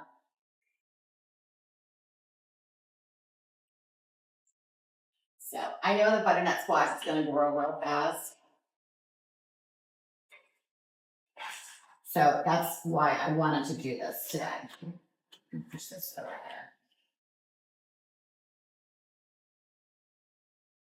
there. Back this up just a little bit.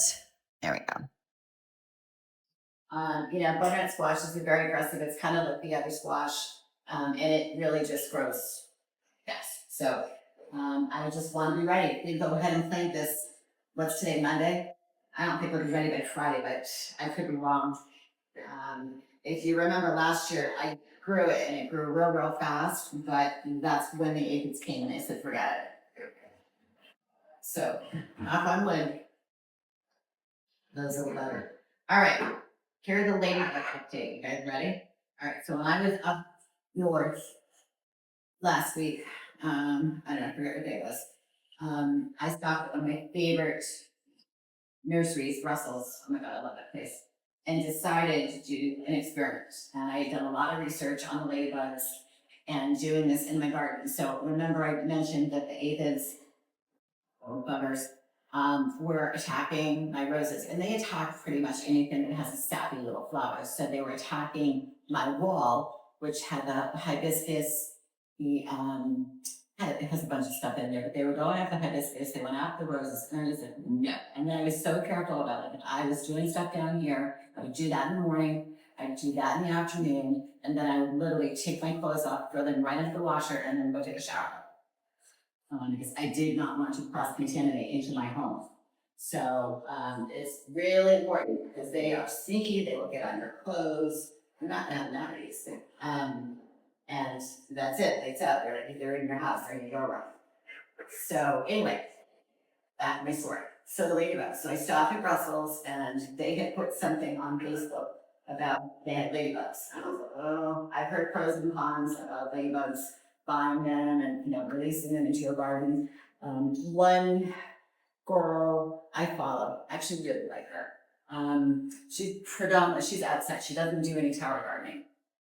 She has beautiful gardens, and she's built a very successful business, in this industry, and really, I love it. I think she's really knowledgeable, and just like fantastic gardener. Anyway, she had said you can do it, be prepared, blah blah. So I followed all the instructions from all the different people that I trust. And I got them, and I was so nervous. They're in a little pack. They're in my car. I put the AC on high, put them on the floor to keep them cool because they keep them in the fridge to kind of keep them in a hibernating state. And then I got home, I put them in the fridge. My husband's like, "Oh my God, what are you doing, Sherry?" And I was like, "I'm ladybugs." And I'm gonna put him outside. So he knows, just leave me alone. Like, just don't ask a lot of questions unless you want me to just be really, you know how it is when you've been married for a long time. Anyway, so I waited till dusk. Got my candles going outside. It's a nice night. So I water everything. So they tell you get everything nice and soppy wet, but not drippy. So I let it kind of run off a little bit. And so then I opened up the packet. It was 750 ladybugs. I didn't count them, but I'm just trusting what the package said. And I put them all through the wall. I put them into the roses. I didn't put them into any of the other planters because they're really the flowers that are in the other planters for like geranium, petunias, And then some ivy stuff that kind of trails down. So nothing that they really want. They want the savvy stuff, like the roses, the hibiscus. And so over the course of 2 days, I watched them, and it was so cool. It was really, really cool to watch them just like go to town. Like it was a buffet. And they did. They like literally cleaned up the areas. And then of course there's no more food, so they're kind of like flying off. And I'm like, oh my god, I'm so sad. So I did see some yesterday. Aphids, that is, just a couple. So I think I'm gonna order some online. I'll wait another week, and then they're not expensive. It's like $13 for supposed to be 750. And I'll do it again.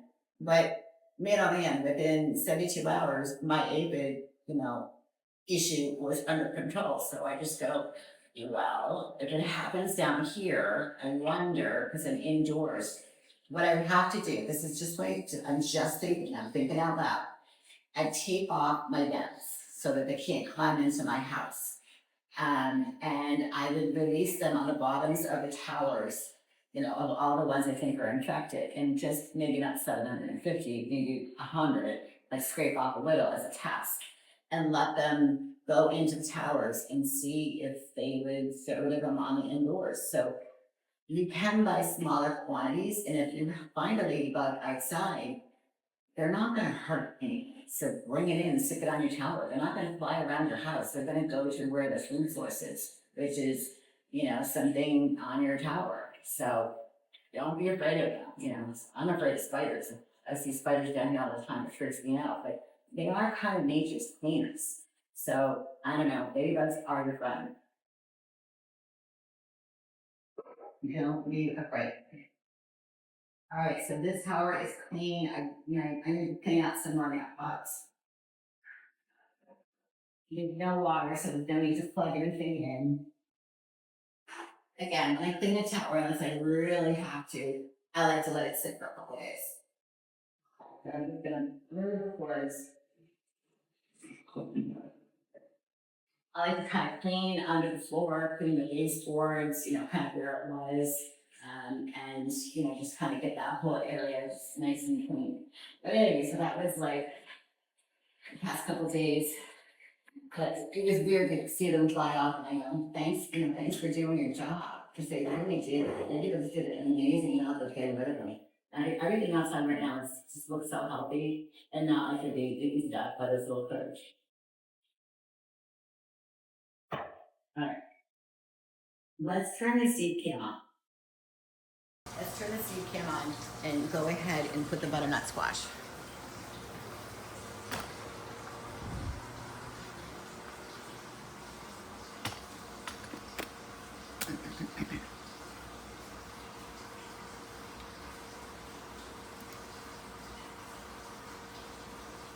All right, here we go. So I'm gonna go ahead. That's a good view for you guys. All right.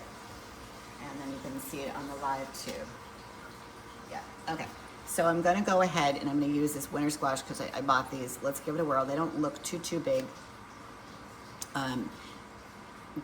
Kristen, if you're out there, my dear friend down in Florida, she had mentioned something about the butternut honey. I just didn't get around to getting them, but I wonder if they're similar. So we're gonna find out. I will say on the back of this packet, it does say, let's see, butternut squash have a firm tan skin with orange flesh. They're used in countless winter recipes, blah, blah, blah. And the instructions, we're not planting them. We're gonna be putting them in a tower. If your grow season is short, this is the sentence that kind of got me. If your grow season is short, start indoors before the last frost and transplant carefully. They do take a little bit to get going. So that being said, normally people do July. I'm doing this a little bit early. So let me get these ripped open. I've got some rock wool here that's pre-soaked. As you can see, there's only a couple. There's 4, there's 6. Because I have a feeling, how I am with squash, that, I could plant till the cows come home, but what's gonna happen is, it's the survival of the fittest. Now I'm going to I should clip these, but I just know that they just come up so fast that I don't need to cut that little end off to get them, to grow faster because they're pretty fast. But I'm just going to make sure that those are down. I'm going to do 2 in each. And put that side down.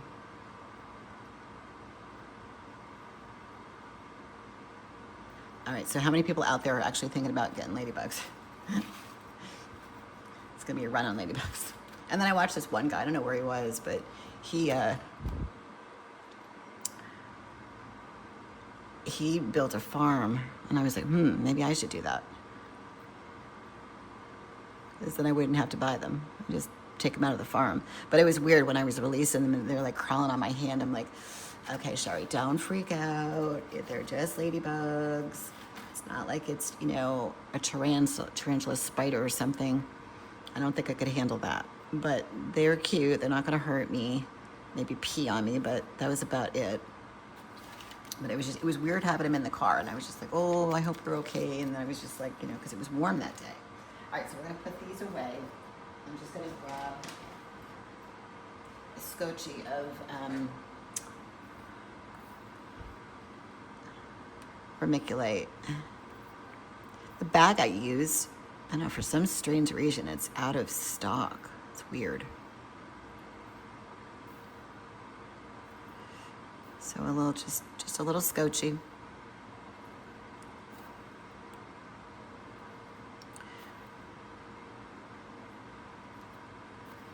I forget what day it was. I was going to go live, and then I think I went up north instead. But I came down, and I was, I gave the tomato plant a big haircut. So we're going to go over there in a minute, because everything is growing so fast right now because it's just so warm in here. So I'm going to put actually a little more water in there a little bit later. But let's just adjust the lights, close the vents. We know the rule. Closed vents for, probably 2 days. But it's so warm that maybe, I'll probably do 2 days. I'll just keep an eye on them. And I'm telling you, probably by a week from now, these are going in the tower. So it's just perfect timing that we decided to clean out that tower, get it ready. It can sit for a couple days and just, whatever's in there or any fungus will be dead just because you're just letting it sit for a moment. All right, so let me go ahead and switch the camera lens here to, I think it's the 180. You can see my back right there. We'll go fast through the peppers because I know you guys can't see them. It's in a blind spot, but you'll be able to see it in a little bit when we post the close-up around you. Hey girl, what's going on? Yeah, weekend was great. The weather here was amazing. It was so nice to be outside, so nice to be on my bike. Did I ever tell you I take Libby with me? So I have this basket. I should take a picture and post it. And it has a basket, and I have like this thin scarf that goes over the top just for sun shelter, and she loves it. It's like a little cage on top, and she can look out and she's safe. But like her little ears, I can't see because it's behind me, but her ears flop. She loves it. Oh my God, if she sees me put my fanny pack on and she knows I'm going for a bike ride, she is like at the door going, let's go, lady. But we went for a really long one yesterday. All right, so just real quick, you'll see this part in a minute or two when I post this. Again, that gets posted. Oh, and by the way, I changed that page. So this afternoon when it goes onto the loop, it's a bigger screen. I got rid of the cameras. I'm gonna just do a test, and if you guys like that better, just because it's a bigger window, if you're seeing it on a desktop computer, it'll be much bigger, kind of like watching a video. And if you're doing it on an iPad or your phone, because I blast both areas, that's gonna still have the two cameras of the room, like two different shots in addition to the close-up. But I just want to see if people like that better. All right, so here are the peppers. They're doing just fine. Like they love this heat. I don't see any flowers as of yet, although I can smell the oils coming through into the leaves. That pepper smell. So between the broccoli and the pepper, it's like, oh my God, it's hot down here. All right, so these are the tomatoes. So if you remember, if you go back into the live of like last week, I'm just gonna do a little close up here. I gave this girl a big haircut. I've been harvesting like crazy off of it, and I harvested a huge bowl last week, and it's upstairs on my island. But I just want to see if I can push it and get a few more flowers, which you can actually see right here. And then there's some on the inside, which I can't stand that. Like right in here, because when this foliage fills in, I don't know that there's tomatoes back there and they end up rotting. So here's a couple that are right here. And then, so it really did do what I wanted it to, which is just give me some more flowers. So I'll go ahead and pollinate those a little bit later. All right, so here's the clone. It's doing great. I will say I can see, if you look right there, there's a red tomato that's ripening, which makes me so happy. So happy. I can see right here in the bottom corner that there are some tiny little tomatoes and flowers because we've been pollinating. There's some in the back. We can actually give those a little buzz right now that I'm thinking about it.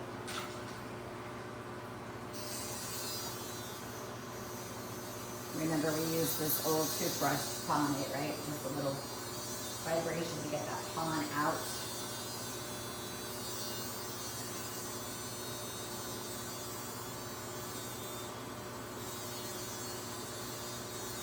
The lights feel very warm today.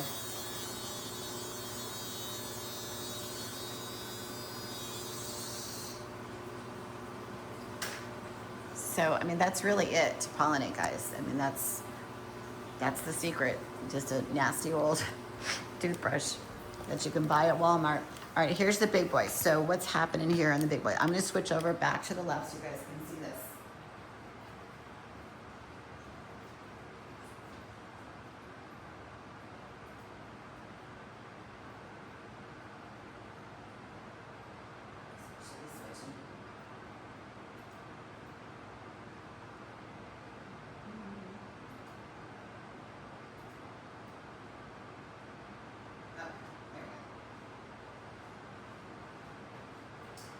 All right, what do we got going on here? So the big boy, there are a couple little zucchinis in here. And remember, these are the newest of the plants on this tower. I mean, they're not new, if you know what I mean, but they're the newest. So we've definitely got some little guys there. There's one on the bottom. I have been doing some pollinating over the past couple of days. We do have a flower. Let me just see, did I pollinate that? Because I've been kind of in and out of this room a lot. No, that's not pollinated, but we should do that right now. Just grab our trusty paintbrush. And I'm gonna snap this flower because it'll just make it easier.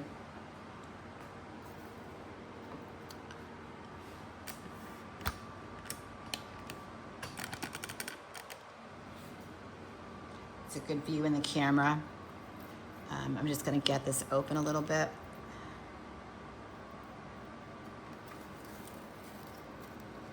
And then just give it a little bit. Now it's pretty warm, like I said, in this room, so that keeps the pollen a little sticky, which is not necessarily a good thing, but you know, we will give it a good college try to see if this will pollinate. They're pretty generally easy to pollinate, but sometimes they'll be fickle if it's too sticky.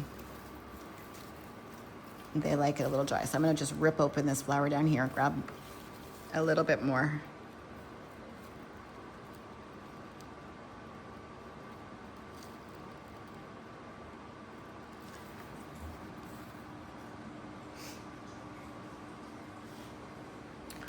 All right, so I'm gonna tilt you guys up here. And in the back right here, we've got a nice big one that's growing. There is a big one. Let me see if I can find it. All right, we just did that one. Lots of flowers. So I think ever since I got rid of some of that root on the bottom, and that's where those fungus gnats were hanging out, I really don't see a lot of the gnats anymore. Oh, here's the one. All right, this will be in the close-up because this is in the blind spot. Here's that big boy that's right there. It's underneath all the leaves, blue. Right there. Okay, so we'll probably give that a little harvest in a day or two. I'll let it go a little bit more, although I will say that there is a crack in that stem. If you look straight in, it's right there. But even this guy, let me just, for fun, I'm gonna just go in and see. I did all the top offs on Friday. No, the roots aren't that bad. But maybe this week what I'll do is get in there and get those. But the bigger tower, this guy right here, that's the one that was the one that was causing it. So, and then they kind of got into the room. All right, summer squash. Summer squash is doing great. I harvested one the other day and brought it up, but there's lots of green. There's a couple that are right there that are growing. I will say we've got some, you know, there's a big one right there. We should get that one before it cracks. I think because this is the one that has the super glue. I'm pretty sure. Yeah. See this guy right there? I don't want to let it go too, because it's just really,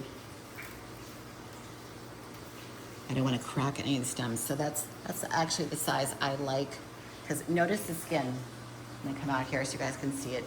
And this will be, again, in the close-up. Look at the skin. There's not too many of these like gourds, and it's just like that lighter shade of yellow.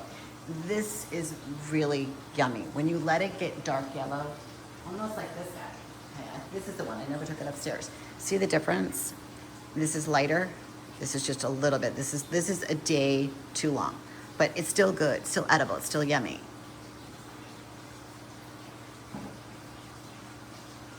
I don't know about you guys, but I like to take the summer squash and zucchini and I chop it up, saute it with some of the tomatoes, add just a little bit of chicken stock and bake it with some breadcrumbs and sometimes, you know, a sprinkle of Parmesan cheese.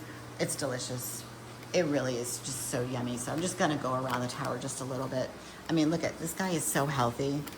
I felt like we struggled with the summer squash for so long. There's another one in here that I just, you know what? I don't know if I should grab that or not. No, it's too little. Let's let it go. We struggled with summer squash, but there's just something to be said with the heat in this room. Ever since the temperature just got a little bit warmer, and it, you know, it's emulating summer without the bugs. Well, I don't know about that. We had some gnats. We can call those bugs. But you guys know what I mean. I'm not outside on my knees. All right, so here are the strawberries. So let's talk about strawberries for a quick little second. When I put them in the tower, we all know what I've gone through in terms of the skin, getting the seeds to germinate, getting them to grow. We spent 6 weeks in the nursery. And now here we are. So I put you see it was 1.1 when we started, and when I put it up on Friday, I adjusted. Now it is at 1.5, but I want to just check.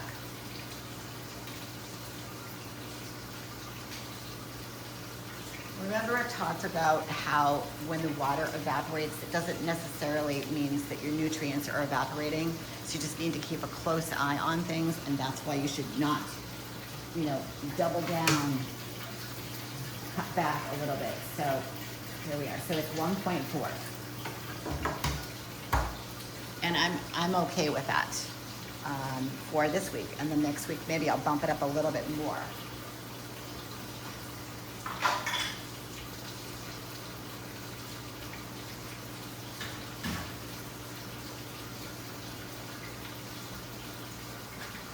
It's been a minute since I've done strawberries, so I'm checking my paper. I know they're on here. There we go. All right, so they recommend 5.5 to 6.5 for the pH, and they recommend 1.8 to 2.2 for the EC. So I'm at 1.4, and these guys I'd consider still seedlings. They're still on that, you know, little side, even though they are filling out. So let's just take a look at this one. You guys will see this in the close-up. I'm sorry. You're in the blind spot in this camera right here. So right here, see how this has filled the hole? So if I take this off, and I'm just gonna be really gentle, you still have a little bit of algae. So maybe I'll go in a different direction with the collar this time. And I'll come down around and just gingerly make sure all the leaves are, there we go, like that.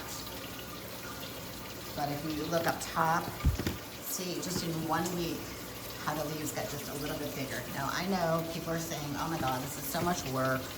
You know, why would you do this for strawberries? I don't know, because I can. And I love a good challenge, guys. I love, love, love a good challenge. I know anyone can go to the grocery store, but you're gonna spend a lot of money. As a matter of fact, strawberries right now at Whole Foods for organic, I wanna say it was like $10 for a small container. I don't know. I mean, can I buy them? Sure. I'd rather grow them. So, you know, this is the grocery store. Here we go. Let's get to the watermelon. Lots and lots of watermelon, guys. They're everywhere.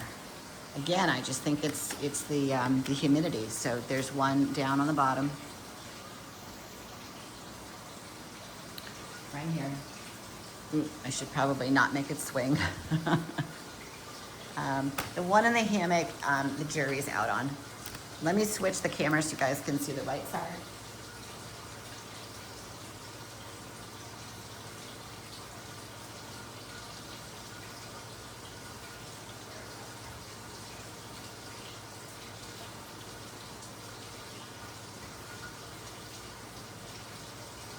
Yes, absolutely. We love berry white. Oh my God, that's hysterical.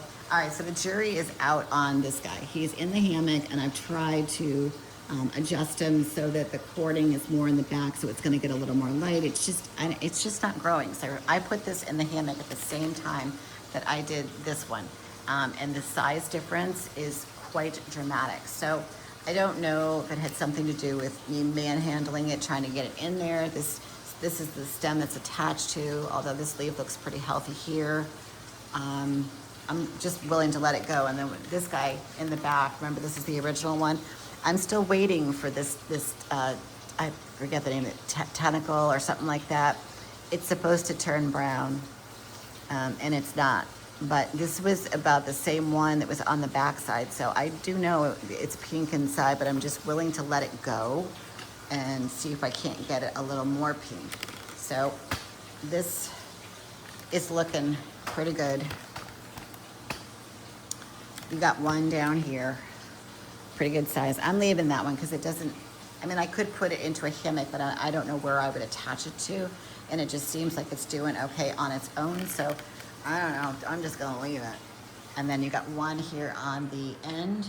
And then there's a bunch that are on this side, like right there. Then of course you got the one that's right there. They're kind of peppered in there. But let's just take a quick peek at the cucumbers. This thing is getting massive real fast. I mean, we only put it in there, what, not even 2 weeks ago. And I'm helping it a little bit in terms of the trellising and getting it going, but it's doing a good job on its own. I will say we're back to, cleaning the floor, being its personal slave, because I'm constantly vacuuming up yellow flowers. I did do some pollinating. I do think that it's still going through its, what would I call it, stage of giving me the, like the female and not the male. So, and I do see that that's kind of crimped right there. So I've got lots and lots of beautiful flowers, but not a lot of cucumbers. So I know they're coming. When, I don't know. I pollinated a bunch, and I am out of cukes. I have eaten them all upstairs. So I'm just waiting. There was a couple that were around, but I don't see any big ones yet. They're just little. They're little, so I'm gonna have to wait. But I know they're coming. I know this is super, super healthy. I'm gonna leave it alone. I'm not gonna touch it right now. I just think that it's looking really healthy. I do see one right here, right there, but they're coming. I just feel like when the tower starts to look like, crap, I just feel like that's when the cucumbers come out. I hate that look, but I just know that that's where the fruit is. So it's coming. Sometimes I'm impatient. I do see one down here. Stuck to it. There's one like on the end that was pollinated. They're coming. It's okay. Like I don't mind. I'm not gonna freak out. But the room in general, I just feel like it's in a really good place. And then we slowly just need to continue to turn over, what we're doing. Like it's going to be a really sad day when we're going to take down these two towers and harvest all the watermelon. But it's coming. It is, because I can't leave it forever. And the inside is just looking really, really. And if you look like deep down in here, see all that brown that's there. Every tower has a shelf life, and that's all I can say. And even though it looks super, super healthy, it just comes time where you just have to harvest and call it a day. I will say, look at the lettuce. Look at the lettuce. Like, it's loving. These are those mixed bouquets that I'm doing, and I'm loving it. I gotta harvest some of this tonight, and then on the back, gorgeous and yummy. And I'm not buying I looked at the plastic containers the other day, and sure enough, it was $5.99, and I was like, I'm not doing it. I'm not buying that lettuce. It's too expensive. Thanks for joining me. I'm Sherry, and this is Tower Gardening Made Easy, your channel for all of your hydroponic, aeroponic tower gardening needs. If you haven't already subscribed to the channel, please consider it. Hit that like button too. And if you have a question, please leave it in the comments and I'll get back to you right away.